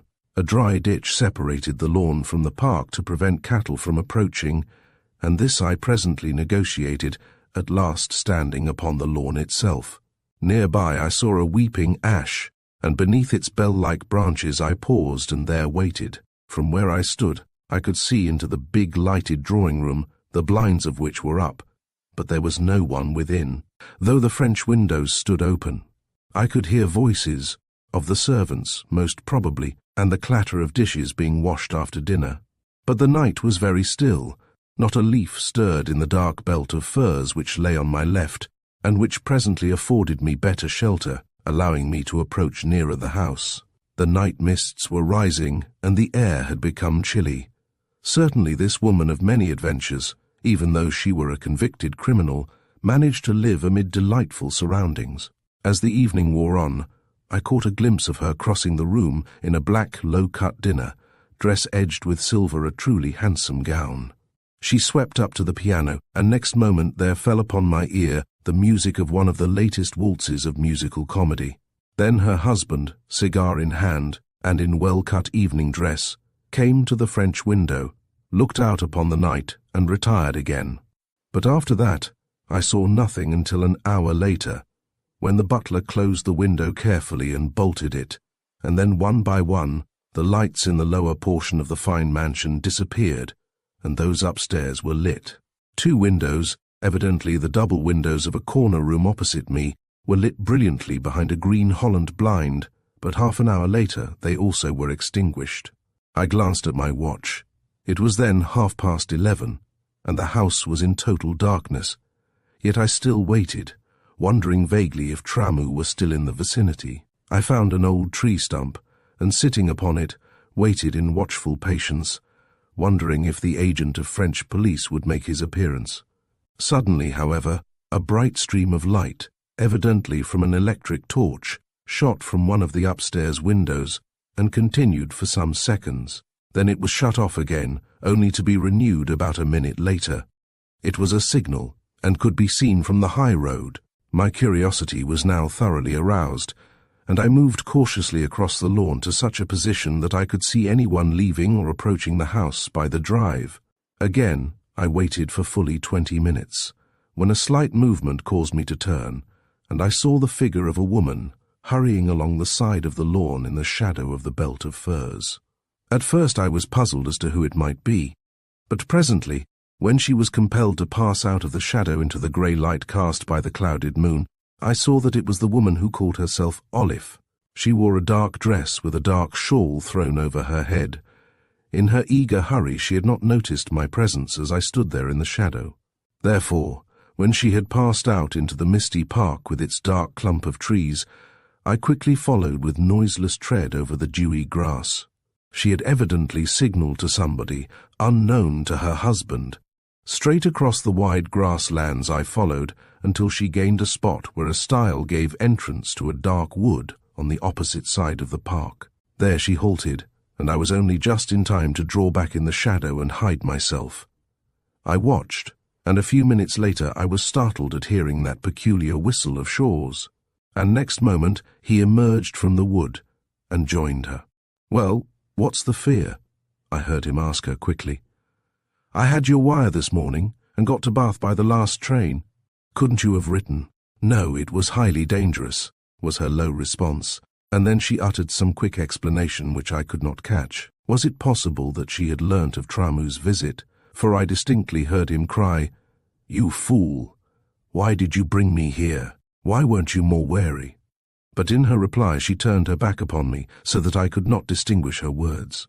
They stood close together in the darkness, conversing in low tones, as though in earnest consultation, while I, holding my breath, strove in vain to catch their words.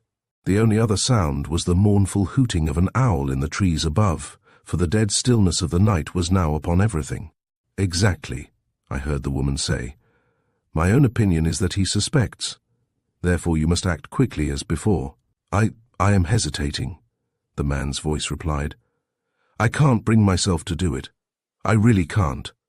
"Bosh, then leave it to me," she urged in a hard, rasping voice.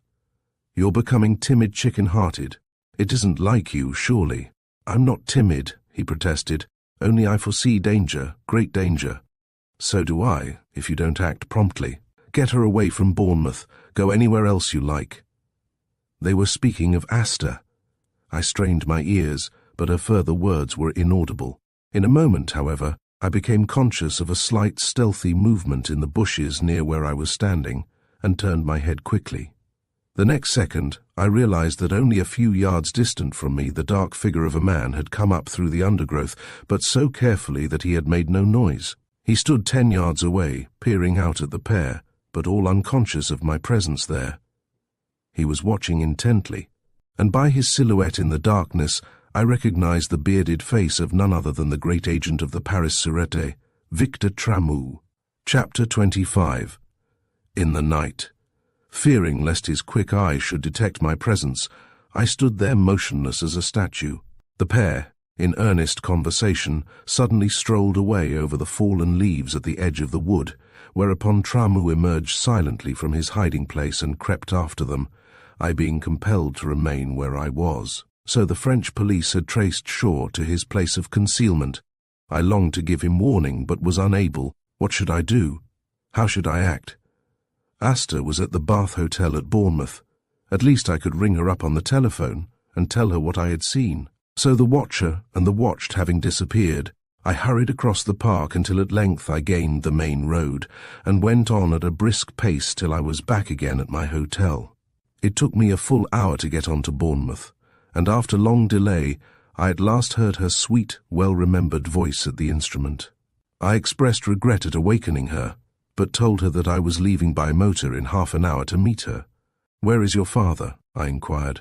"I don't exactly know. He left me at Burford Bridge Hotel at Box Hill last Monday, and I came here to await him. 5 days have gone, and I've had no letter." "Then he hasn't been to Bournemouth?" "No." "Well," I said, "do not go out of the hotel until I arrive, will you?" "Not if you wish me to remain in," was her reply. And then, promising I would be with her at the earliest moment, as I wished to see her on a matter of gravest importance, I rang off. Half an hour afterwards I paid my bill, even though it were the middle of the night, and going out to the garage, started my engine, and with my bag in the back of the car sped away in, the drizzling rain eastward out of Bath. I chose the road through Norton St. Philip, Warminster, and Wilton to Salisbury, where I had an early breakfast at the Old White Hart, and then, striking south, I went by Downton Wick and Fordingbridge, through Ringwood and Christchurch, past the grey old Abbey Church, and on through suburban Boscombe until, just after 9 o'clock, I pulled up before the big entrance to the Bath Hotel in Bournemouth, into the pretty palm court, where I waited. Asta, my lost love, came at last with outstretched hand, smiling me a welcome greeting. She looked dainty in blue serge skirt and muslin blouse, and there being no one else in the place at that early hour, the idlers not yet having arrived to read the papers and novels, we sat together in a corner to chat. By the pallor of her soft, delicate countenance, I saw that she was nervous and troubled, though she showed a brave front, and affected a gay light-heartedness that was only feigned. "Tell me, Miss Seymour," I said presently, bending to her very seriously, "what happened to you on that night in Aix?" "Happened," she echoed, her dark eyes opening widely. "Ah." It was, indeed, a narrow escape. Had Dad not provided himself with a key to the back stairs in readiness for emergencies, we should have both been arrested, just as you were. "Yes," I smiled. "But I was released. What happened to you?" "We caught the Paris express only just as it was leaving, but Dad, fearing that our flight had been telephoned to Paris, decided to get out at La Roche, where we stopped to change engines, and from there we took train by Troyes and Nancy to Strasbourg. Then, once in Germany, we could, of course, escape Tramou's attentions," and she smiled. "And from Germany?" "We remained a week in Berlin. Thence we went to Copenhagen by way of Kiel and Corso, and 10 days ago crossed from Hamburg to Harwich home again. Your father is certainly extremely clever in evading the police," I said with a laugh. "Our only fear was for you," she said, "whether they would learn anything by watching you. They learnt nothing, even though they submitted me to a very close examination. But," I added, "how did you know Tramou was in Aix?" "I was ascending in the lift that evening, and, as we passed the first floor, I saw him talking with a hotel manager. Dad had once pointed him out to me at Monte Carlo, so I suspected the reason of his visit there, and scribbled you a line of warning before we took our bags and slipped away." "But for what reason is he so anxious to secure your arrest?" I asked, looking straight into her face. "Cannot you tell me the truth, Miss Seymour? Remember, I am your friend," I added earnestly. "Please do not ask me," she urged. "I cannot betray the man who has been father to me all these years," she added in a low, pained voice. "But are you quite certain that he is as devoted to you as he professes?" I asked very gravely. "Absolutely. Am I not the only real friend he has?" I recollected that letter written by the man who had loved her and the allegations he had made. "Do you know," I said, "the other night I had burglars at my home. They tried to break open the safe which contains that mysterious cylinder given into my charge by Mr. Melville Arnold." "The cylinder," she gasped, instantly turning pale as death. "Ah, that hateful cylinder which brings upon its possessor misfortune and disaster. Why don't you get rid of it, Mr. Kemball?" "I have. It is now in the Safe Deposit Company's vaults in Chancery Lane." She held her breath, her gaze fixed upon me. Then, involuntarily, she laid her slim white hand upon my coat sleeve and said, I always fear for your safety, Mr. Kemball, while that thing is in your possession. Give it away. Destroy it, anything, only get rid of it." "But I cannot until the 3rd of November. I accepted a sacred trust, remember, given by a dying man," I said. "Yes, but what?" I asked. Then in a low voice, as I bent towards her, I added, "Miss Seymour, I have deep suspicion that your father, a friend of Arnold's, knows what the cylinder contains and is extremely eager to get possession of it. Is not that so?" She was silent. Her lips moved nervously. Her indecision to speak told me the truth. We were friends, therefore she could not deliberately lie to me. A faint smile overspread her pale, refined features. That was all, but it told its own tale. "Well," I said, "the burglars, whoever they were experts, and only the electric alarm prevented the theft. What the ancient cylinder really contains I cannot imagine. Indeed, I am filled with anxiety and impatience for the dawn of November the 3rd, when, without doubt, I shall learn the truth." "Yes, no doubt," she said in a slow, tremulous tone. "And the truth will surely be a stranger one than you have ever dreamed. Our tete." A tete was suddenly interrupted by a woman entering the lounge. Therefore, as Asta had her hat and coat with her, I suggested that we should walk down to the beach, an idea which she readily adopted. Then, when there was no one to overhear, I told her of my adventure in the night, of Tramou's inquiries in the neighbourhood of Ridge Hill Manor, and of his surveillance of the movements of Mrs. Olive and her father. Tramu, she gasped, her face white as death. Then he has found poor Dad. Why didn't you tell me this before? Because I had no wish to alarm you unduly, Miss Seymour, I said very quietly. But Dad may be arrested, she cried. Ah, how fatal to associate again with that accursed woman. She is certainly no friend of yours. But she makes great pretence of friendship. I have often been her guest.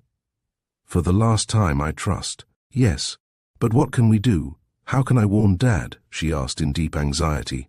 Ah, Miss Seymour, I said after a brief silence, I fear that you think a little too much of your foster father and too little of your own self. Why? She asked quickly, with some resentment. Again I hesitated. We had wandered upon the pier, but it was as yet early, and few people, save the early morning exercise men, were about. Let us sit here a moment, I suggested at last. It is pleasant in the sunshine. I have something to show you.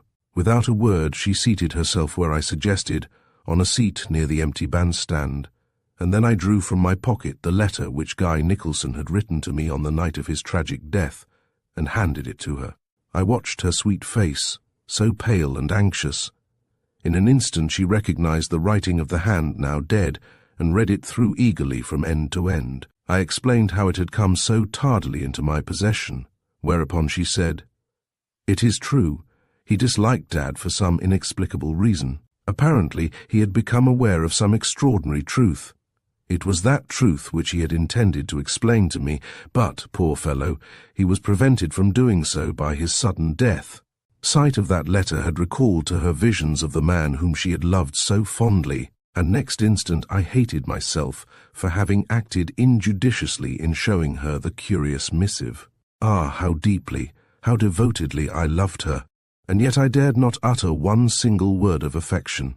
That calm, sweet countenance, with those big, wonderful eyes, was ever before me, sleeping or waking, and yet I knew not from hour to hour that she might not be arrested and placed in a criminal dock, as accomplice of that arch-adventurer Shaw, that man who led such a strange dual existence of respectability, undesirability. "I cannot understand what he discovered regarding the apparition of the hand," she exclaimed at last, still gazing upon the letter in a half-dreamy kind of way.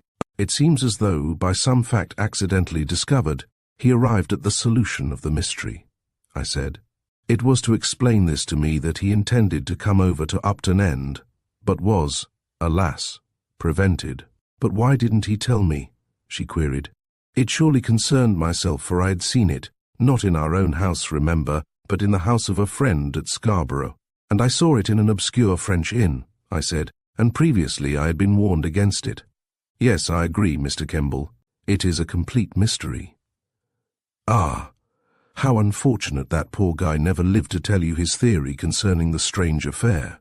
But," she added, "our present action must concern dear old Dad. What do you suggest we should do? How can we give him warning?" "I can suggest nothing," was my reply.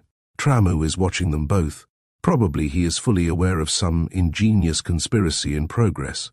"Ah, I foresaw danger in his association with her," the girl declared, pale and anxious in her despair. "But why has not your father returned to Lidford? Surely while his whereabouts could be preserved from Tramu, he would be safer there than anywhere." "You might be watched, and if you visited us, you might be followed. Tramu is, as you know, one of the most famous detectives in Europe, and he has, in your father, one who is a past master in the art of evasion. But," I added, "tell me frankly, Miss Seymour, do you anticipate that he is anxious to possess himself of the bronze cylinder?" She hesitated again. "Well, yes. As you ask me for a plain reply, I tell you that I believe his intention is to gain possession of it. Why? Because of the great secret therein contained." "And of what nature is this remarkable secret?" I demanded eagerly, much puzzled by her response. "Ah, how can we tell?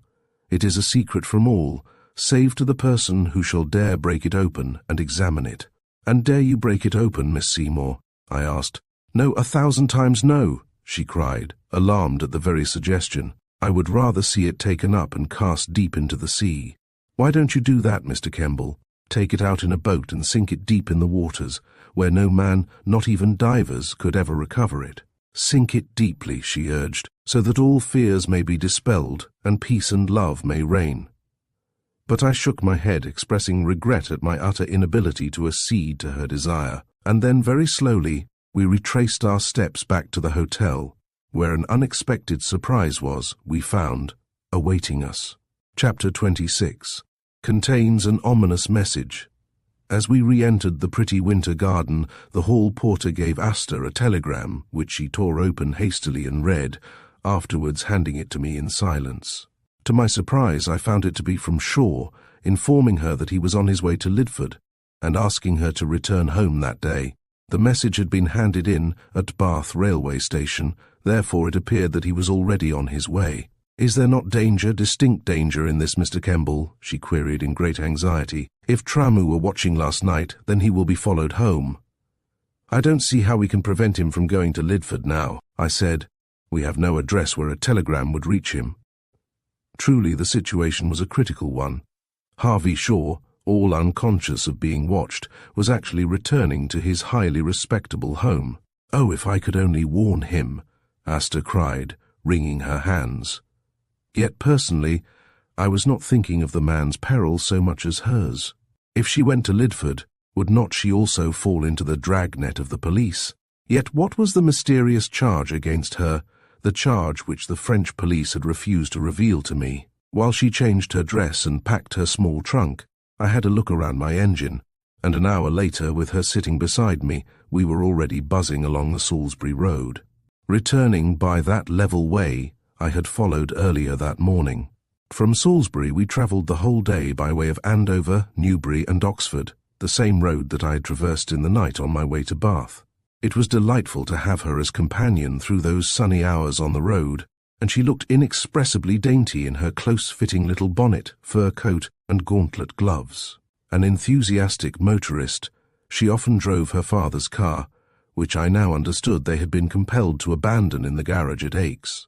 The police had taken possession of it, but as both the French and English numbers it bore were false ones, no clue to the address of its owner would be obtained. Yet though she charmed me by her voice, though her sweet beauty filled my whole being and intoxicated my senses, nevertheless I somehow experienced a strange presage of evil. Had Harvey Shaw once again exercised those precautions against disaster and managed to elude the vigilance of the great French police agent? That was the main question in my mind as I drove the car hard, for Asta seemed all eagerness to get home. If Shaw had been unsuspicious, what more natural than that he should be followed by Tramu to that hiding place where he assumed the role of country gentleman? The autumn afternoon wore on, and I could not help noticing that the nearer we approached her home, the paler and more anxious became the girl at my side. And I loved her, ah yes. I loved her more than my pen has power to describe. She possessed me body and soul. She was all in all to me. That she was reflecting upon the letter penned by Guy almost immediately before his death, I knew by her several references to it. "I wonder what is the solution of that shadowy hand which we both have seen, Mr. Kemball," she exclaimed suddenly, after sitting in silence for some time, her eyes fixed upon the muddy road that lay before us. "You mean the solution at which Nicholson apparently arrived?" I said. "Yes. How can we tell? He evidently discovered something of extreme importance which he wished to communicate to me. I wonder why he makes those extraordinary statements about Dad and the locked cupboard in his room. I don't know. Have you ever seen inside that cupboard?" I asked quickly, my eyes still upon the road. "Never. But poor Guy seems to have regarded it as a kind of Bluebeard's cupboard, doesn't he? He seems to have entertained a curious suspicion concerning your father," I admitted. "Of course, he did not know half that I know." "Of course not," she sighed. "He simply believed, as others do, that he is a country gentleman. And he would have been if what? If it had not been for that horrible woman," she added, in a low, hard voice. "Ah, Mr. Kemball, if only you could know the truth, if only I dare tell you.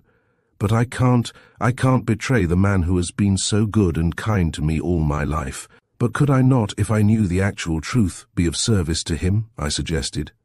"Could I not be of service to him for your sake?" I added, in a low, earnest tone, my eyes fixed upon her pale, troubled countenance. She looked at me in sharp, startled surprise.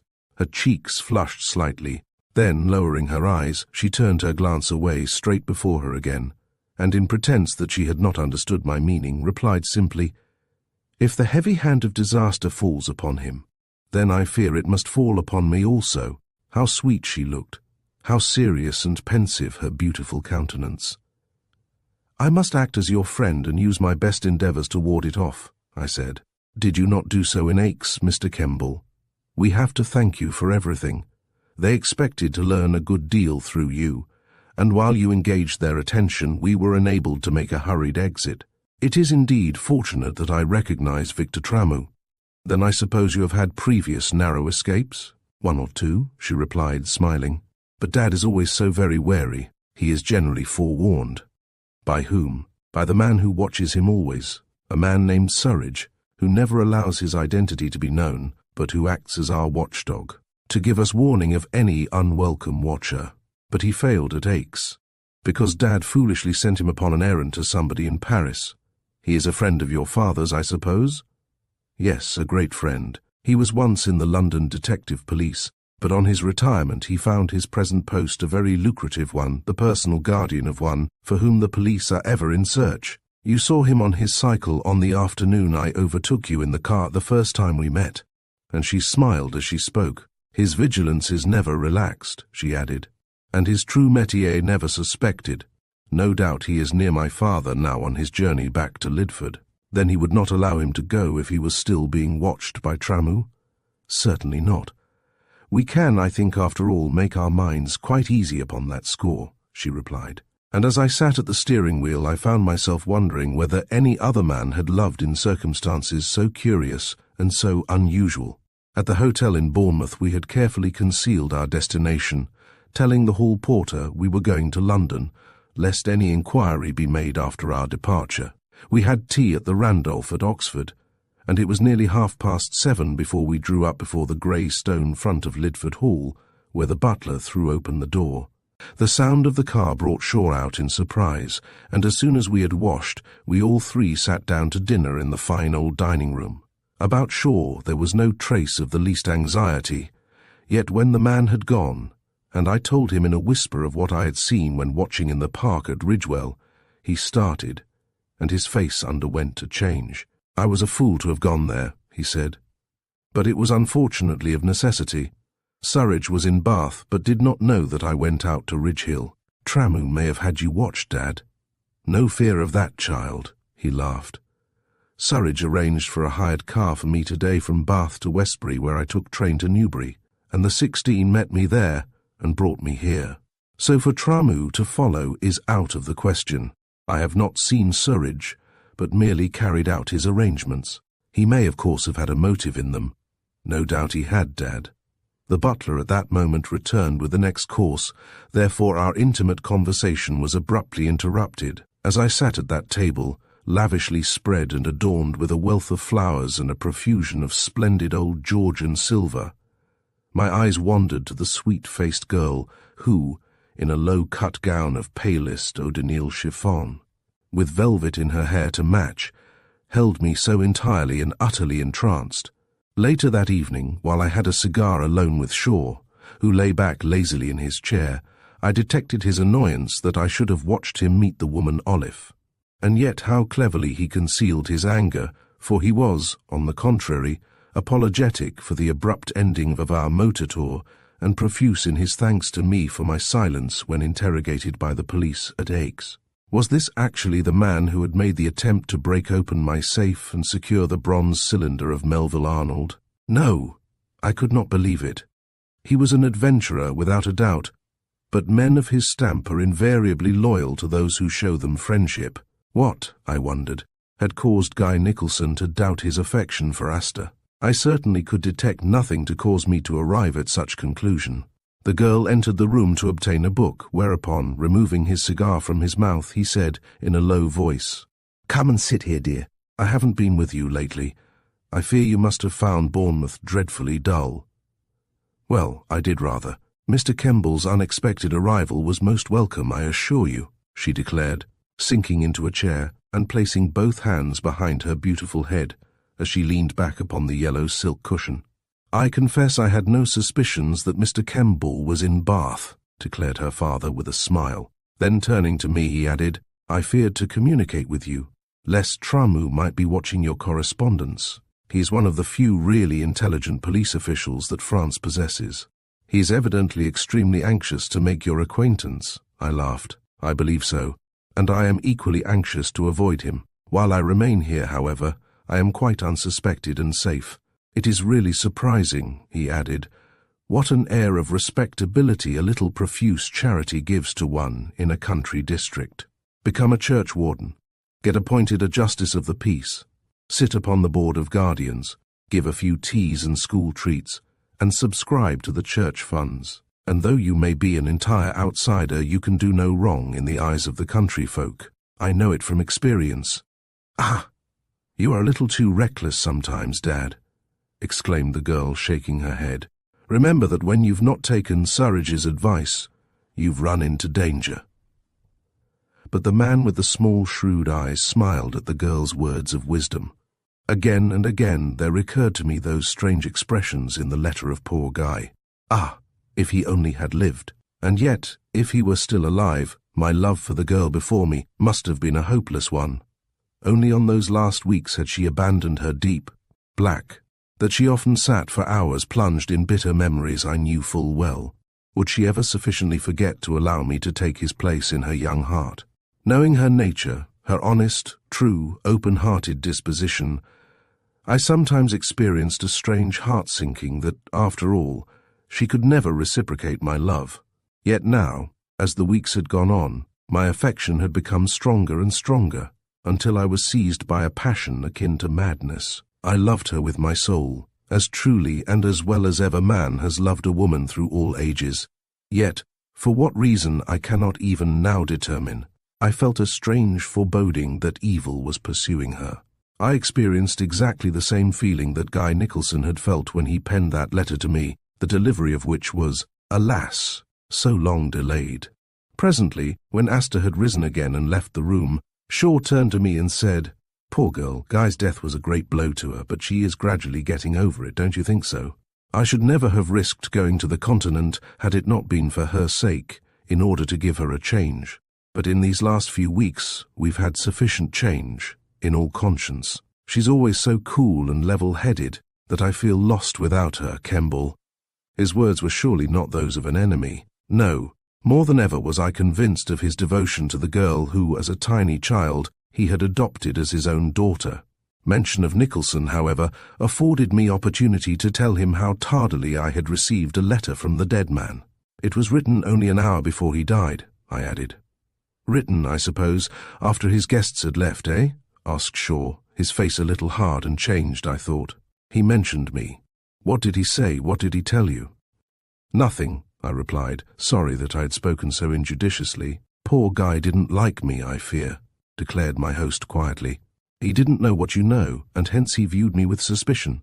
I couldn't very well tell him the truth, or he would have cast poor little Asta aside." "I quite understand," I said. "Well, what did he say against me?" he asked, looking at me strangely with those small, mysterious eyes of his. "Nothing whatever." "You are deceiving me. I know what he has told you. He has revealed to you something. "He has revealed nothing," I declared. "Why should he?" But the man lying back in his chair drew at his cigar hard and contemplatively, a strange smile overspreading his broad features. I saw that he was unconvinced, and that upon his countenance was a curious dark expression such as I had never before seen. Yet it was only for an instant, for next moment he was smiling and invited me as I was to remain there the night. I, however, declined, for I expected some important business letters at home, and was compelled therefore to return to Upton End, towards which destination I set forth about 10 o'clock. I had travelled about 10 miles, when 3 miles the other side of Corby village, a double calamity befell me. Not only did one of my back tyres burst, but something went wrong with my magneto. Hence, in the darkness, and with rain beginning to fall, I was brought to a complete standstill. Midnight passed. I was several miles from anywhere, and magnetos are tricky things. I could not get the car to budge, even though I had put on my Stepney wheel.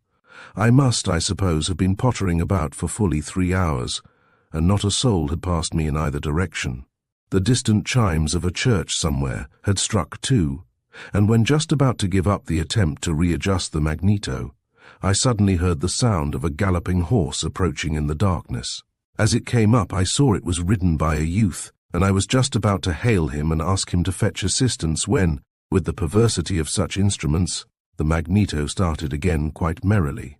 Therefore I once again mounted at the wheel, and flashing past the lonely horseman, pushed on through the rain over the many weary miles, till I at last reached my own home. Next morning, while seated alone at breakfast, I heard a sound, and, to my great surprise, recognized the same young horseman, muddy and wearied, coming up the drive. With curiosity I went forth to meet him, when he handed me a note saying, "Miss Seymour, of Lidford, asked me to bring this at once, sir. It is very important. I've been riding all night." "Yes," I cried. "Why, I remember I passed you in my car." I tore open the letter, and found in it some scribbled words in pencil which read, "I am in deadly peril. If you are my friend, come here at once and save me. Asta." Chapter in the balance. "How did you get this?" I asked the youth. "Who are you?" "I'm John May, sir," was his answer. "I work in the gardens at Lidford, and last night, soon after 11, as I was a-comin' home from Rockingham, I met Miss Asta out in the drive. She was like a mad thing. She 'ad the letter and wanted it delivered at once. So I went to the stables and sayin' nothink came away. Then she had written this note and gone out in the hope of finding someone to deliver it?" I exclaimed, glancing at his horse and noticing that it was absolutely done up after an all-night ride. "I didn't know it was you, sir, that passed me in a motor car," the young gardener went on. "No," I said, rereading the mysterious summons for help, "but you and your horse must remain here and rest. I shall return to Lidford in the car." Full of anxiety, I put on my mackintosh and cap, for it was raining steadily, and within a quarter of an hour of receiving the note, I was already on my way along the autumn-tinted roads. The morning was that of the 1st of November.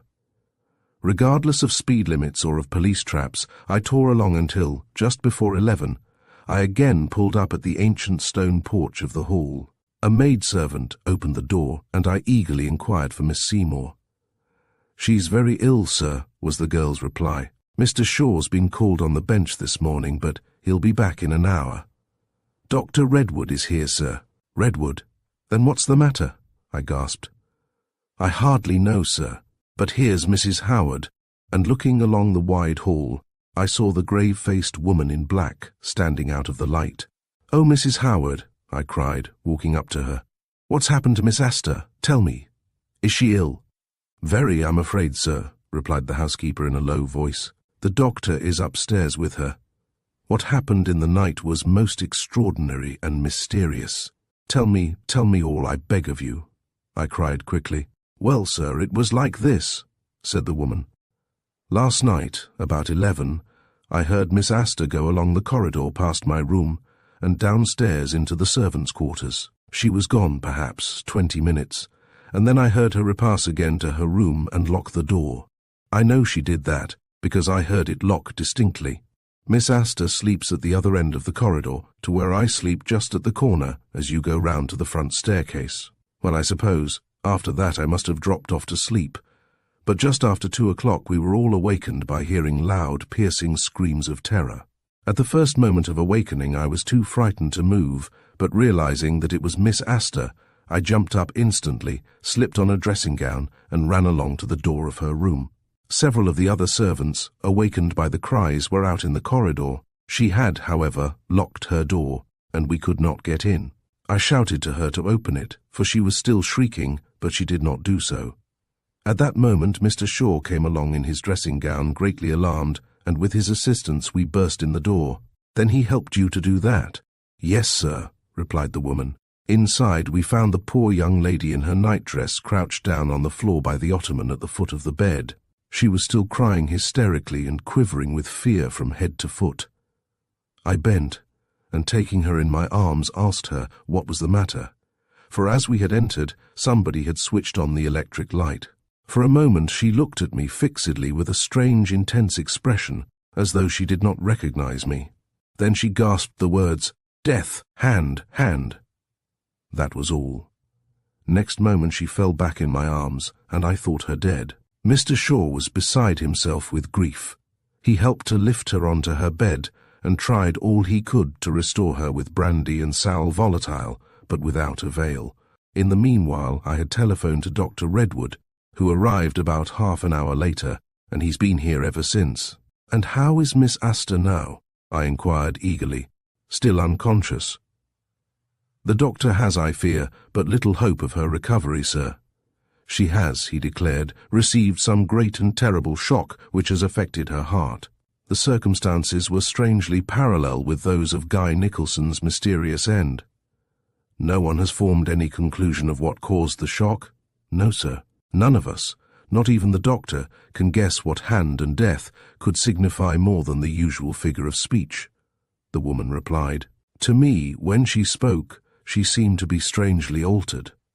Her poor face seemed thin, pinched, and utterly bloodless, and when she fell back into my arms I was convinced that the poor thing had gone." "You are quite certain the door of her room was locked?" "Absolutely. I heard her lock it, as was her habit, and being the first person there on hearing the screams for help, I tried the door and found it still secured on the inside.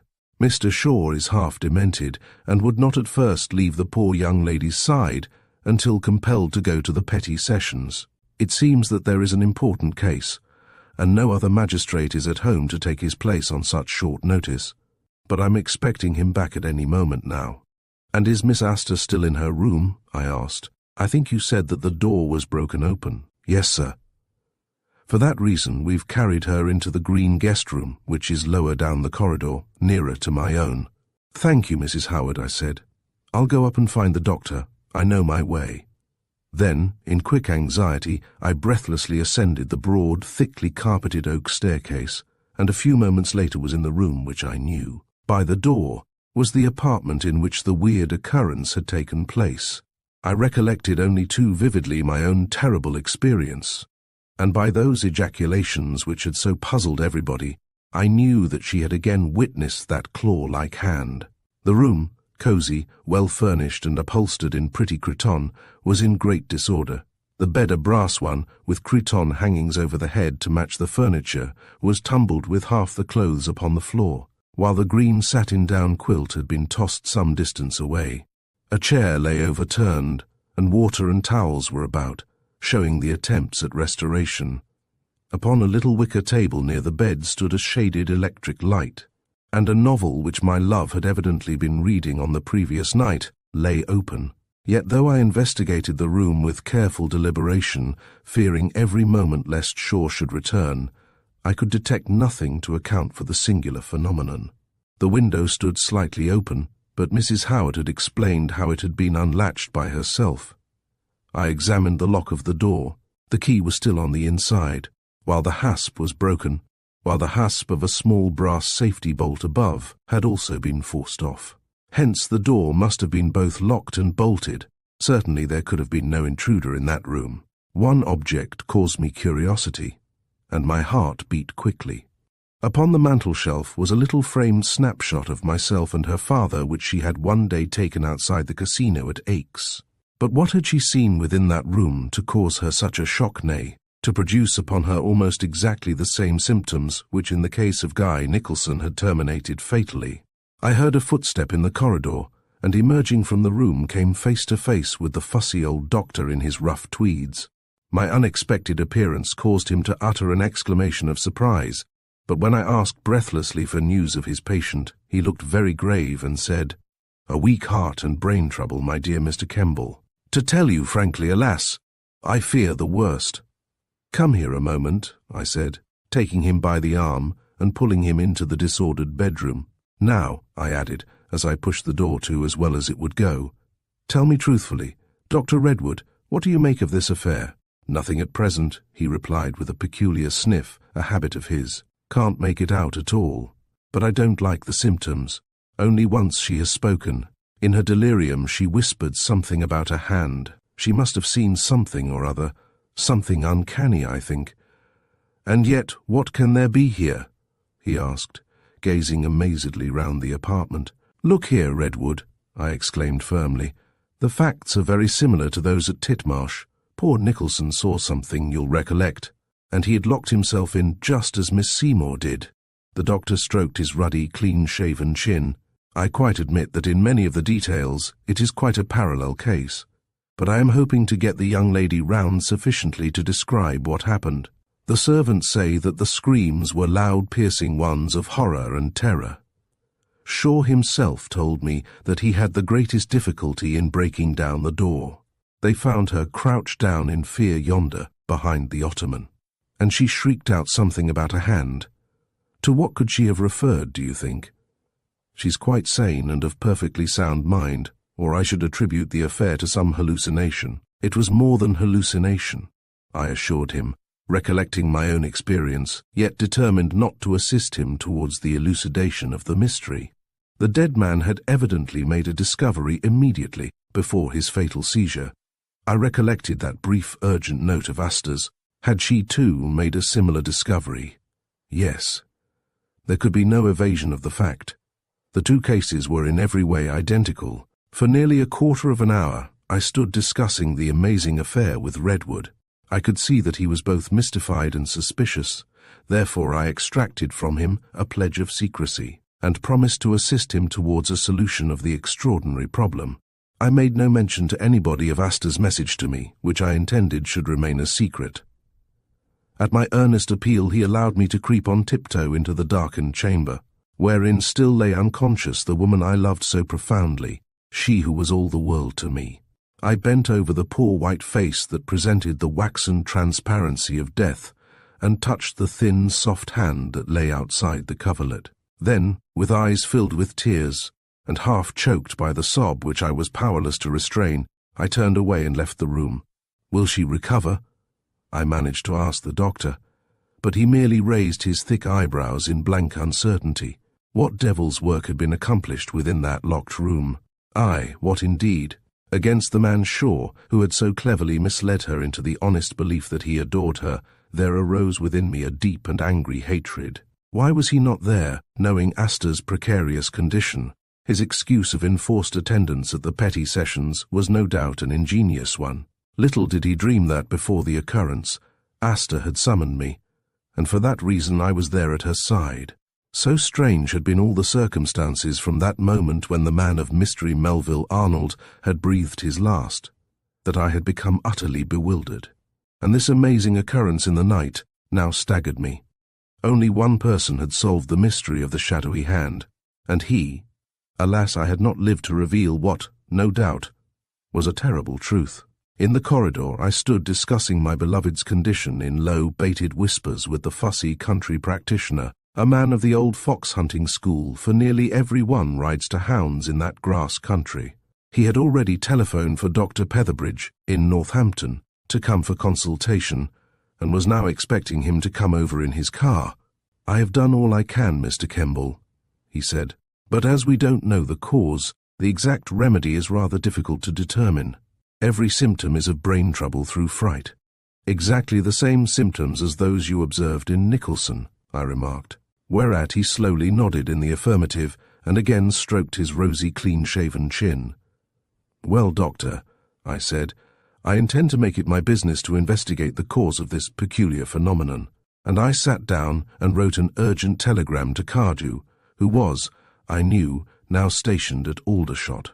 Chapter 28. Another revelation. The dark, anxious hours of that dismal autumn morning went slowly by. Dr. Petherbridge arrived in hot haste from Northampton and had a long and earnest consultation with Redwood. Both men were greatly puzzled. I met them after a long and eager wait, when they emerged in silence from the sick-room. "We are doing all we can, Mr. Kemball," declared Petherbridge. "The young lady is, I regret to say, in a most precarious condition, in fact, in a state of collapse." I begged him to remain, and he did so.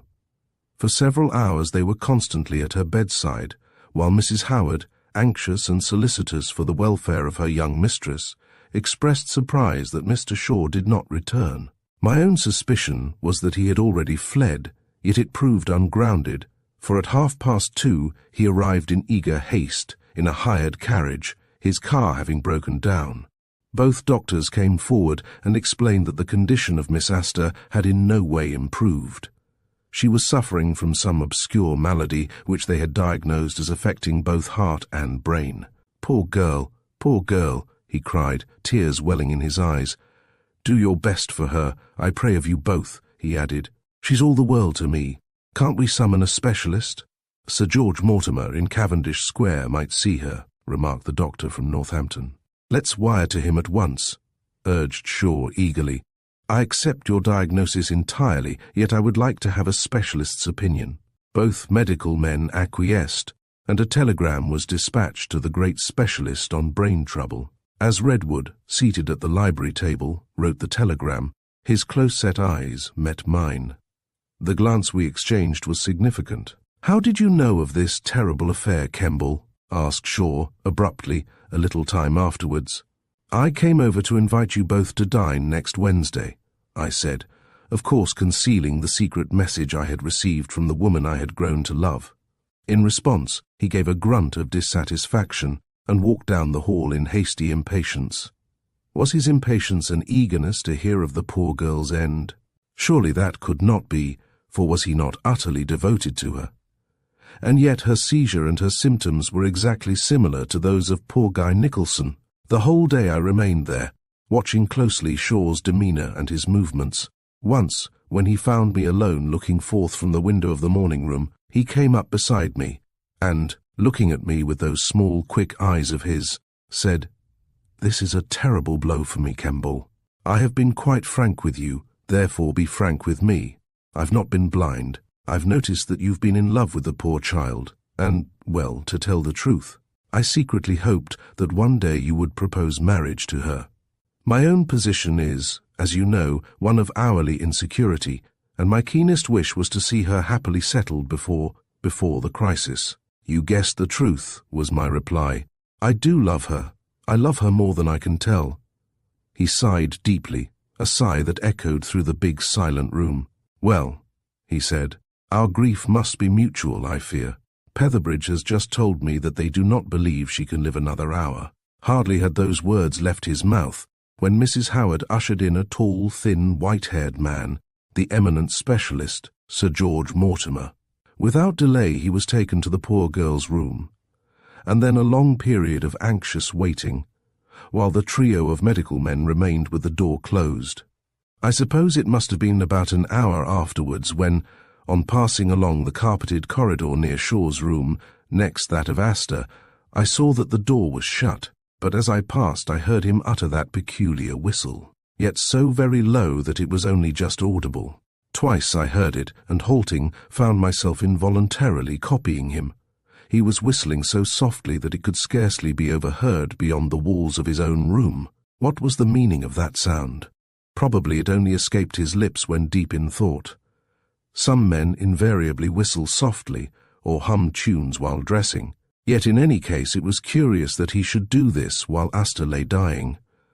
All was chaos and disorder in that usually calm, well-ordered household. Just about 7 o'clock, Redwood came to me and called me to one of the upstairs rooms where the great specialist awaited me alone.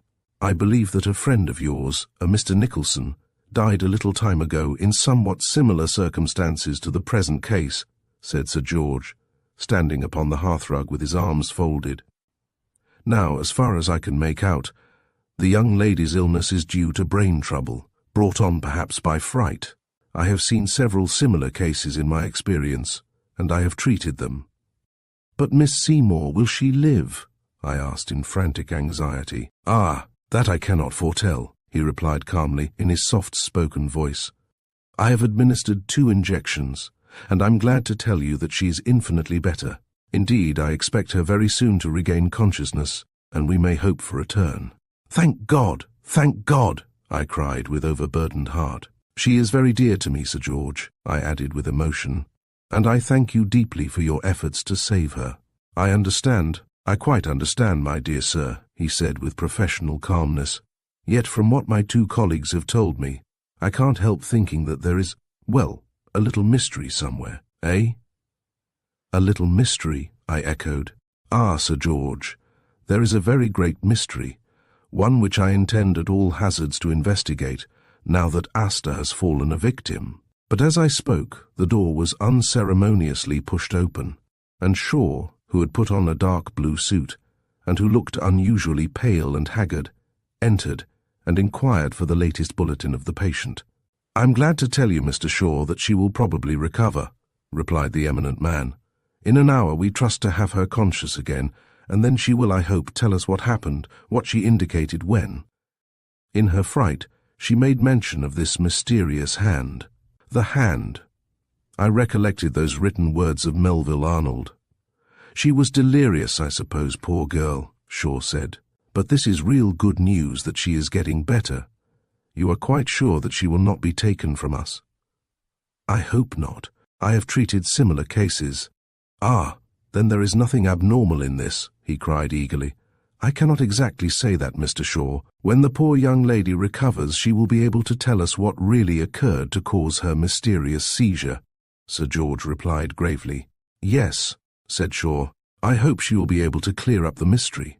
You think in an hour or so she will be conscious again?" "I sincerely hope so." And then both men left the room together. Towards 9 o'clock, the crafty-faced butler came to inform me that Captain Cardew wished to see me, and a few seconds later, I grasped hands with Guy Nicholson's friend. The dining room was empty, for, though the table had been laid, nobody had thought of dinner. Contrary to expectations, alas, Asta had not recovered consciousness. Only 10 minutes before I had seen Redwood, who admitted that she had taken a slight turn for the worse, and that their anxiety had been considerably increased thereby. I had then sought Shaw, but could not find him. He had gone over to the garage for a moment, Mrs. Howard told me. As soon as I got Cardew alone, however, I told him as briefly as I could what had occurred. "Then Miss Seymour's case and Guy's are practically identical," he cried, staring at me. "Yes, and I want you to stay here with me and investigate," I said. Then I related how, on the door of her room being burst in, she had, before losing consciousness, made reference to some mysterious hand. "That's distinctly curious," Cardew declared. "I wonder what she could have meant." "Ah, that remains to us to discover. Will you assist me?" "Of course," cried the captain enthusiastically. "Only I hope the poor young lady will recover. Surely the doctors ought to be able to diagnose something." "They can't say anything definite. It's for you and me to furnish proofs. What do you suspect, Kemball?" he asked, looking straight into my face. "Wait and see," I replied. "At 11 o'clock, if Asta is not then conscious, we will go and investigate the room in which she was lying when seized." We ate some cold meat and drank a glass of claret, for I had touched nothing that day, while he had had a long journey from Aldershot. Then again, we sought news of my beloved. Her precarious condition had not altered, and she remained still unconscious. Afterwards I was told by Mrs. Howard that Shaw was in the library, writing. He was greatly upset at the girl's continued unconsciousness, and had expressed a desire not to be disturbed. As I passed the door, I heard him speaking over the telephone to someone. All I heard was the number of the woman Olive. I tried to gather what he said, but was unable. He was purposely speaking in a low voice, so as not to be overheard. When the long old grandfather's clock in the hall had chimed 11, I ascended the wide staircase with Cardew, and with an electric torch which I had several hours ago found in the library, we gained the landing. Redwood brushed past in haste, and in reply to my question gave but little hope of my poor love's recovery. "Mortimer is about to make a last effort with another injection," he said. "But I fear, Mr. Kemball, that we must now abandon all hope." My heart stood still. His words fell upon me as though he had struck me a blow. "No hope?" I managed to gasp. "No, none, Mr. Kemball," replied the doctor, and he hurried away to fetch something from the servants' quarters. I made no further remark. Mere words failed me. If Asta were lost to me, then it was my duty to avenge her death. Therefore, I drew Cardew into the dark bedroom in which the dying girl had witnessed the hideous apparition of the hand. And then, with difficulty, for one hinge was broken, I closed the door. Afterwards, I switched on the electric light, and we made a minute and careful examination of the apartment. But we discovered nothing. Before entering there, I noticed that the door of Shaw's room adjoining was closed, for he was still downstairs writing. Presently, when we had satisfied ourselves that in the room was nothing suspicious, I pointed out to my friend that if we remained quietly in the darkness, without speaking, no one would suspect us of being there. "Now," I added, "I'm going to lie on that bed while you sit in yonder armchair in the corner. You take the torch, and at sign of the slightest movement flash on a light at anything you may see. Don't hesitate, for, well, perhaps my life may be in danger, like Guy's. Who knows?" I had taken from the corner Asta's small ash walking stick, which she sometimes used when tramping about the country, and with this in my hand, I lay down upon the pillow, fully dressed as I was. Then Cardew, breathless with excitement, switched off the electric light, plunging the room in darkness. Gradually, when our eyes became used to it, we could distinguish a faint grey light from the window, but it was not sufficient for me to distinguish my friend, seated as he was in the corner with light and weapon ready. An hour passed, but nothing happened. We were waiting there, every nerve strained to the utmost tension, but in vain. At last a sudden suggestion crossed my mind, and leaving Cardew in the room with his torch ready, I went next door into Shaw's room, which was still dark, and having closed the door, imitated that peculiar whistle of his. 3 or 4 times I whistled, surprised that I could imitate him so exactly. Then I waited, listening intently. I could hear nothing. So I crept back again to the bed in Asta's room, for I think Cardew was now becoming impatient. Then, while lying upon the bed, I cautioned him to be very careful.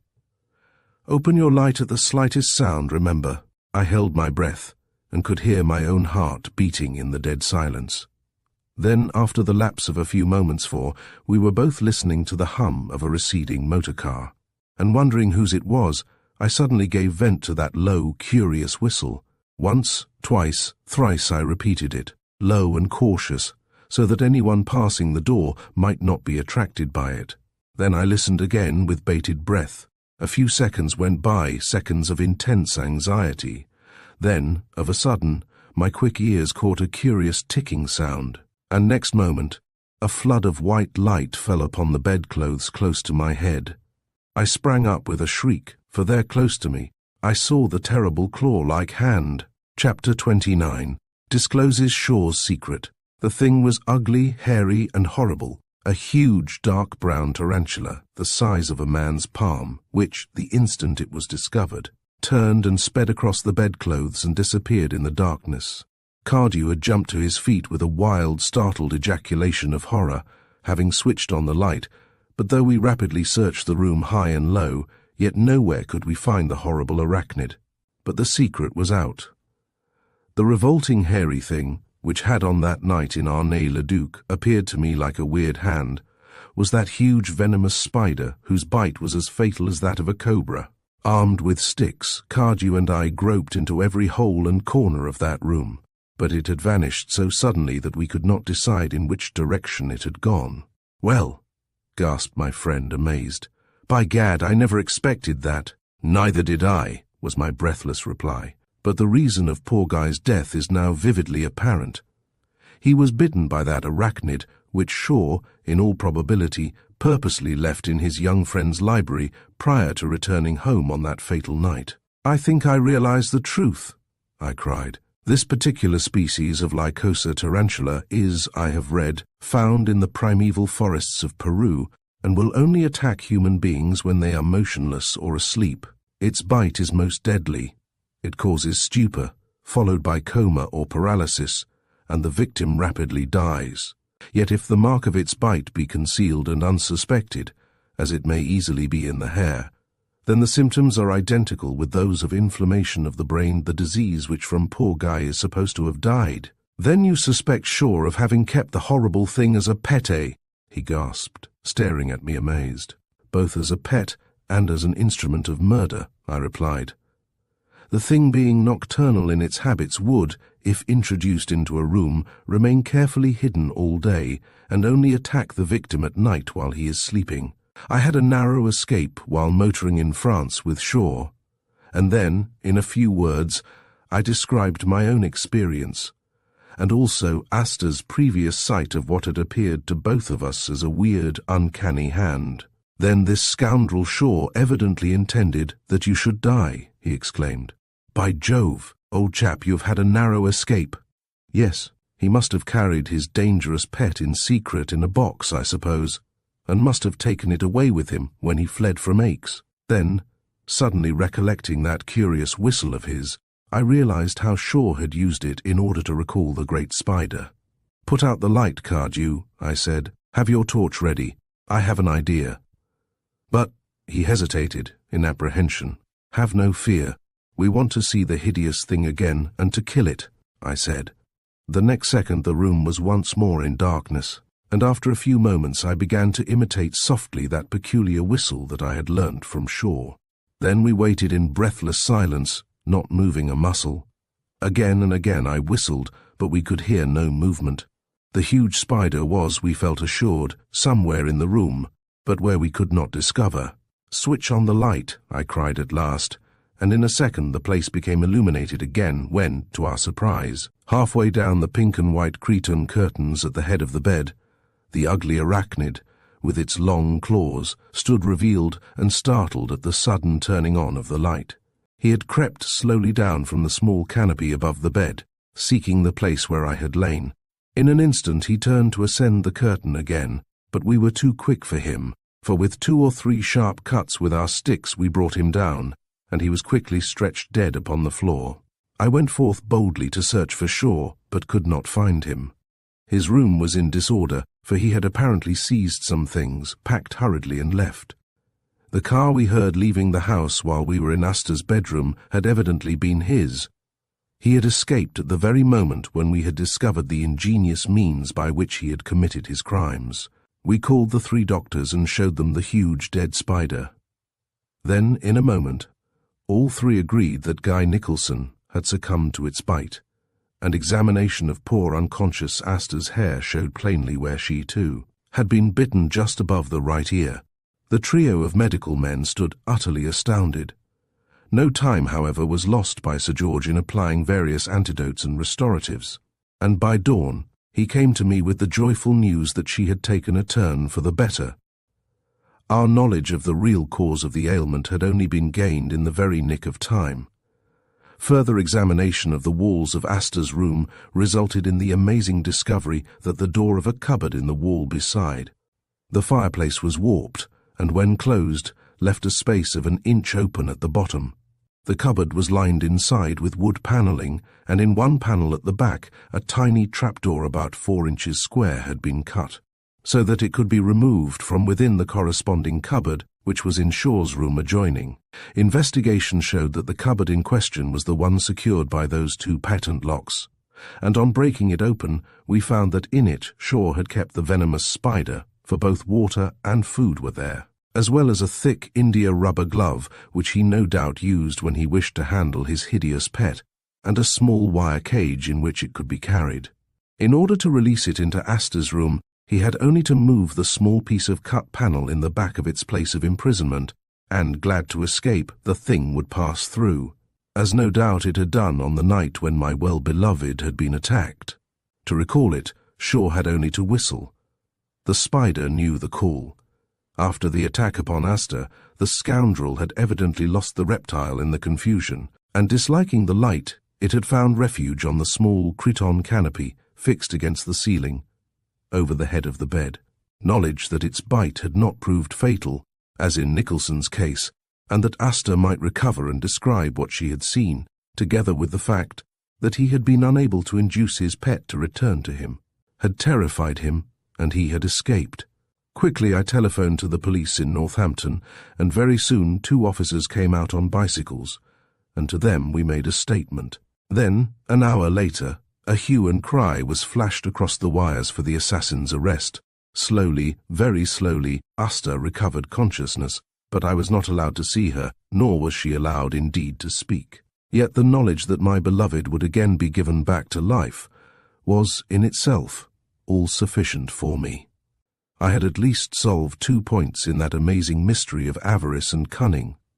I had discovered the cruel, ingenious manner in which Guy Nicholson had been killed because of the knowledge he had accidentally gained. and I had also established the fact that Shaw intended that poor Asta should succumb. But what was the motive of this double crime? That point was, in itself, the most puzzling point of all. Chapter 30. The 3rd of November. Through the whole of the following day I remained at the hall, but as may be imagined, the consternation was great when it became known to the servants, and through them to the countryside, that Mr. Harvey Shaw, the eminently respectable county magistrate, was being searched for by the police. Curious how quickly popularity disappears at the first breath of scandal. The very persons who had been loudest in Shaw's praises were now the first to hint at dark things and declare that they had all along suspected him of leading a double life. Sir George remained, but the 2 local practitioners went forth to do their daily rounds. Asta had greatly improved, and though ordered not to refer to the tragic events of the past few hours, I was allowed to see her for 5 minutes about 7 o'clock. Wan and very pale, she was in a blue silk dressing jacket propped up with pillows. As I entered, she put out her small white hand, and a single trembling word, my name, escaped her lips. I saw in the shaded light that her big eyes were filled with tears of joy, by which mine were also dimmed. I've had such a bad dream," she managed to say. "But oh, Mr. Kemball, how glad I am that it is only a dream, and that the doctor says I am getting better." "I hope, Miss Seymour, that you'll be quite right and about again within a week," exclaimed Sir George cheerily, and hearing those words she turned her wonderful eyes full on mine. What words of sympathy and congratulation I uttered I scarcely know. How can I remember? I only recollect that when the great specialist touched me upon the shoulder as sign to leave her bedside, I bent and kissed her soft white hand. All through the day and all that evening, I remained eagerly expecting to hear news of Shaw's arrest. Yet, knowing what a past master he was in the art of evading the police, I despaired that he would ever be caught and brought up for punishment.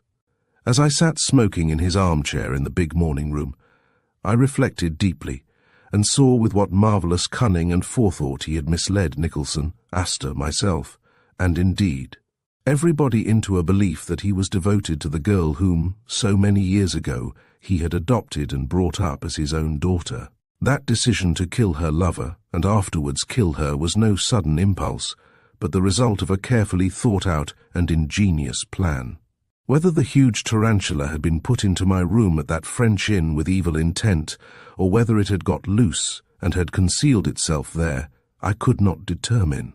Yet in the case of Guy and Asta, there must, I decided, have been some very strong incentive, a motive which none had ever dreamed. As regards the incident at Scarborough, he must have placed the tarantula in Asta's room in secret, and have succeeded in regaining possession of it. Indeed, inquiry I afterwards made showed that he had bribed one of the maidservants while everyone was absent to show him the house, his explanation being that he thought of purchasing it. Shaw was a master criminal, bold and defiant, yet he was at the same time ever ready with means for escape, in case he was cornered. His exploit in the hotel at Aix showed how cunning and clever he was in subterfuge. He preserved a cloak of the highest respectability, and had even succeeded in being placed on the roll of justices of the peace. He, the man who regarded murder as the practice of a science, had actually sentenced poachers, wife-beaters, tramps and drunkards to terms of imprisonment. And yet so clever had he been that the Criminal Investigation Department had never recognized in the wealthy tenant of Lidford Hall the fugitive for whom they had so long been in search. A second night I remained there, so as to be near the woman I loved so fervently. Sir George gave me an assurance, as we sat together before we turned in for a few hours' sleep, that his patient was progressing favourably, and that I might again see her the next day. Cardew also remained, and as we 3 sat smoking we discussed the strange affair, wondering what motive the man Shaw could possibly have in attempting so ingeniously and in such cold blood a second crime. But we could arrive at no definite conclusion. The whole affair was entirely shrouded in mystery. In the morning I was permitted to see Asta again. She seemed much better and spoke quite brightly. "Mr. Kemball," she said, after we had been chatting for some minutes, I want to tell you something very important when we are alone." "No, not now." "Miss Seymour, interrupted Sir George, shaking his finger at his patient and laughing. Later on, a little later on. You must not excite yourself today. And so, with a pretty pout, she was compelled to remain silent at the doctor's orders. I suppose I must have been there a full quarter of an hour, though the time passed so rapidly that it only appeared like a few moments. Then I bade her be of good cheer and went forth again. She had made no mention of the man who was a fugitive. The only poignant remark she had made was a warning. "Be careful when you go into my bedroom. There is something in there," she had said, but I had only laughed and promised her that I would not intrude. About 11 o'clock Redwood arrived, and as he met me in the hall he pushed a copy of that day's Times under my nose, asking, "Seen this, Mr. Kemball? It concerns you, I fancy. That's the name you mentioned yesterday, isn't it?" Eagerly I scanned the lines which he indicated. It was an advertisement which read, "Re Melville Arnold.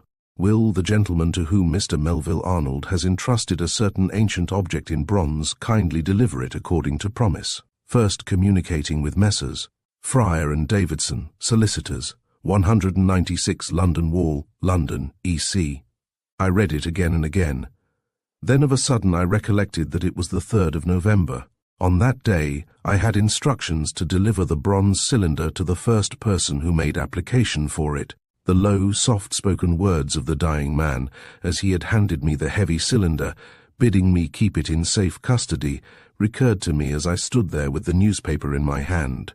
So I resolved to go at once to London and call upon the firm who had advertised. Soon after 3 o'clock, therefore, I ascended in the lift of a large block of offices in London Wall and entered the swing doors of Messrs. Fryer and Davidson. When asked by the clerk for my name, I gave a card, adding that I had called in response to the advertisement, and a few moments later found myself in a comfortable private room with a thin, clean-shaven, thin-faced, alert-looking man of middle age, who introduced himself as Mr. Cyril Fryer, the head of the firm. After thanking me for my call, he said, "Perhaps, Mr. Kemball, I may tell you briefly what I know of our client Mr. Melville Arnold's rather eccentric action. He lived mostly abroad in recent years for certain private reasons, and one day, early this year, we received from him a somewhat curious letter upon the notepaper of the Carlton Hotel, saying that he had returned to England unexpectedly and that he had entrusted a certain bronze cylinder containing something very important to the care of a friend. That friend was, curiously enough, not named, but he instructed us to advertise today, the 3rd of November. We made inquiry at the Carlton, but he was unknown there. Today we have advertised according to our client's instructions, and you are here in response. There is considerable mystery surrounding this affair, Mr. Fryer," I exclaimed in reply. "I do not doubt it. Our client, whom I have known for a good many years, was a very reserved and mysterious man," replied the solicitor, leaning back in his padded chair. "Well," I said, "I met him on board ship between Naples and London, and then in detail described his sudden illness, how he had induced me to accept the trust, and his death, a narrative to which Mr. Fryer listened with greatest interest. Then the letter must have been written on the afternoon of his arrival in London. He probably wrote it in the smoking room of the Carlton, but why he should seek to mislead us, I cannot imagine," exclaimed the solicitor. "I recollect," I said. "I was with him in a taxi when he stopped at the Carlton and went inside, asking me to wait. I did so, and he returned in about a quarter of an hour. In the meantime he must have written to you. He was very ill then, and that same evening he died. He did not mention us. He made no mention whatever of any friends, save one, a Mr. Dawnay, to whom I afterwards delivered a note." "Dawnay?" repeated Mr. Fryer. "You mean Harvey Shaw?" "Exactly. So you know him, eh?" The solicitor nodded in the affirmative, the deep lines upon his thin face becoming more accentuated. I then told him of his client's wilful destruction of a large quantity of English banknotes which he had compelled me to burn, whereat the man seated at his table laughed grimly, saying, "I do not think we need regret their destruction. They were better burnt." "Why?" "Well, because they were not genuine ones." "But surely your client was not a forger?" I cried. "Certainly not. He was a great man. Cruelly misjudged by the public, he was compelled in recent years to hide his real identity beneath another name, and live in strictest retirement. His actions were put down as eccentricities, but he was a great thinker, a wonderful organizer, marvelously modern among modern men, a man whose financial schemes brought millions into the pockets of those associated with him, yet whose knowledge of ancient Egypt and dry-as-dust Egyptology was perhaps unique. But above all, he was ever honest, upright and just. He was a complete enigma to me, I declared, as he was to most people. I, who have been his legal adviser and friend through much adversity, alone understood him. I was not even aware of his death. If he took a liking to you, I shall not be surprised to find that he has left you a substantial legacy. He gave me a present before he died, I said, and told him of the banknotes I had found in the envelope, and also that I held the cylinder in the security of the Safe Deposit Company's vaults in Chancery Lane. Finding the solicitor was perfectly frank and open with me, I related the curious and startling circumstances which had occurred within my knowledge since I had made the acquaintance of Mr. Harvey Shaw. As I sat in the fading light of that November afternoon, I narrated the facts in their proper sequence, just as I have herein set them down in the foregoing pages of this personal history. The man before me sat with folded arms in almost complete silence, listening intently to every word. The twilight faded, and darkness fell quickly, as it does in November in the city. He had given orders that we were not to be disturbed, and he sat silent, so transfixed by my strange story that he did not rise to switch on the light. I told him all, everything, until I described to him the discovery of that venomous tarantula in Asta's bedroom.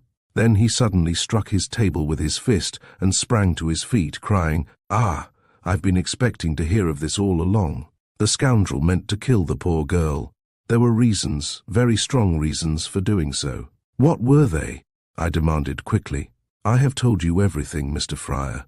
Now be quite frank with me, I beg you, and tell me the whole truth." He was silent. I could hardly distinguish his thin, deeply lined face seated as he was in the shadows, his back to the window, so dark had it now become.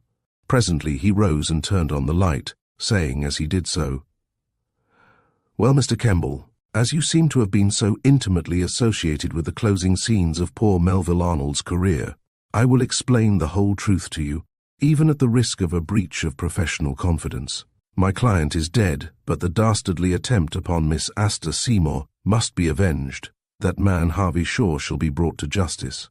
Listen, and I will tell you a story stranger than most men have ever listened to, a romance of real life, of which, however, every word is the truth."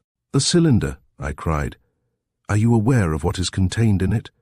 "I have not the slightest knowledge," he declared. "That we will investigate together later, after you have heard the strange romance of the man whom you knew as Melville Arnold." Chapter 31. The Truth Concerning Arnold. "The real name of your friend was, as you have guessed from the threatening letters addressed to him at Kingsware, in Devon Arnold Edgecombe," the solicitor commenced, leaning his elbows upon his table and looking me straight in the face. "My firm acted for his father, a wealthy manufacturer in Bradford, who, upon his death, left his son an ample fortune. 20 years ago, he married an extremely pretty woman. It was purely a love match, and one daughter was born. 6 months after that event, however, poor little Mrs. Edgecombe died of phthisis, and her husband was inconsolable over his loss. He was devoted to his wife, and the blow proved a terrible one. Soon, in order to occupy his mind, he turned his attention to financial affairs in the city, and went into partnership with a man named Henry Harford." "Harford!" I ejaculated. "Why, that was the man against whom he warned me. The words he wrote down are still in my possession. He had strong reasons for doing so," went on the man sitting at his table.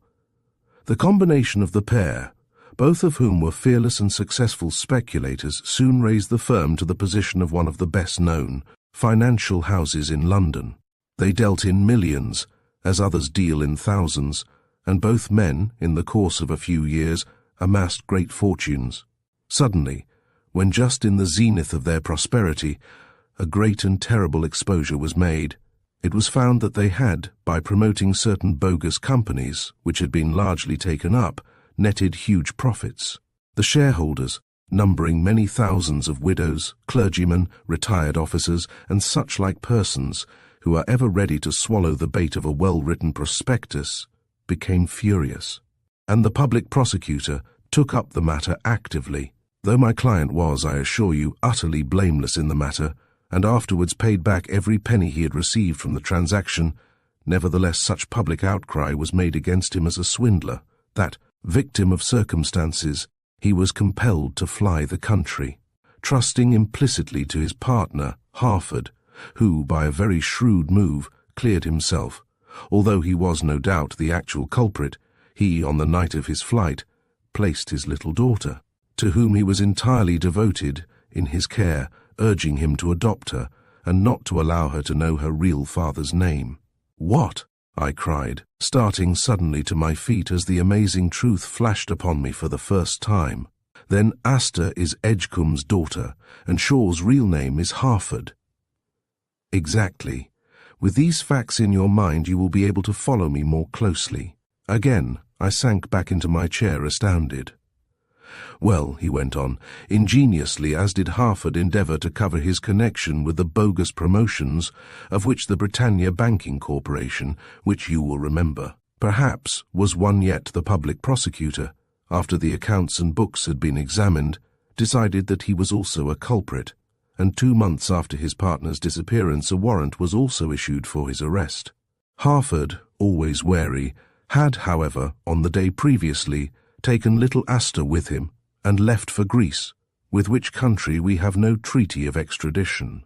Meanwhile, Edgecombe had a younger sister who had married a man of bad character, an expert forger of banknotes named Earnshaw, and who sometimes went in the name of King, and the pair had, to a great extent, assisted Harford in his fraudulent schemes entirely unknown to Edgecombe. The woman and her husband were adventurers of the most ingenious class, and with Harford reaped a golden harvest in the circulation on the continent of the clever imitations of Bank of England notes. Edgecombe was all unconscious of this, and indeed only became aware of the transactions by accident. It seems that on the night of his flight from England, he went to the office after it had been locked up in order to get some cash for his journey. There was only £40 in the safe, but on breaking open a drawer in his partner's table, he found a big roll of new notes. He took them and left on the table a memorandum of what he had done. Ere he arrived at Dover, however, suspicion grew upon him that the notes were not genuine. So he kept them and said nothing. It was his first suspicion that Harford was playing a double game. Through all the years that elapsed from that day till his death, they remained in his possession as evidence against Earnshaw and his accomplice, but in order that after his death they should not be found in his possession. He apparently got you to destroy them. But this man Harford or Shaw, who was he? I inquired eagerly. Of that I know very little, except that before meeting Edgecombe he had lived for many years in Ecuador and Peru, where he had been engaged in the adventurous pursuit of collecting orchids and natural history specimens. Probably while there he knew of the giant venomous tarantula, and had trained one to answer to his call, was Mr. Fryer's reply. Apparently, from what you have told me concerning the threatening letter, Edgecombe's sister suspected him of betraying her to the police, and, after serving her sentence for swindling, she and her husband again became on friendly terms with Harford, who, in the name of Harvey Shaw, was then posing as a county magnate, deriving his income partly from the proceeds of his financial transactions, and partly from the passing at various banks on the continent the bogus notes printed in secret in a room at Ridgehill Manor. It was for that reason the police of Europe have, for the last 10 years, been in search of Harford the English police, because of the charges against him in the city, and the European police because he has defrauded hundreds of bureaux de change all over the continent by exchanging thousands of his marvellous imitations of Bank of England notes for foreign notes or gold. Yet being a man of such colossal ideas, such a splendid linguist, and possessing such marvellous powers of invention and clever evasion, he acted so boldly and sustained his role of English gentleman so well, that he often passed beneath the very noses of those in active search of him. Then Edgecombe was in entire ignorance of the true character of his late partner, I exclaimed. Absolutely until too late. He only became convinced on the day of his death, He wished you to assist him, though he warned you against him. Apparently, by slow degrees, during his rare visits to England, he had become cognizant of Harford's criminal instincts, and of the fact that he was in possession of that venomous pet which the man had once, I believe, boastingly described as his hand. Yet Edgecombe was diplomatic enough not to quarrel with him. Asta, ignorant of her parentage, looked upon Harford as her father and held him in highest esteem. For Edgecombe to denounce him would be to disillusion the girl in whom all his hopes were centred and who regarded him, not as a father, but as a very dear friend. On arrival in England he seems to have written immediately to her, urging her to meet him, unknown to Harford. Yet, when she went to the hotel, it was only to discover that he was dead. But the terrible tarantula, the hand, as Harford termed it, surely Edgecombe must have suspected something, I said. He probably was unaware that the thing was so deadly venomous, and he never dreamed to what use the scoundrel would put it, said the solicitor. The truth only dawned upon him when too late. Remember, he placed the utmost confidence in you, and in you alone, a stranger. Yes, he gave me that bronze cylinder. I wonder what it can possibly contain. Let us take a taxi down to Chancery Lane, Mr. Fryer suggested. Let us carry it up here, open it, and ascertain. Chapter, A Heart's Secret. Mr. Edgecombe was always of an antiquarian turn of mind, and when he left England he took up the study of Egyptology in order to occupy his time, said the solicitor, as we sat in the taxi whirling along Newgate Street. He spent many years in Egypt, and being, of course, in possession of ample funds, he was enabled to make very extensive explorations, for which he was granted special privileges by the Khedive. Many of his discoveries have enriched the British Museum, the Louvre, and other museums on the continent, while, stored here in London, in a place of which I hold the key, is a magnificent and valuable collection of objects from the period of Shahru, down to that of the first Amenhotep, all of which will pass into the possession of his daughter, Miss Asta. Even the collection in the British Museum cannot compare with them in value or interest. Every object in our late client's collection is absolutely unique, as is the bronze cylinder, I added. Yes, I confess I have been filled with wonder as to what it can contain ever since the receipt of the letter asking us to advertise on the 3rd of November for an unknown person yourself, Mr. Kemball. Whatever were the actions of the late Mr. Edgecombe, we must not lose sight of the main fact that the death of his wife, whom he adored, caused in him certain eccentricities. He was devoted to his little daughter Asta, and in order that she should never know that her father had been accused and compelled to fly from justice, he induced his partner to adopt her, only to discover afterwards that he was a criminal and unscrupulous, and was, moreover, in association with a man and woman who were undoubtedly criminals. Yet, having taken the step he had done 10 years before, he could not well draw back. I advised him, as soon as exposure came, to stay and face the music, but the death of his wife had utterly broken him, and his only reply was to say that he was tired of an active business life and preferred obscurity and study abroad. Yes, Mr. Kemball, added the man at my side. Arnold Edgecombe was a decidedly remarkable man, a man of great talent and attainments, of wondrous perception, and honest as few men in this city of London are honest nowadays. He knew that Harford's arrest would bring disgrace upon Asta, and for that reason urged you to become his friend. The situation was, indeed, unique. On arrival at the safe deposit vaults, we found, unfortunately, that they had been closed a quarter of an hour, therefore there was nothing to do but to wait till next morning. So, after some final words with Fryer, I left him, promising to return on the morrow, and then drove straight to St. Pancras, and went down to Lidford, arriving there soon after 9 o'clock. Asta was, I found, so much better that she had been left in charge of a nurse whom Sir George had summoned from London that day, and at my urgent request she allowed me to see her patient alone. As I stood beside her bed, our hands clasped in meaning silence, I saw that she smiled gladly at my arrival. Then, presently, when she had motioned me to a chair, and I had congratulated her upon her rapid progress towards recovery, I related in as quiet a voice as I could all that I had learned that day in London. "Mr. Arnold was my father," she cried, looking at me amazed and stupefied. I never knew that. I can't believe it. And yet how kind he has always been to me. What beautiful presents he used to buy for me when I was a child, and how tenderly he used to kiss me when we met." "Ah, yes," she cried. "I ought to have known. I ought to have guessed. Poor dear father, and he died without betraying to me the secret of my birth." "He was a lonely man, Asta," I said in a low voice, calling her by her Christian name for the first time. "He loved your mother and revered her memory. And he kept from you the secret that he had been cruelly misjudged as a shark and a swindler. He entrusted you to the man I know as Shaw, believing him to be upright and a friend. But alas, how greatly his confidence has been abused." Her eyes were filled with tears. "You alone, Mr. Kemball, have stood my friend," she said scarcely above a whisper, as she turned her bright gaze upon me. "When I saw that terrible spider in my room, I sent word to you, after chasing it out into the corridor.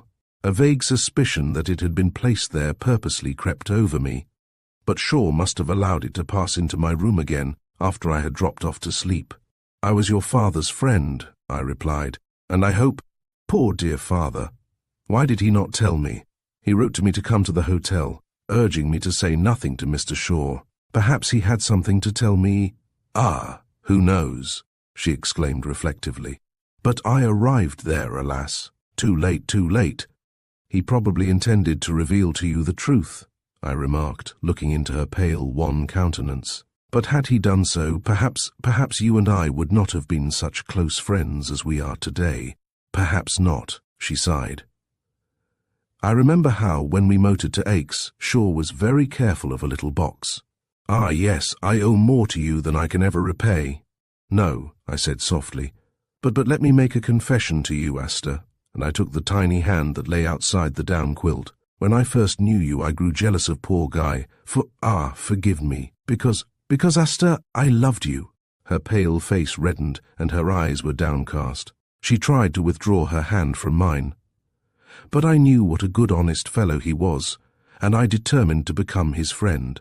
Alas, his friendship for me, because he intended to consult me and tell me what he had discovered, cost him his life." "Ah, no," she cried, "do not recall that. It is all too terrible, too terrible." "I know what a blow it was for you," I went on madly. "I suffered all your poignant grief because I loved you. No. Let me finish. Let me tell you, Asta, now, once and for all, what I feel and what is in my heart. I knew that, with memories of poor Guy still upon you, that you could care nothing for me, perhaps barely like me. I know that at first you almost felt you hated me, yet I have kept my secret to myself, and I have loved you. Asta loved you better than mere words of mine can tell." And I bent and drew her gently to me. She made no response. Only she looked at me swiftly, and a long sigh escaped her lips. "In all my life, I have never loved any woman but you. So long as I live, I never shall," I declared in a fervent voice. "If you are not my wife, Asta, then no other woman will ever be." I could not speak before. I dared not. I could not think that you even liked me, and I should have to take time to teach you the sweet lesson I longed to teach you. But tonight, my beloved, I have thrown hesitation to the winds. Now that you are to live, I have told you. I ask you, my love, to be my wife. And I thought, yes, I said, tightening my hold upon her hand and placing my arms softly about her neck. I never thought that you loved me," she said suddenly, but the look in her splendid eyes, the tone of her voice, the rare sweet smile which parted her lips in sheer gladness, unconsciously shone at my confession, told me more than a whole volume of words could have told me, and slowly my lips met hers in a long kiss, a long, long kiss of ecstatic love, a kiss that changed my whole life from that moment. "I love you, dearest. I love you with all my soul," I said, looking down at the pale, thin little face that rested upon my shoulder as she lay. "You love me." Her words were scarcely a breath, but I heard them clearly enough in the silence of the room. "I love you," I repeated, with fervor and simplicity. "I love you, Asta, as I have never loved, and as I shall never love again. But you, it is of you that I have had the doubt. It is your love that I have feared I might not yet have won. Have you nothing to say to me? You rest here in my arms. You have let me kiss your lips. Through the room there sounded a half-laugh, half-sob that silenced me. 2 soft arms wound themselves about my throat and lay softly there. 2 sweet, tear-dimmed eyes looked straight into mine, with something in their depths that held me silent for sheer joy. And 2 warm lips lifted to mine gave me back, shyly, one out of my many caresses. "Yes, Lionel, I do love you," she said at last, so low that I had to bring my ear close to her lips to catch the words.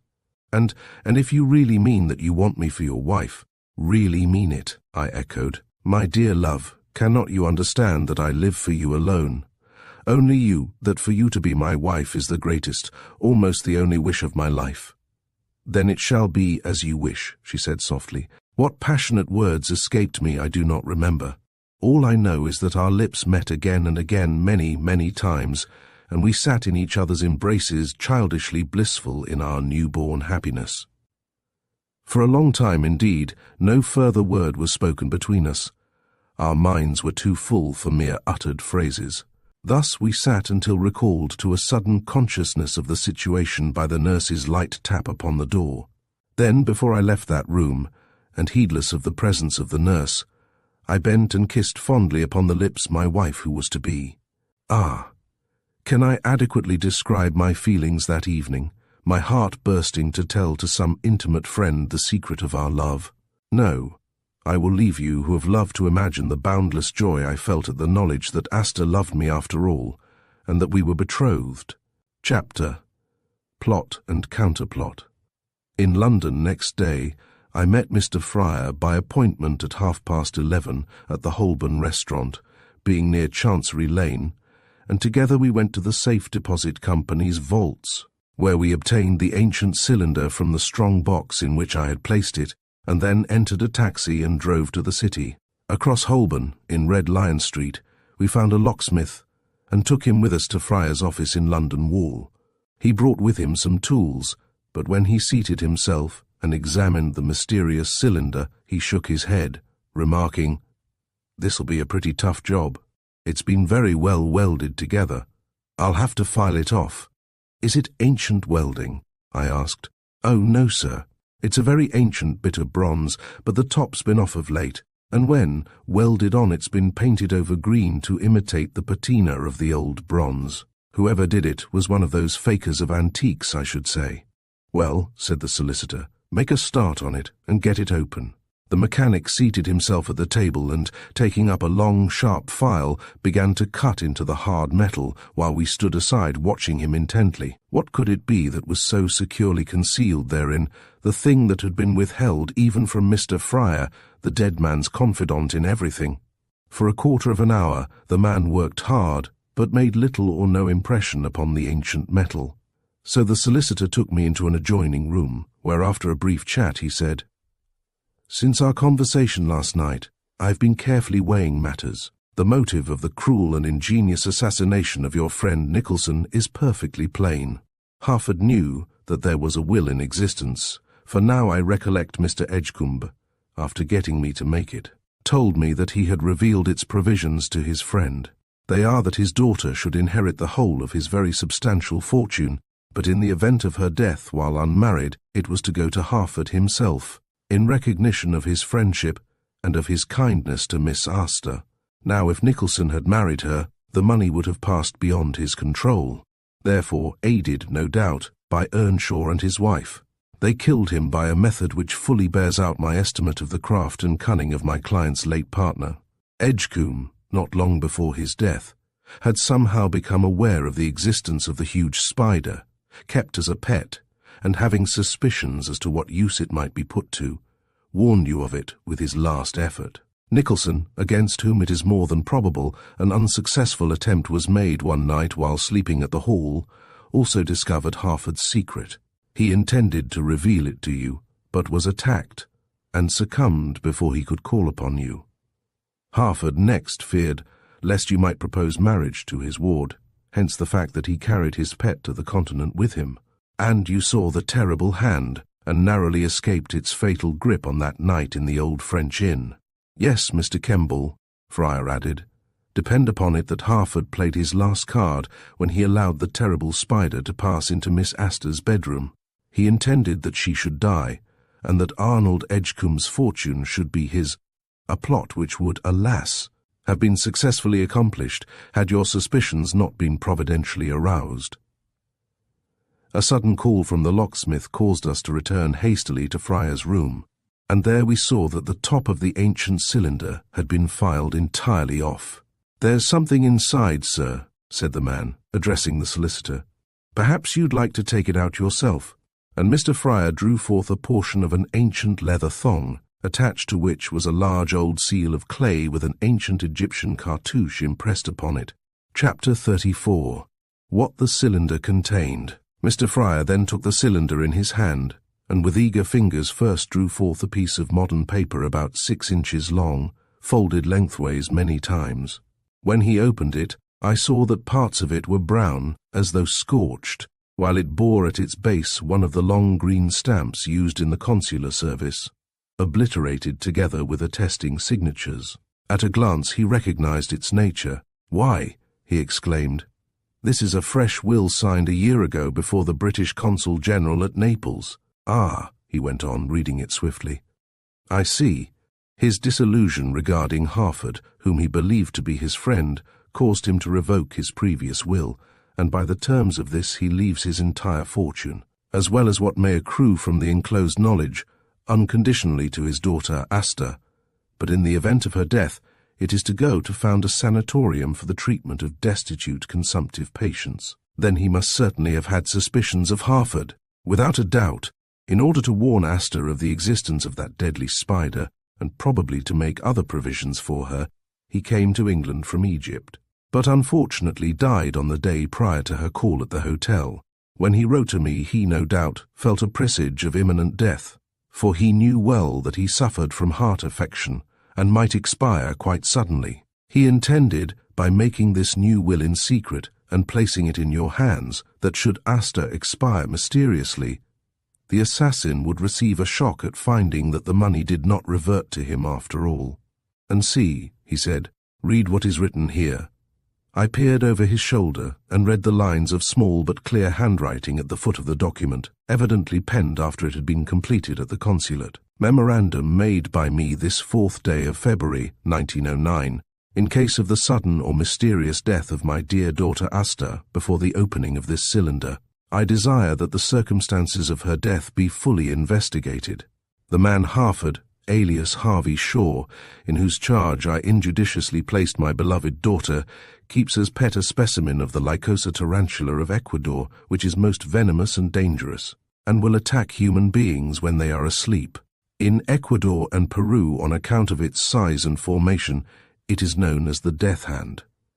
Inquiries I have made show that a bite causes inflammation of the brain, so that medical men in South America are very frequently deceived. I have suspicions that the man Harford intends to use his pet for purposes of secret assassination, and hereby place my strong convictions upon record for my above-named executor, Mr. Cyril Friar, to use at his own will and discretion. Signed by me, Arnold Edgecombe. "By Jove," I said, "that's a pretty plain allegation." "Yes, and not far short of the truth," replied my friend.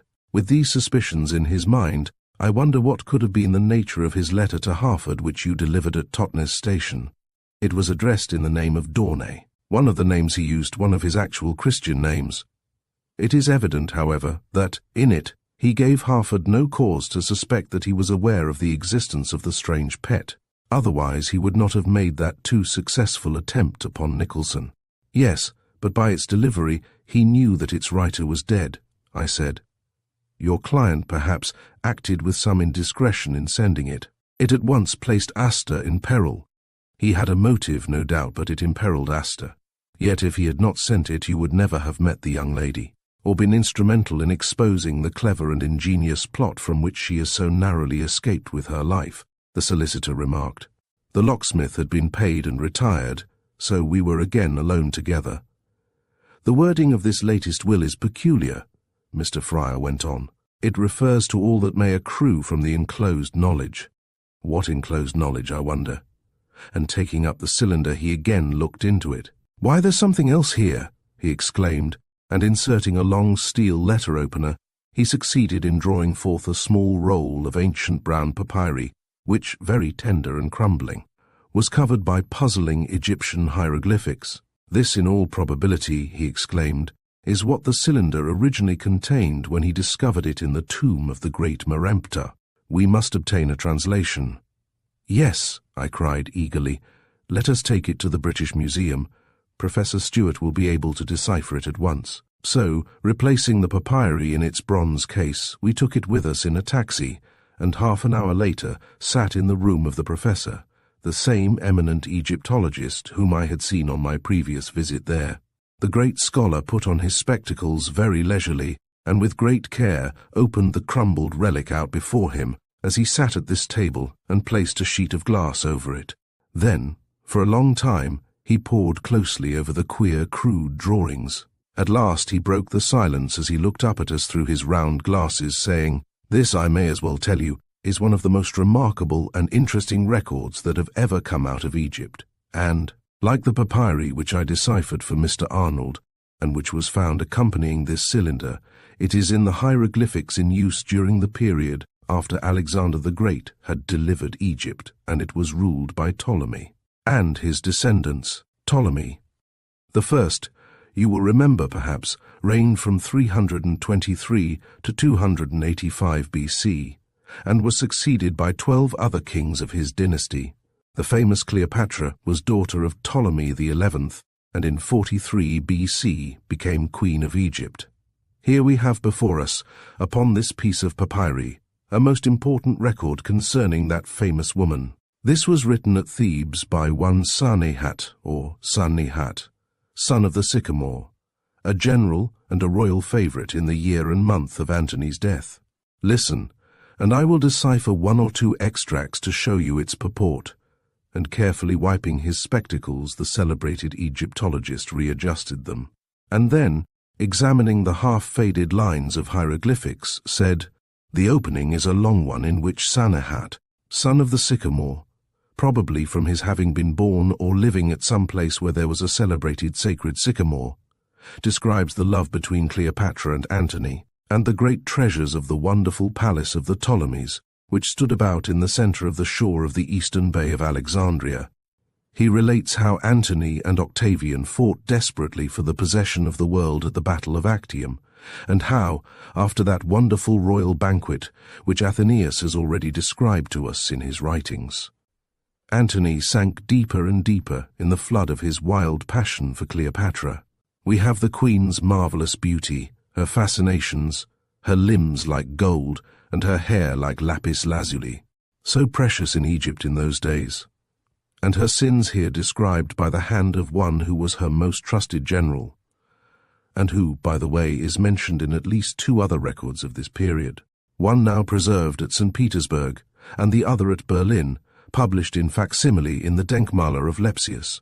It tells us of the gorgeous life led by this most brilliant queen of queens, of the wealth and favors she lavished upon Antony and his captains, and of how she built her tomb near the temple of Isis Loche, at the eastern end of the harbor where Fort Silsila stands today. All this is most intensely interesting, coming as it does from the hand of the queen's trusted favorite, but there is something more, something which certainly arouses our curiosity and which must be investigated. Listen, and I will read just the most important extracts. Then again he paused for a few moments, and halfway down the crinkled papyri he read a disjointed decipher as follows: The Horus, Life of Births, Lords of Crowns, Life of Births, King of Upper and Lower Egypt, Keeper Hara, Son of the Sun, Amen Emhat, ever rising into eternity. Order for those who read. Behold, this order of the queen is sent to thee to instruct thee of her will. Cleopatra, whose ruling passion was to be a monarch of a greater Egypt and to enlarge the borders of the south, remained in the palace of her fathers. But Antony was valiantly defending the fortress of Pelusium against Octavian. In dead of night I was called by the Lord Steward unto the pearl chamber of the queen, and she, reclining upon her bed of pearl and gold with censers of sweet perfumes burning, commanded me to silence, and sent away her slaves. She had received Neb-Ka-En-Ra as messenger from Antony, telling her of Octavian's strength. She therefore commanded me with my captains User-Refa and Hordedef to repair unto the treasury of the Weil house and take possession of the greatest of her jewels and place them in a place of safety, lest the accursed Octavian conquering the palace be attacked. In obedience I called my 2 most trusted captains, and went in secret unto the White House, and opening it with the Queen's own key, obtained therefrom much gold and precious stones, with the great jewels of Sota of Eugates and of Rudedet, and the sacred sapphires of Armonemhat, and next night we concealed them. 5 times did we journey, under cover of night, unto the treasury, and in baskets of green tamarisk took therefrom strings of emeralds and of pearls and electrum and new malachite, the 100 rubies the size of pigeons' eggs, the goblets of gold and stones, and the great bowls of gold, encrusted with jewels, which were served at the banquet to Antony. Know ye that 15 baskets full of precious stones of Ka, statues of gold, breast ornaments of emeralds, beads of lapis lazuli, and pearls of great price did we take and conceal in the place where Octavian, whose name be accursed, should not know. And at dawn, when our work was completed, I went again unto the Queen, and kneeling told her of the place where we had hidden them. And Ra had spread fear over the land, his terrors in every place, and the Queen was greatly pleased, and rewarded me with 50 talents. And she commanded me to write this record, and to place it where it should remain through the ages, so that if death consumed her, the whereabouts of her treasure shall not be utterly lost unto the world. Know therefore, ye who dareth to open this tube of bronze, which she gave unto me, and to face the wrath of the sun god, and of Osiris the Eternal, that the pit where we have dug, and wherein we have concealed the great treasure and gold, and lazuli, and heart scarabs, and kulal stones, set in gold of our Queen Cleopatra the Magnificent, lieth 300 cubits and 7 towards the sunrise from the eastern angle of the temple of Dendera, which our Queen hath founded, and which beareth her image graven by Uba Aina upon its wall. With thy back unto the eye of her image pace 300 cubits and 7, and the gold and jewels which our Queen secured for Antony shall there be found hidden. I, Sanehat, make this record, lest the great treasure of Cleopatra be lost for all time. I write this so that he beloved of Ra, of Horus, and of Hathor, who readeth this my message, may seek and may find. For Antony fought well, and went from battle unto death by his own hand, because he heard falsely that his queen was already dead. Yea, in their splendor but 1 moon ago, they founded the Synepathana Menoi, the people who were about to die together. And so Antony took his life when he heard that his queen was dead. 2 suns have not set since User-Ref and Hordedef, my loyal and well-beloved captains, were put to death by the queen's orders. The month Paofi, the 7th day the god entered his horizon, so that they may not betray the hiding place of her jewels, and I have fled here unto Thebes, for, alas, her hand is now uplifted against me for the same cause. And this written record will I place in the tomb of the great Meremptah, that it shall remain there through generations in the keeping of Ra, till it be discovered by one of courage who cometh after me, and upon whom may the blessing of our great Osiris for ever rest. Excellently finished in peace. He who destroyeth this roll may Tahuti smite him. How curious, I exclaimed, utterly astounded. Does this temple of Dendera still exist? Most certainly, replied the professor.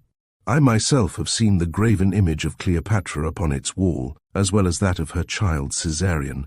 As far as I can distinguish, this record, which has reposed in its cylinder for nearly 2,000 years, is perfectly genuine.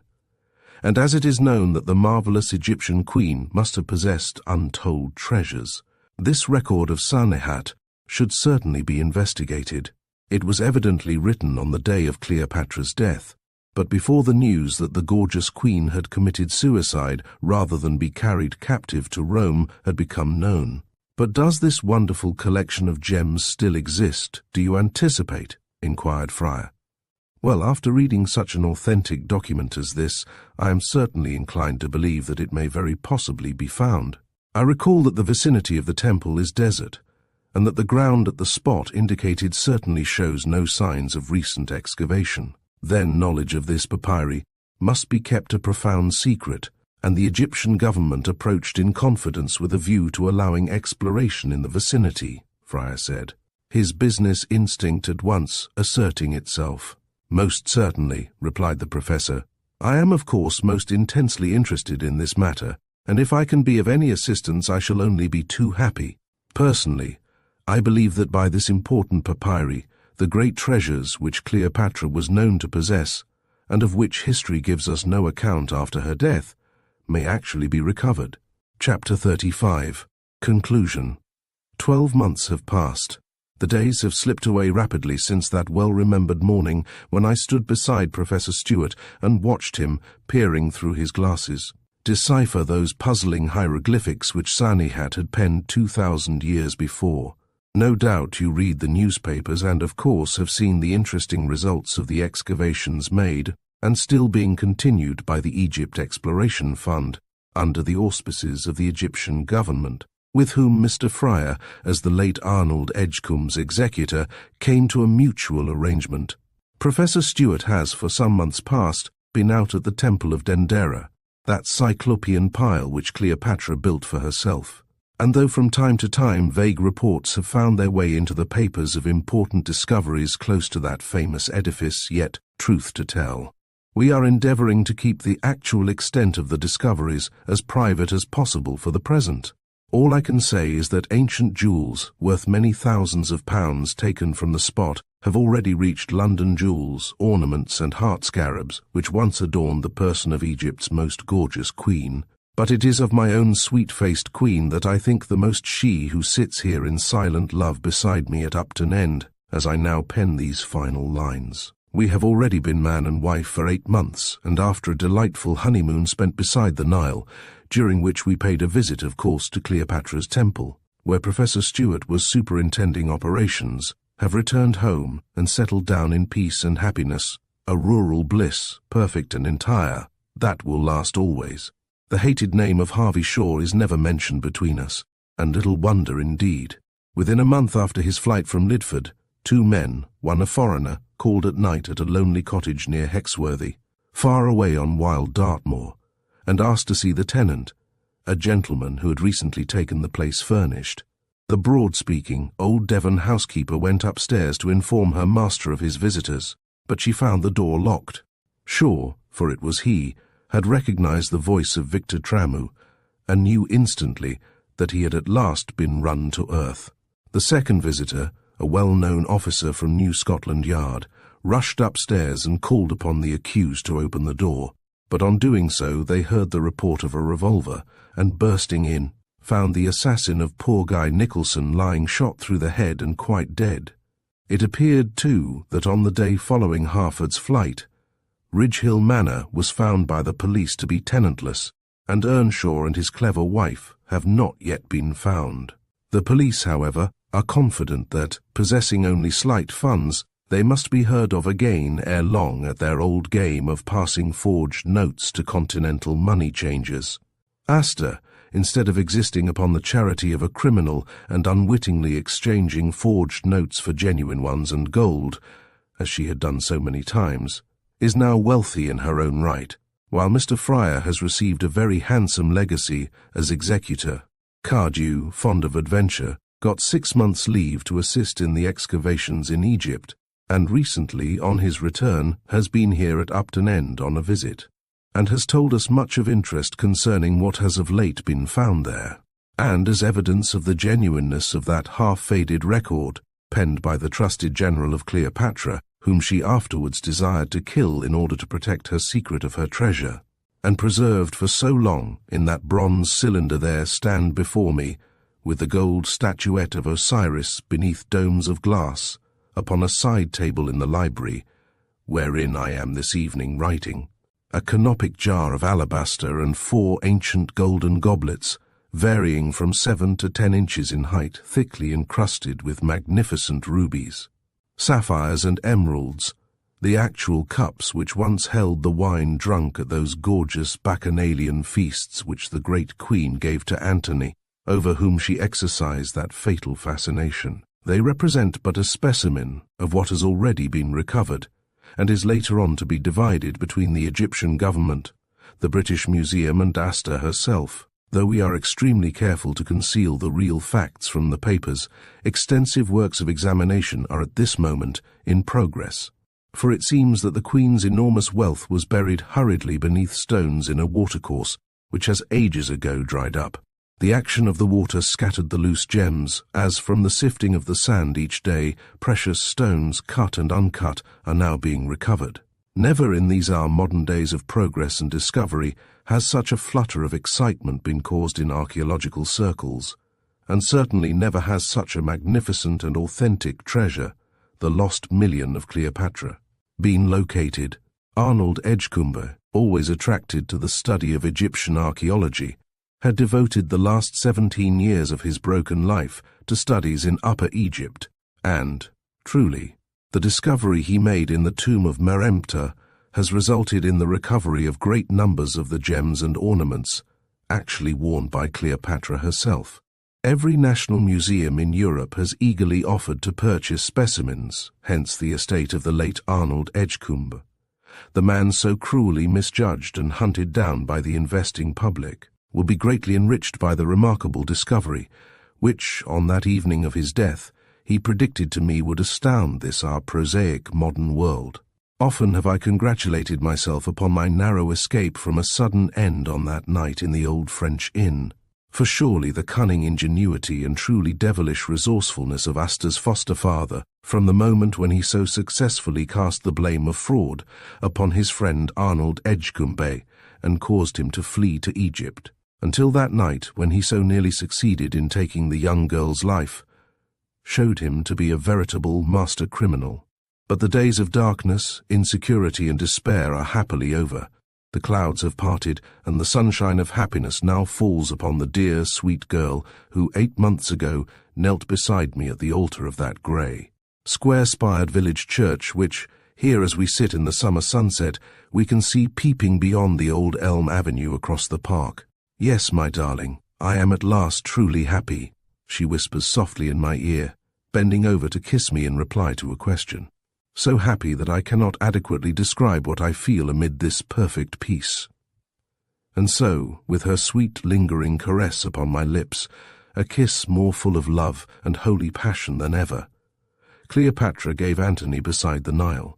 I embrace her with all the tenderness of my affection, with all the strength of my very soul, and while so doing conclude this my strange personal narrative, and write, "Thank you for joining us for The Lost Million by William Le Queux. The intrigue and mystery surrounding the lost fortune keep us wondering about the true cost of secrets. I hope you enjoyed this captivating tale. Be sure to like, comment, and subscribe for more classic stories here on Storytime Haven. Until next time, keep the mystery alive.